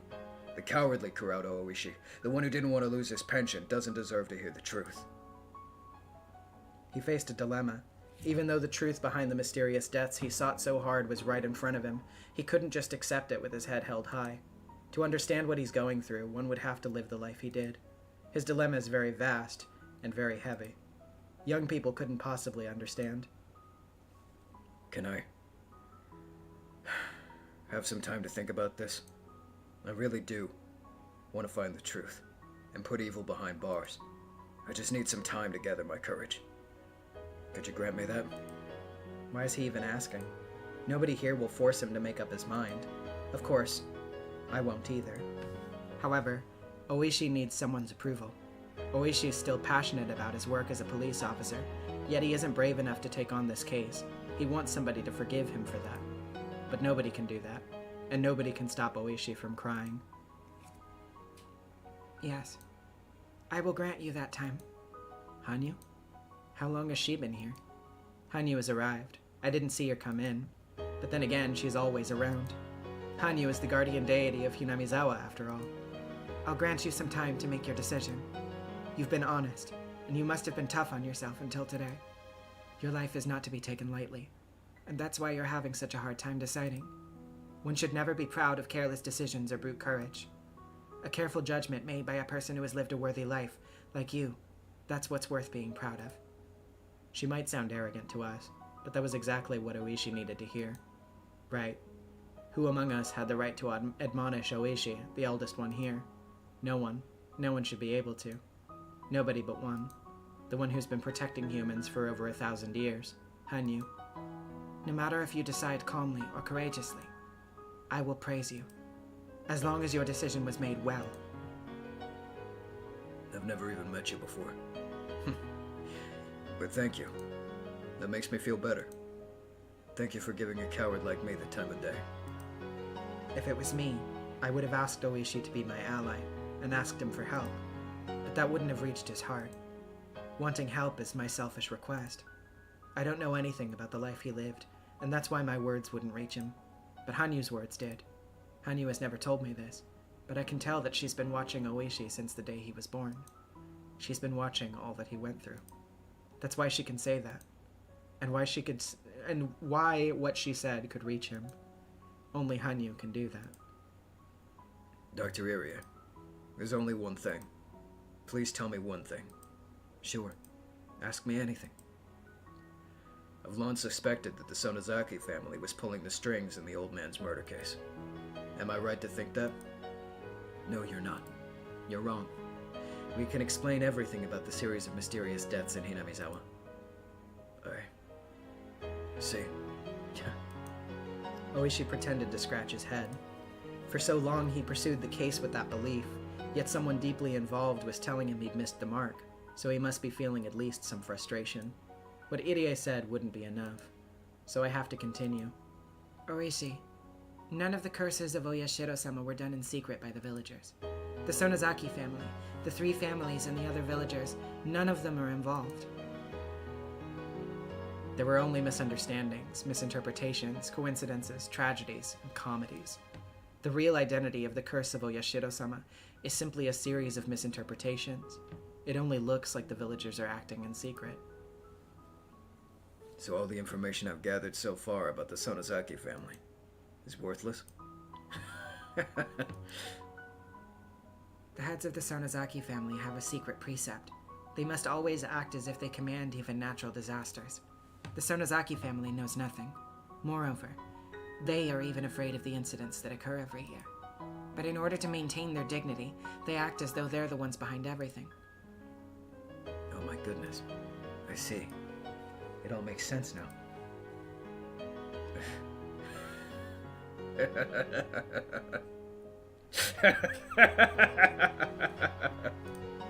If that's true, then that Oreo woman, damn it. She sure said some things to mislead me.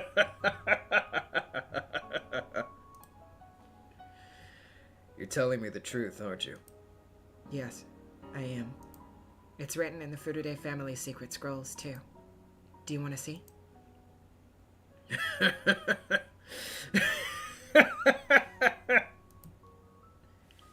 I have no idea what Oishi thinks is so funny. Nobody here can tell what's going through Oishi's mind, except the girl who has watched over human beings for 1,000 years. I can understand why you're so happy. What? What do you mean? The thought that you don't have to hate anyone anymore is a very, very welcome concept. Oh no. The Sonozaki family's still a vile organization with its claws all over Shishibone City. That doesn't change. I've been stabbed by one of them before, you know. They may not be responsible for the mysterious deaths, but they're still my enemies. That's all still true, but I just feel happy. None of us can tell if what Hanyu is saying is right. Oishi believed that the Sonozaki family was behind it all. Now that he's learned that they're not, I'm sure he feels like everything he stands for has been made meaningless. But if Hanyu says that's not the case, to hate someone must be such a painful thing. I can't explain Oishi's laughter. All I can do is speculate.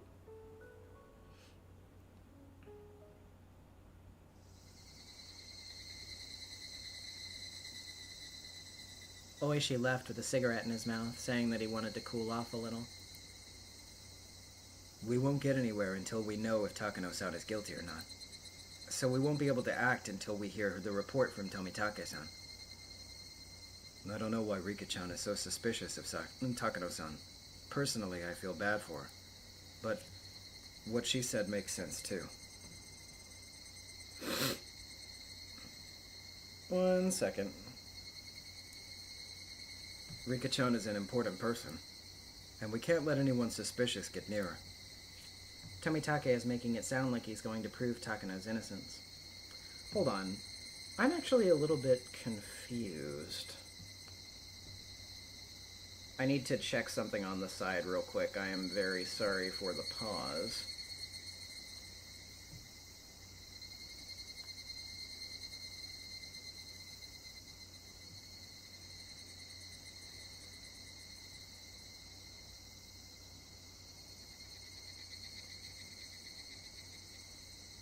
Okay. Hold on.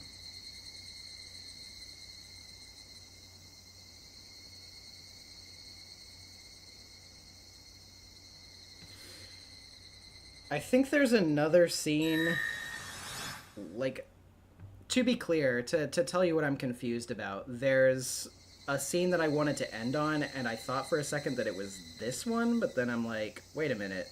This is very similar to what I wanted to end on, but it's not exactly the same.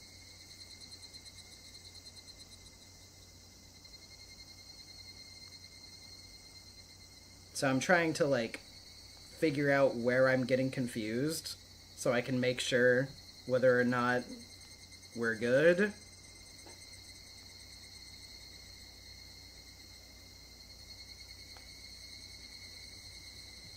Neon Roses is the $5. Yeah, Iri, I do a lobotomy on Oishi. It'll be fine, we promise. Yeah, I think I need to take a second real quick to just figure this out. Very sorry for the inconvenience. I will be right back.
You're in tune to the D-Cypher sounds and we lock down in the media. It's all about high-level music for the Y2K vibe. Shout out to the UK talent. Just keep pressing on and moving forward. Cause UK talent is nearly at its peak, yeah? Don't give up now, it's not long. It's just a matter of time.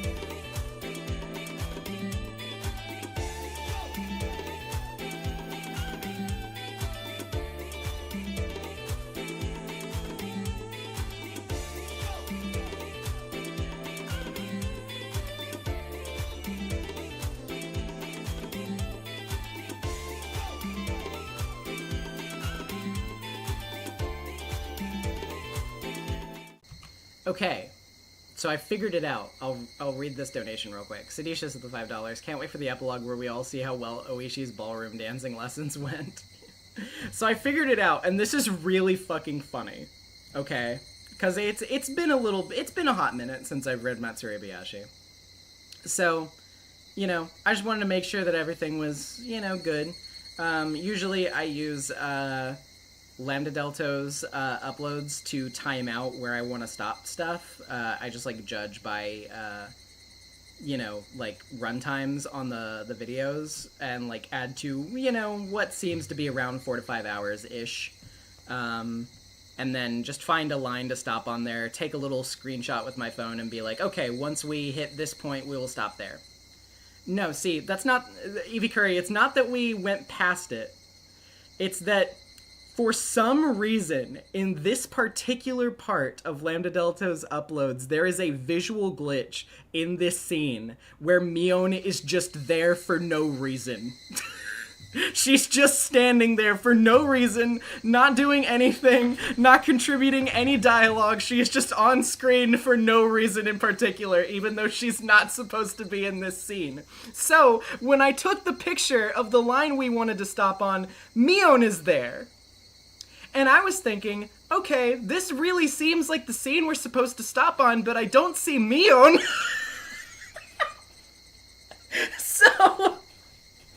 So I don't think we're supposed to stop yet because Mion's not here.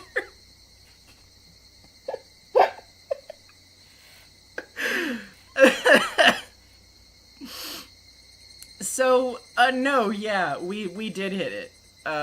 We went, like, maybe a few lines past it. We're not, like, well beyond it or anything like that. But, yeah. So that's where my confusion came in. But yeah.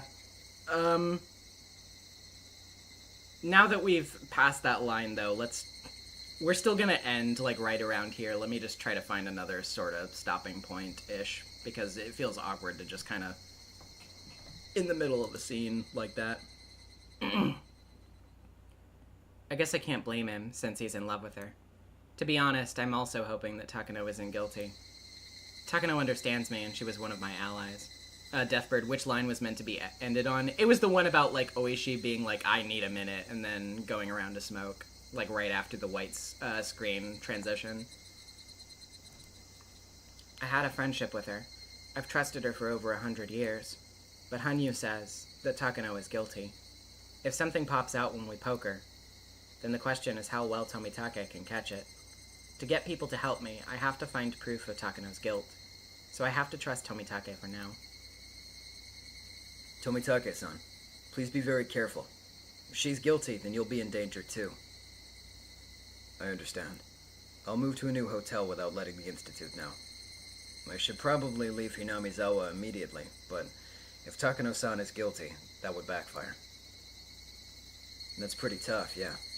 It's a cardinal rule to act normally during a secret investigation. Would you prefer to stay with me? No, that's all right. It's fine. I'll be very careful. But Rika-chan's safety is the priority here. What should we do? What should we do? Hanyu, what should we do? Using shogi as an example, you're like an unprotected king. As soon as Takano gets a hold of you, the game is over. One of the most important rules in shogi is to guard the king first. Right? Yes. Today's Thursday. Watanagashi is in 3 days. You need to hide somewhere nobody can find you until at least then. Any idea where? I think you should ask Mion. That's true. The Sonozaki family's underground storehouse would be an ideal place to hide. Satoko should go with you too. If I leave Satoko behind, they'll question her about my whereabouts. She may be in danger too. That means I'll have to tell the truth to at least Satoko and Mion. That the comic plot we discussed wasn't just fiction. Still, I always seem to underestimate their reliability. It really is beyond my imagination. I need to talk to them. I have a feeling that they'll believe me. They're my steadfast allies, after all. We're going into hiding for a while. There's a perfect place for that at Mion's house. Will you really be safe there? Yes, it's like an air raid shelter. It has everything we need. We can easily stay there for about a month. The Sonozaki family's underground storehouse has every basic necessity, in case someone actually had to live there due to some complication or another. Mion's mentioned before that it's like a unique vacation house. I don't know how you can call a place with a torture room a vacation house, though. I do think it is kind of sweet to take things like that and recontextualize them, though. Like, you know, in previous arcs, the Sonozaki underground shelter has only ever been like a scary place where a bunch of terrible shit has happened. And in this context, it's like, no, we're gonna use it to protect our friends, though. That's really... It's kind of like the thing with the bat in Sumi Horoboshi, where Satoko passes it off to Keiichi and is like, that's my brother's, like, please use it to help Rena. You know, like, that's... It's good. It's good. I don't know how long my investigation into Takano-san will take, but as soon as I find out something, I'll call Mion-chan's house. Mion-chan's house. Is that okay? That works fine. To tell you the truth, the Mountain Dogs have a bug on Rika-chan's home phone for security reasons, so that works better either way. Meep. So somebody has been listening to all of my personal conversations. No, it's set up so that they can tune in, but that doesn't mean that they're listening to every normal conversation. They only do it when they have a security drill. That happens a few times a year. I bet my phone at the clinic's being wiretapped too, huh? Well, yes. That's because of the purpose of the facility, though. Please understand. Excuse me. How do they actually do that? Rika-chan's landline branches off. Do you remember the little shack behind the shrine? The line leads into there, which is where they wiretap it. Usually there's no one there, but once the Mountain Dogs receive orders to guard her, there will be 2 agents recording conversations in there all the time. Of course, they don't usually record anything. Is there a security drill scheduled in the near future? Or maybe orders to guard her? The security drills take place in January, April, July, and October, so there's no drill this month. Orders to guard her are given only when they anticipate an emergency, but they haven't been given even one since the Institute was established. Who gives these orders? The director does, which is me. But Takano-san is a surrogate director, so she can send out orders too. If Takano really is the person who wants to kill Rika-chan, then she'll use the Mountain Dogs to spy on her. That's very possible. In other words, if people start to go in and out of that shack, it means that Takano has made her move.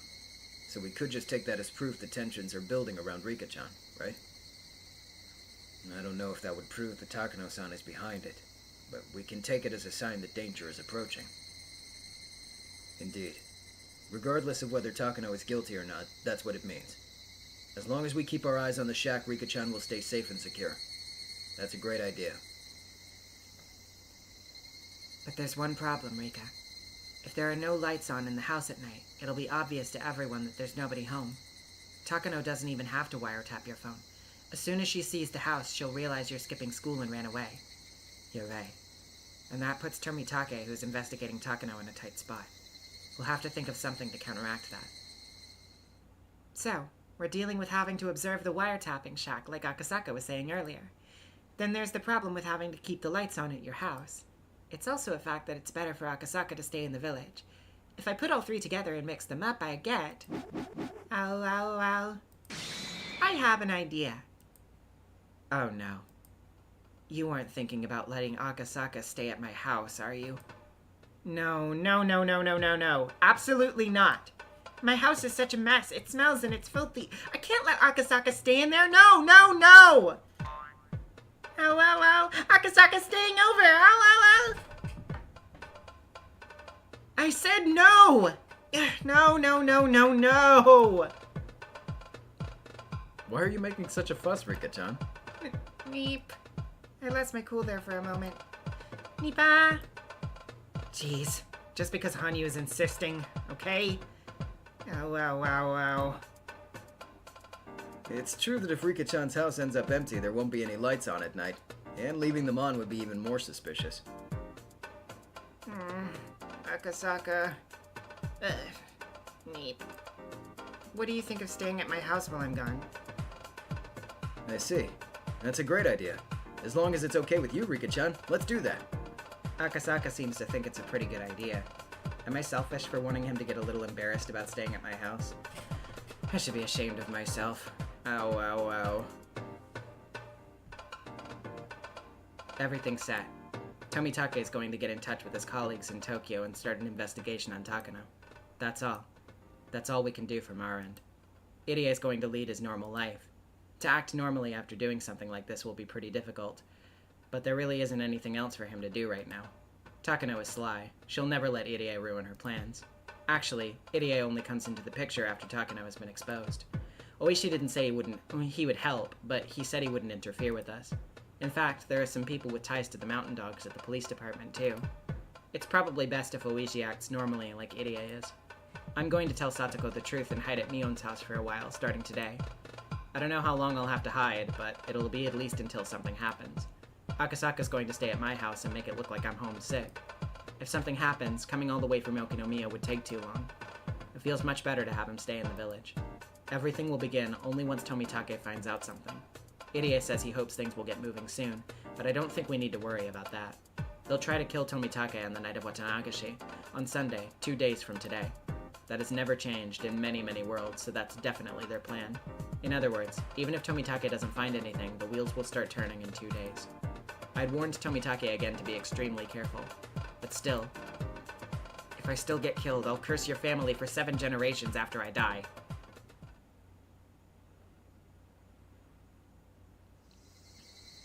Alright, I think maybe that might be the time to stop then. But, once again, stick around for discussion and fan art. It's gonna be a blast. So, let's go ahead and turn this layer on. And, yeah. You guys get talking while I pull up art.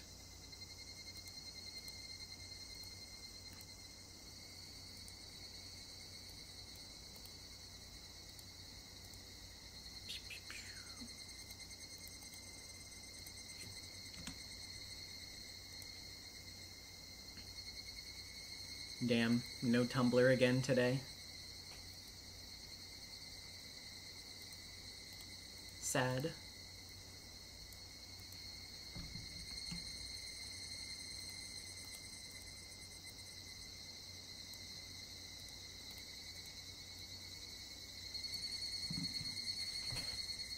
Let's see.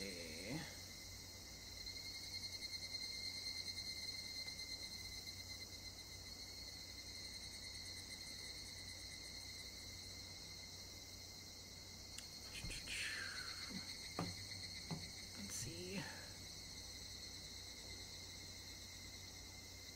Still need to scan my art. Hold on. Gotcha. You're all good. I apologize if the end snuck up on you all.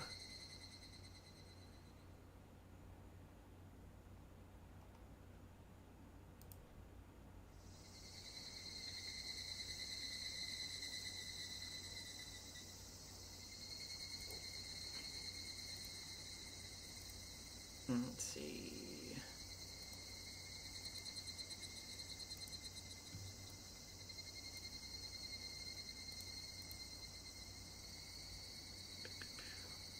Okay.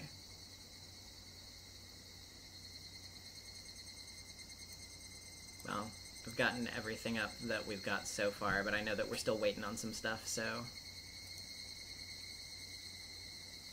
I will begin reading chat in the meantime. Oh my god, no, no, don't do that. Don't do that. What the fuck? Why are you... Hello? Do not stretch the window. I did not tell you to do that. That was weird. Anyway...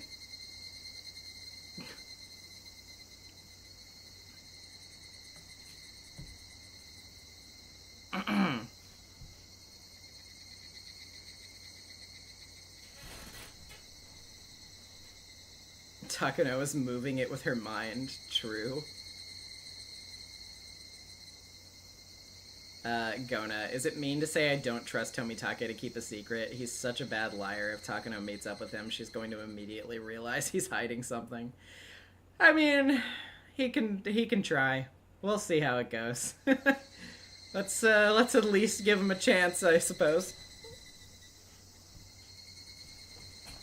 Try to lock in, Tomitake. Lock the fuck in, dude. Please do not get injected with a syringe this time, bro.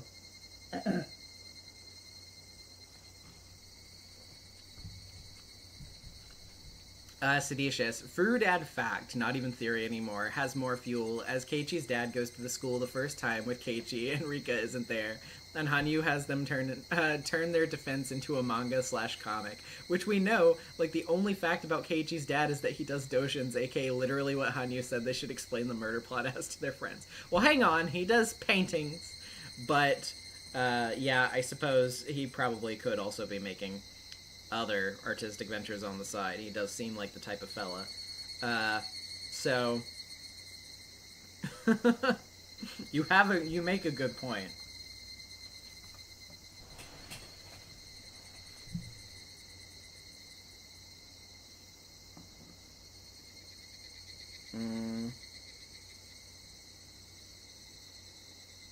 I'm gonna check my Discord notifications real quick. What is that spare notification just lingering around? What is that? Where is that? Ah, I see. Ooh, ERA. This is really cool. I'm looking forward to showing that.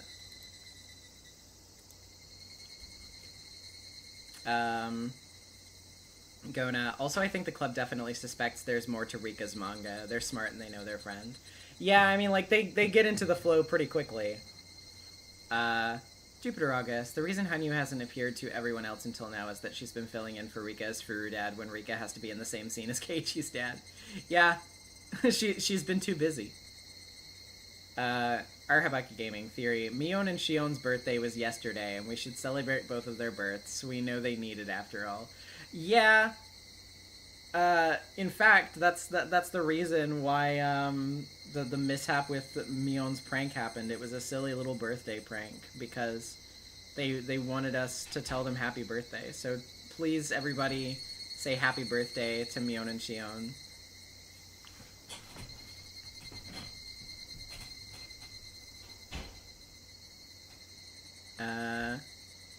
Keiichi, wow, you draw just like my dad. Yeah. What a funny coincidence. He must be a very good artist, right? Right, Keiichi? I don't know. Never really seen any of his art. I think he's probably kind of a weirdo. Don't say that about your father. What? You seem like weirdly personally offended on his behalf. Have you ever met my dad? I mean, you know, I've seen some of his work before, and I just think it's good. I just think it's good. I follow his deviant art. His what? What is that? Deviant art? Oh, it's on the internet. The internet? The what? Oh God. Oh no. Oh, this is gonna take a long time.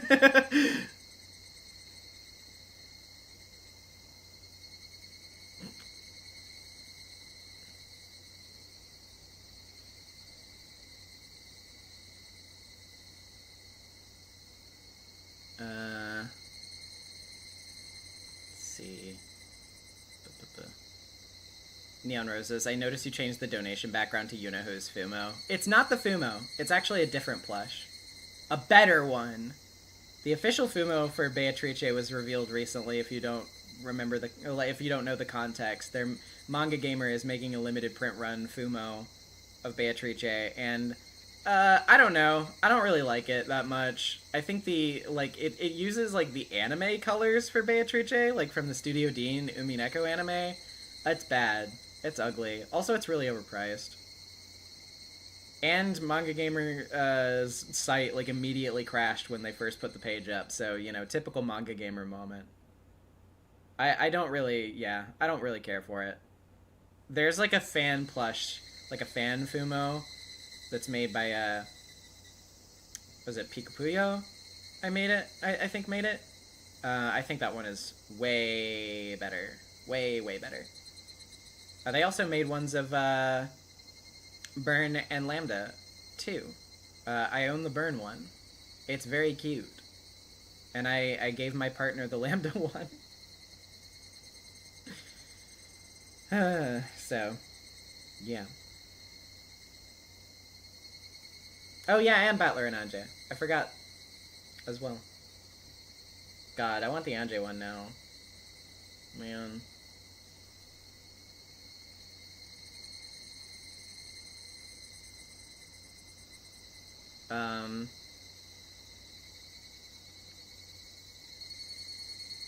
Grifters, since I literally just caught up with last week's stream, I still have that in mind. Fun to see what's up with Takano during all of this. She is losing it! Yes, indeed, she is! Let's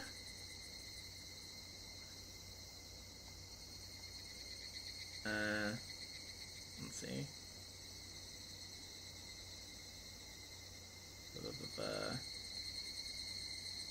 Nezumi Fumo when. The channel just has to become successful enough for you guys to convince Makeship to make one of their plushes of me. That's how we know. That's how we'll know if we've made it. If you can convince Makeship that it is financially viable to produce plushes, then we can do it. All we have to do is we can all believe we can join our hands, and then you too could own one, hypothetically. Maybe when we hit 100k, yeah, perhaps. Would it be your Sonic OC? No. No. I think that would be a little bit legally dubious. It would probably just be the regular channel mascot design of myself that I have now. I would have to imagine.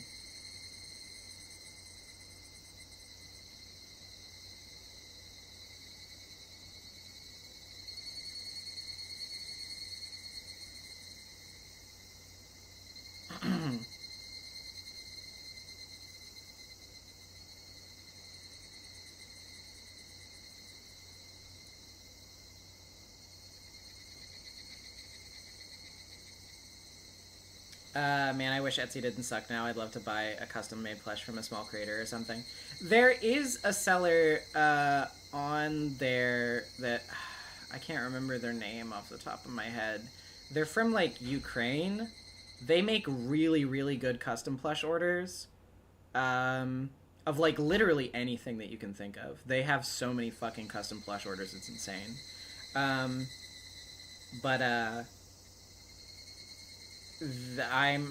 not gonna name the character, but a Christmas ago, I got a very specific plush order made by hand from them, of a certain little lion, of a certain little animal guy with a nice red scarf from a thing that I'm sure some of you know about, for my partner. That was very cool. The guy, yes. It was really cute. They did a really good job on it. Yes, a certain Vegeta lion, that's true.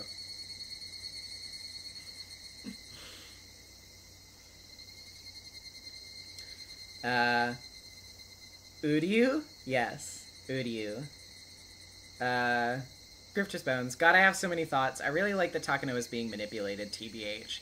I think I would have felt a little bit let down if she came to this conclusion on her own. Still would be satisfying enough for me, and fairly plausible, but I like this way better. Me when I get hashtag manipulated, lol, Lamo, even. No, I agree. I think it fits in with the story's themes really well, especially as we head into this final bit, because, I mean, I didn't bring it up at the time because obviously I felt like you guys are smart. You have eyes. You're reading. You're listening. But, like, you know, the fact that we just keep reiterating upon and hitting upon the point of the idea of someone as a scapegoat. Like, you know, the whole entirety of Hanyu's backstory that is sort of given to us in short form in this stream is focused on the fact that she takes upon the sins of all of humanity onto herself and becomes the scapegoat for them so that they can live in peace. We literally have the whole thing about, like, when they're trying to suss out Takano's motives, they're like, well, maybe somebody behind the scenes is working in some way to spur her on to do this so that they can use her as a political scapegoat for their own political plays.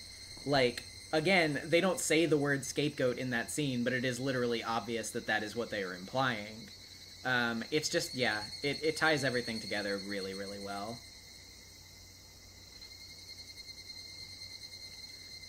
Seditious. Kind of wonder if the body they used for Tukano/woman's death was the missing Hojo mother after Takano was done with the body.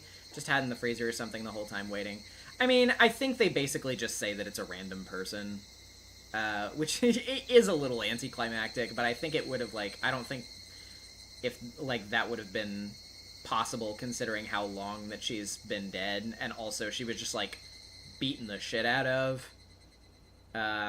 I think, like, I don't know, like, even though they do burn the body, I feel like there must be some way you can kind of tell forensically that, like, oh yeah, she was beaten to shit as well, and I don't think they've ever mentioned anything like that, so...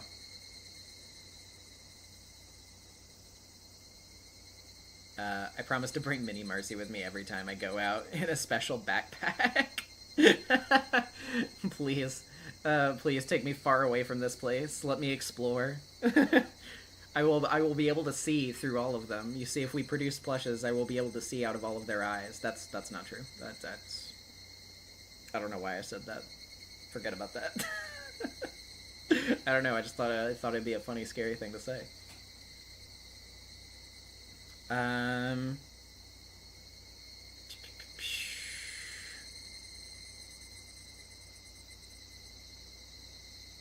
Manipulative girl boss manipulated by another girl boss. It's turtles all the way down.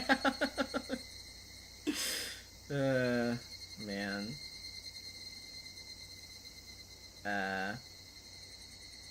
Grifters. It isn't impossible to have her come to the conclusion that she should do terrorism, but with everything else it ties up nicely. Yeah, exactly. Gona. Does Takano not know her sponsor is going to kill her, or does she not care what happens to her as long as her grandfather's research is proven true? I mean, there's no way that they would tell her that. They would not go to her and be like, by the way, just so you know, after this is done, we're gonna kill you. Like, I don't think anybody hearing that would be like, yeah, okay. I mean, like, yeah, Takano was going through a tough time, but I do not believe that she is aware of that, no.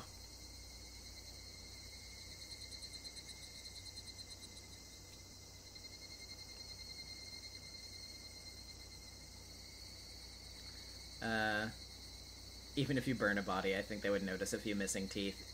Yeah. Yeah.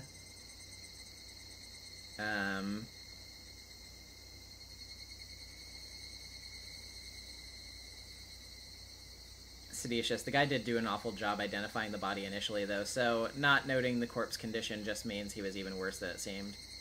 Eh.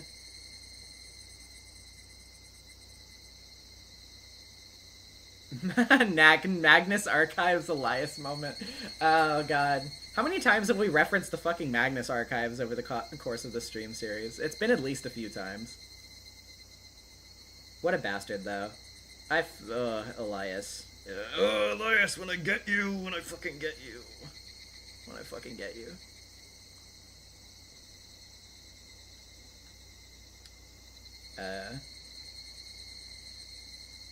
Takano is smart, though. Doesn't she suspect anything? I mean, I'm sure she maybe doesn't trust them fully, but you have to remember, too, she is really going through it right now. She is extremely unwell.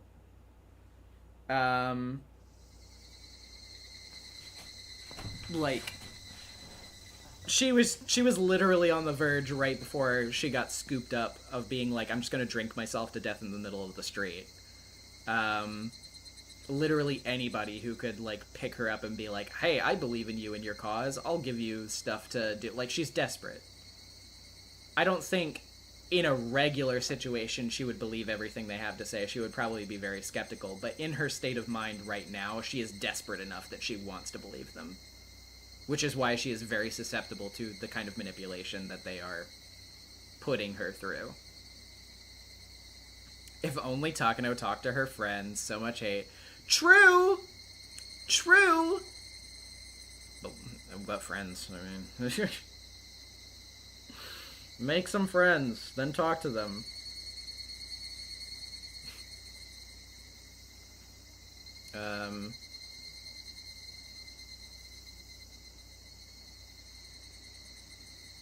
Oh yeah, that is true. Grifter's Bones is a Magnus Archives reference.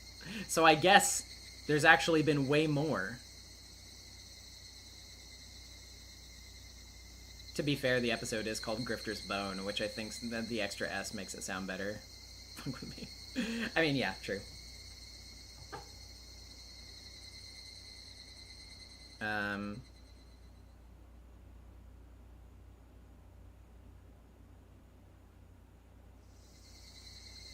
In that case, I actually have a slimmer of hope that Tomitake can convince her that she's being used. I mean, yeah, if literally anyone could do it, it would have to be Tomitake, because Tomitake is literally the only person that Takano is even remotely close to. Like, yes, she's been kind of, like, using him and, like, you know, doesn't entirely think super highly of him, but, like, she has had legitimate vulnerable moments with him as well, where she's actually found herself being like, yeah, I like this guy. To the point where that's why, you know, you see in Minagoroshi when she's about to do what she does to him, in every world where she's about to kill him, before she does that, she asks him if he'll come along with her and, like, accept her and do what she wants. Because I think there is a part of her that very seriously doesn't want to do that. That does want to keep him around. It's just that she's not going to let him get in the way. But, yeah.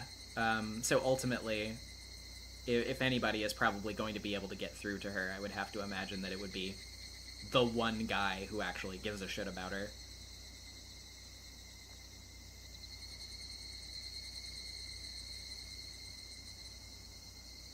Unsurprisingly, a lot of people probably don't want to make friends with someone who scares kids for the lulz. Yeah, kinda true.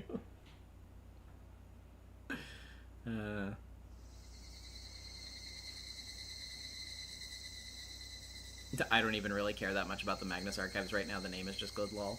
I mean, I like TMA. I still need to, you know, listen to it again someday.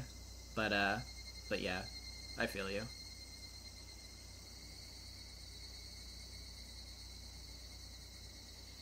I think that shit's funny as fuck. Fuck them kids.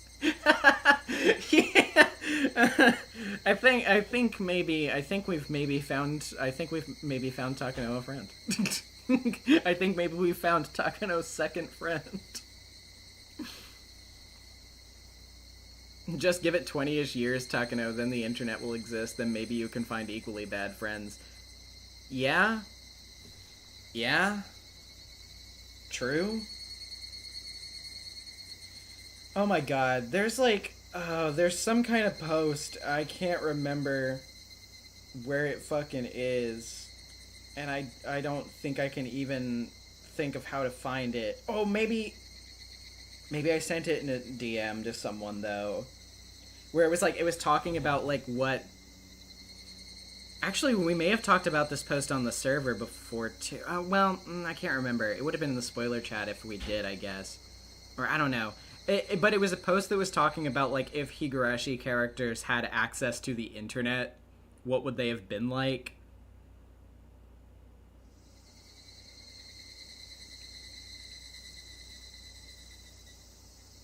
Hold on.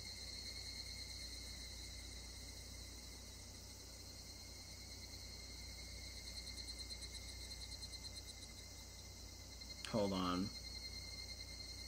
I'm so almost certain that I sent this in this chat. I'm so almost certain that I did.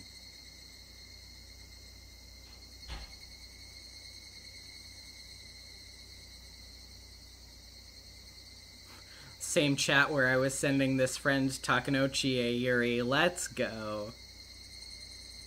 Actual kinda cracked rare pair. Takanochie kinda fucking rules.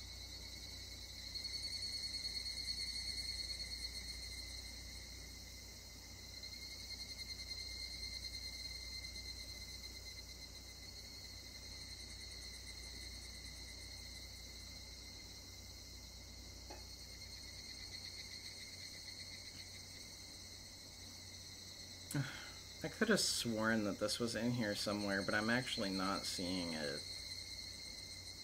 Unless it's just, like, way farther up than I thought.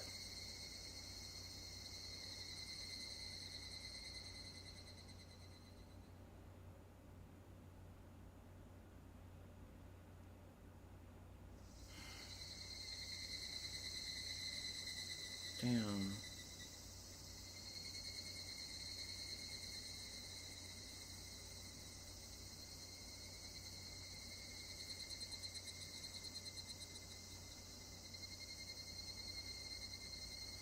Well, anyway, sorry. The only thing I was gonna say about it is I kind of vaguely remember something from it being like, Takano wouldn't actually change that much with access to the internet. She would just get, like, more radicalized and then start, like, suicide baiting people on Reddit. And I 100% believe that. That is absolutely true.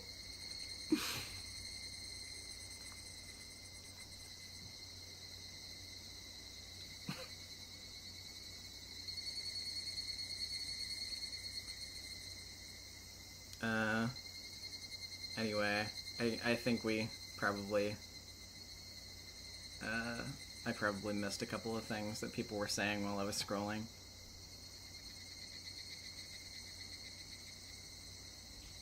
I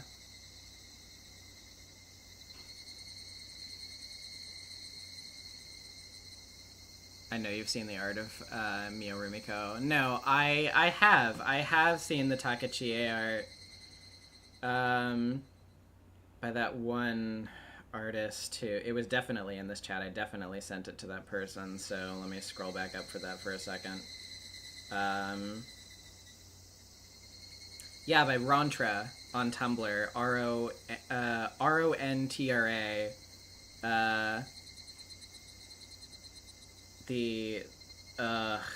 God. There's like they have like a little post where it's like Chie finding the scrapbook and like basically like being about to burn it, and then like Takano shooting past her. It's like you would like I'm yeah, you should go to their Tumblr and find it, but like this dialogue, oh, it drives me crazy every time. It's like, you would kill me over a book? You really are out of your goddamn mind. Why are you doing this? Why? Because I love you, Mio. Like, it's so good! It's such a good premise for toxic, but like hurting comfort Yuri. Could Chie fix her? It's possible. Just give her that curry parasite and all will be well.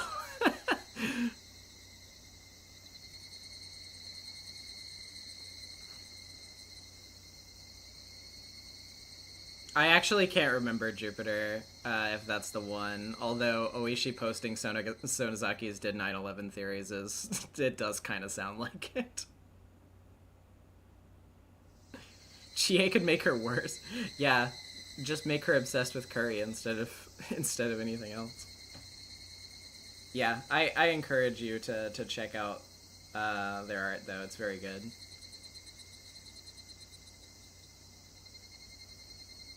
That Takachie art is really old now, and unfortunately the rare pair doesn't have that much art associated with it. think it was literally just that one person who was making the brunt of it. But if we could perform a Toxic Yuri Takachie revival here in these streams, if we could make it happen once more, if I could usher it forth into this universe, then I think we will have accomplished something. So you know.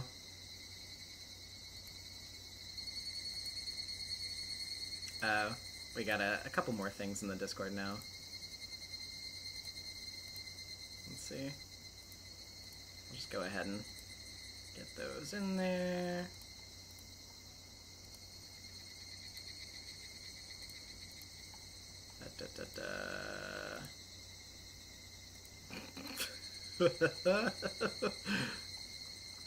Okay.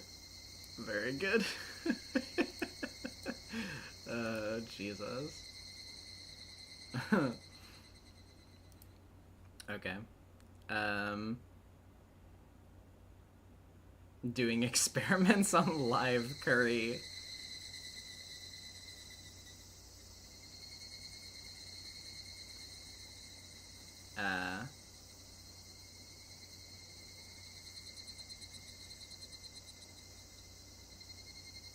Injecting curry directly into people's veins for research.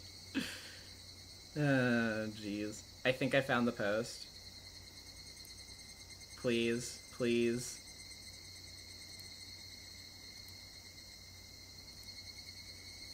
You're in the Discord, right? I think you're in the Discord.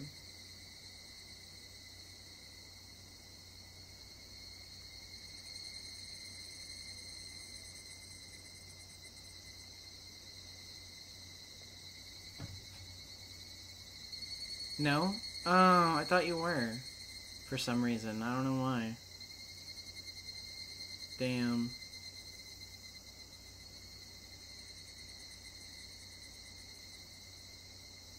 How am I supposed to get this link, then? Sad.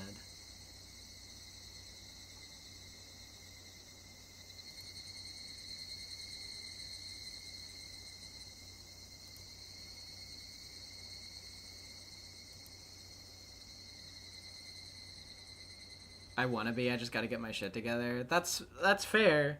But you know, you can get in for $1 and then you can just cancel it right after, so you never have to give me $1 ever again for the rest of your life. I'm just saying.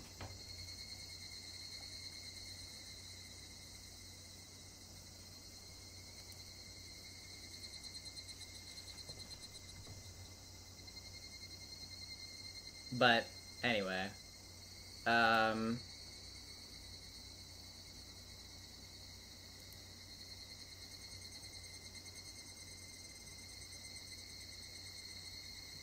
second.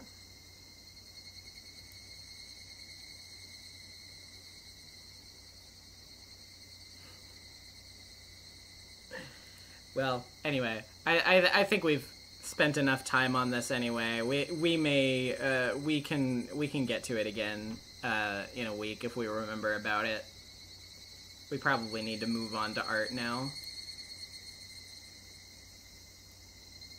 So let me go ahead and get that up. 1 second.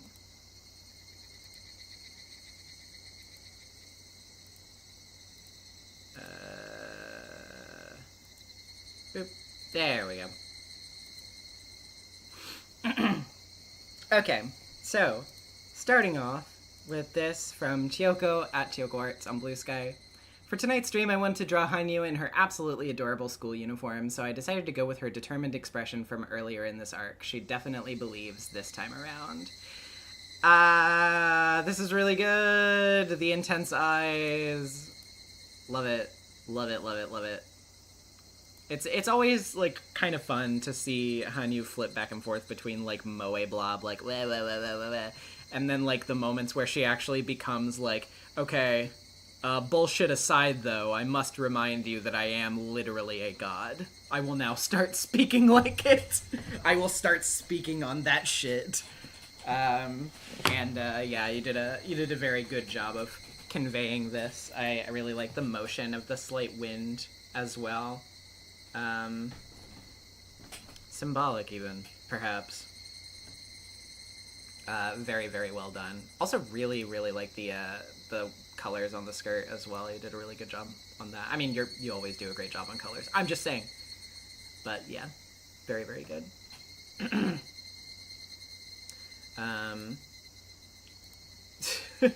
This from Don Pompon on Blue Sky. I was thinking about the Higurashi kids growing up, and I thought Satoko could become a mechanical engineer since she likes building traps. And you know what? Who else is a mechanical engineer who builds traps? Hello, Keiichi Maebara. Wait, actually, hold on. Hello, Keiichi Maebara. Your cruel remarks towards Satoko Hojo will no longer remain unpunished. Called her a stinky baby. Oh my god. Fucking Jigsaw. And also this. Another one of these. Again, very well made, honestly.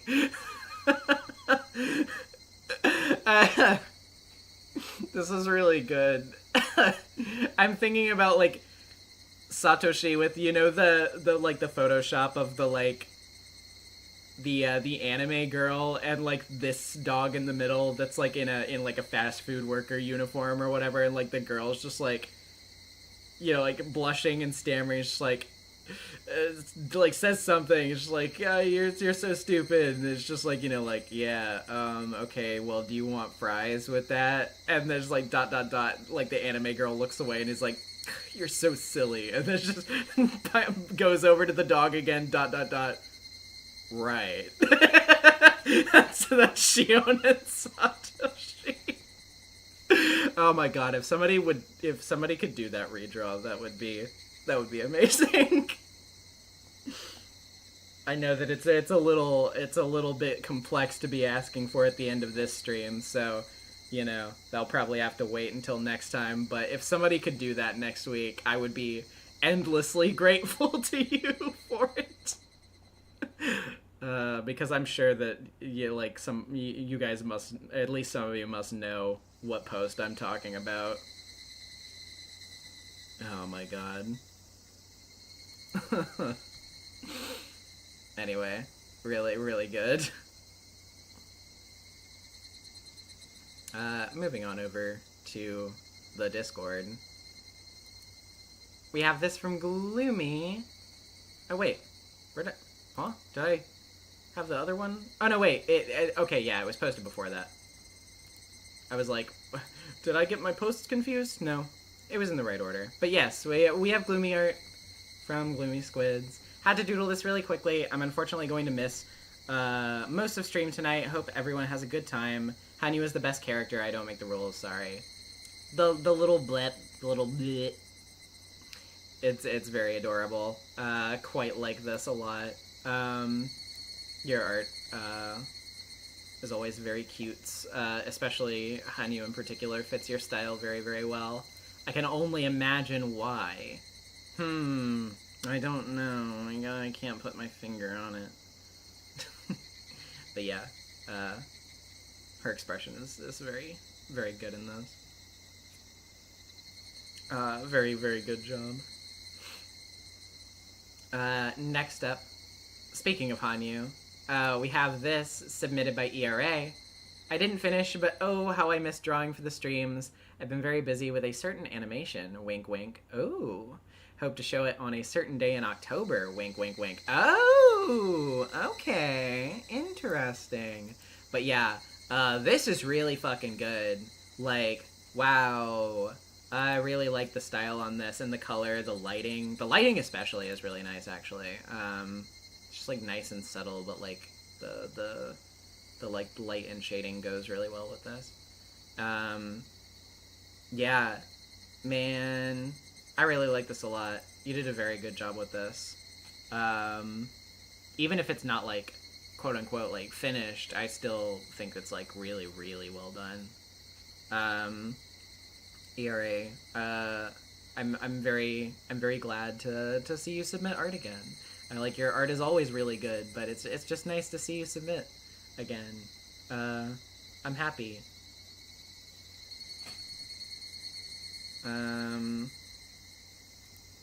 Moving on over to this, submitted by Knack. How I was imagining what Marcy described in my head. I'm sorry, I need some time.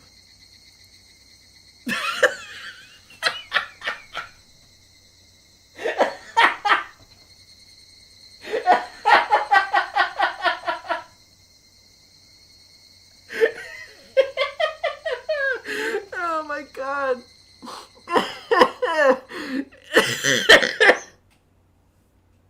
She's just there. Just standing there. Oh my god. This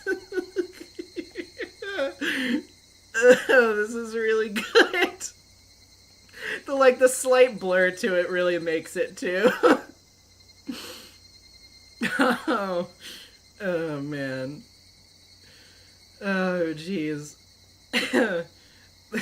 The idea of her just standing there, being like, yeah, you wanna stop being a little bitch to me and my family? Yeah, you wanna go ahead and cry about it? You wanna cry about it, old man? Yeah, that's right. Keep going.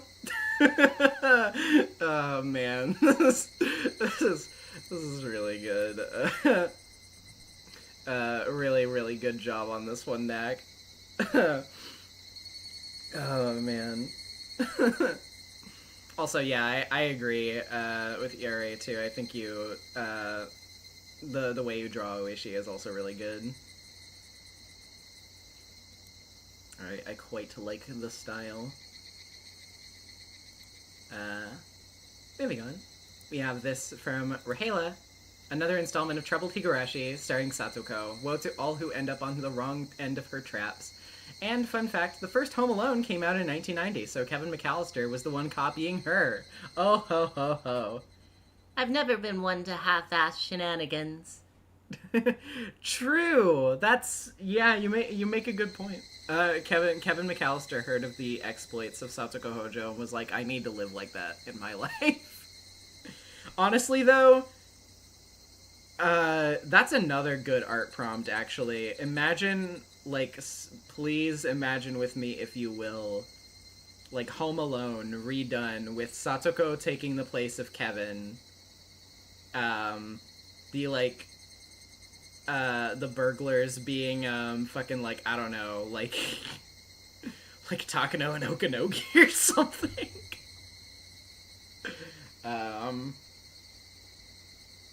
The cartoon frame of Okanogi, grabbing onto some kind of, panel or whatever and turning into a cartoon skeleton and screaming.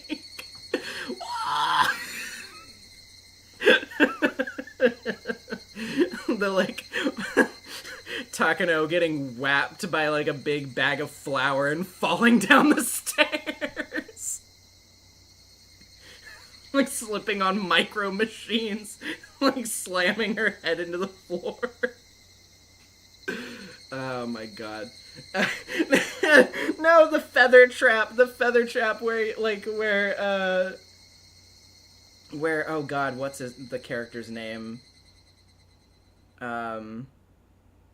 It's not the other one is Marv. Which one is oh god, what's the other guy's name? I'm forgetting it. Harry, that's right. Just imagining the feathers scene with Harry getting covered with the feathers. Takano walking out covered in feathers.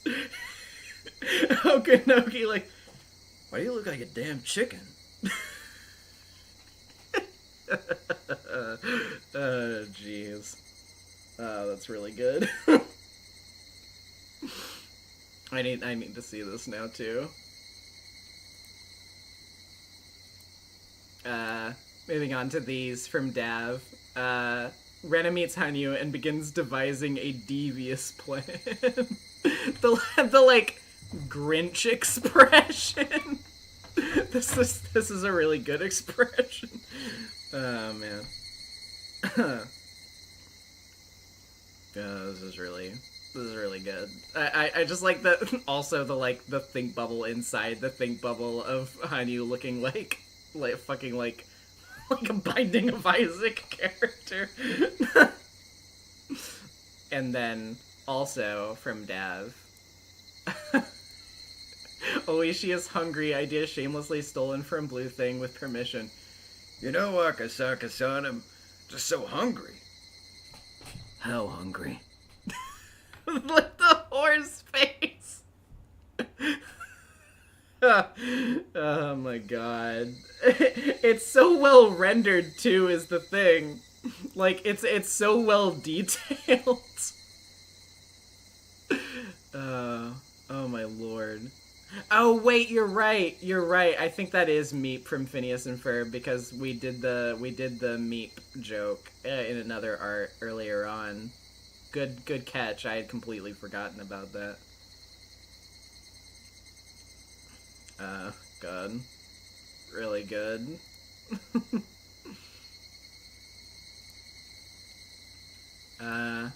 One last check over just to make sure that I didn't miss anything. Does anyone have anything that they want me to wait on, by the way? That they're, like, trying to finish last minute, or are we all good on that?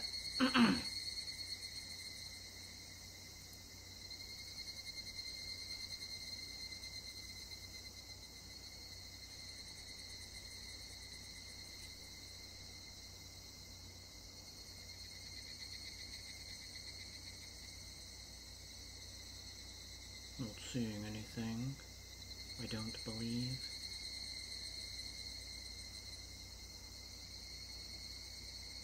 I'm good. Okay. Yeah, I guess not then.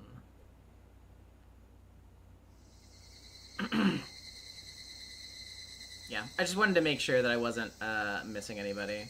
Especially after the end of last stream where I almost went completely without even going to art time because I had completely forgotten about it and been like, nobody's gonna send art anyway, and then people did, and I had to, like, double back from the outro screen to be like, hold on, wait a minute!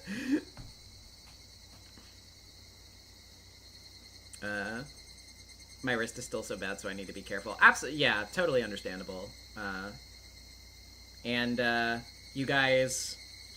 I will say, though, if you do have big plans for, like, end of Matsuri Bayashi stuff, I mean, obviously we will still have the epilogue left after we finish Matsuri Bayashi.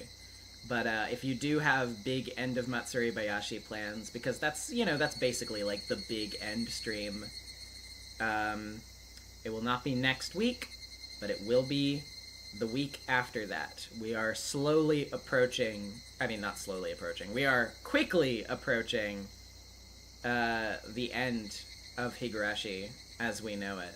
So I will just go ahead and remind you that if you have any big plans, you know, it's best to start getting prepared for them, because the time is quickly getting to us. But yeah, so we have 2 streams left of Matsuri Bayashi now. Next week and the week after that. After the end of Matsuri Bayashi, I will be taking a week-long break. Because I have to go on a trip. Then after I come back from that trip, on August 8th, I believe, is when we will be doing the epilogue stream. Then I will be taking another break after that because it's the week of my birthday and my mom is coming to visit. And then on August 22nd, I believe, is when we'll be starting our next big Friday series. However, I will give you a little bit of time to mentally prepare for that, because when we get to the end of Matsuri Bayashi, that being in, the week after next, I will be showing a little preview of what you will be able to expect come the 22nd of August at the end of that. So you'll at least be able to know what's coming before we get to it. You'll basically know about a month out. So, yeah. I don't think there's anything else to go over. Like, we can go through the art one more time real quick.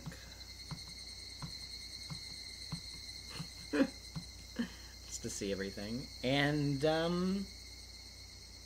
yeah. I guess that's about it.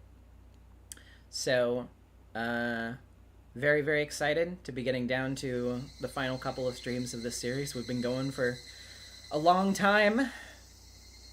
I mean, you know, we've been going through When They Cry stuff since literally January of 2024. We've been at this for close to, like, I mean, yeah, like a little over a year and a half. And we've been going through Higurashi since, like, November of last year, wasn't it? Yeah, like around November of last year. So, it's been long. And I mean, obviously, we're still going to be doing long visual novel streams around here, so it's not like that will be going anywhere. Obviously, if you want to continue supporting and sitting around during those, you know, we'll still be here doing our usual thing on Fridays. But, you know, after Higurashi, we'll definitely be ending up, like, kind of moving to a different thing. Because, you know, we've just been doing Ryukishi stuff. We've been doing When They Cry for so long. It is definitely, you know, it feels a little bittersweet to think about. But yeah, I'm looking forward to sharing it all with you. I've really enjoyed sharing this series with all of you so far.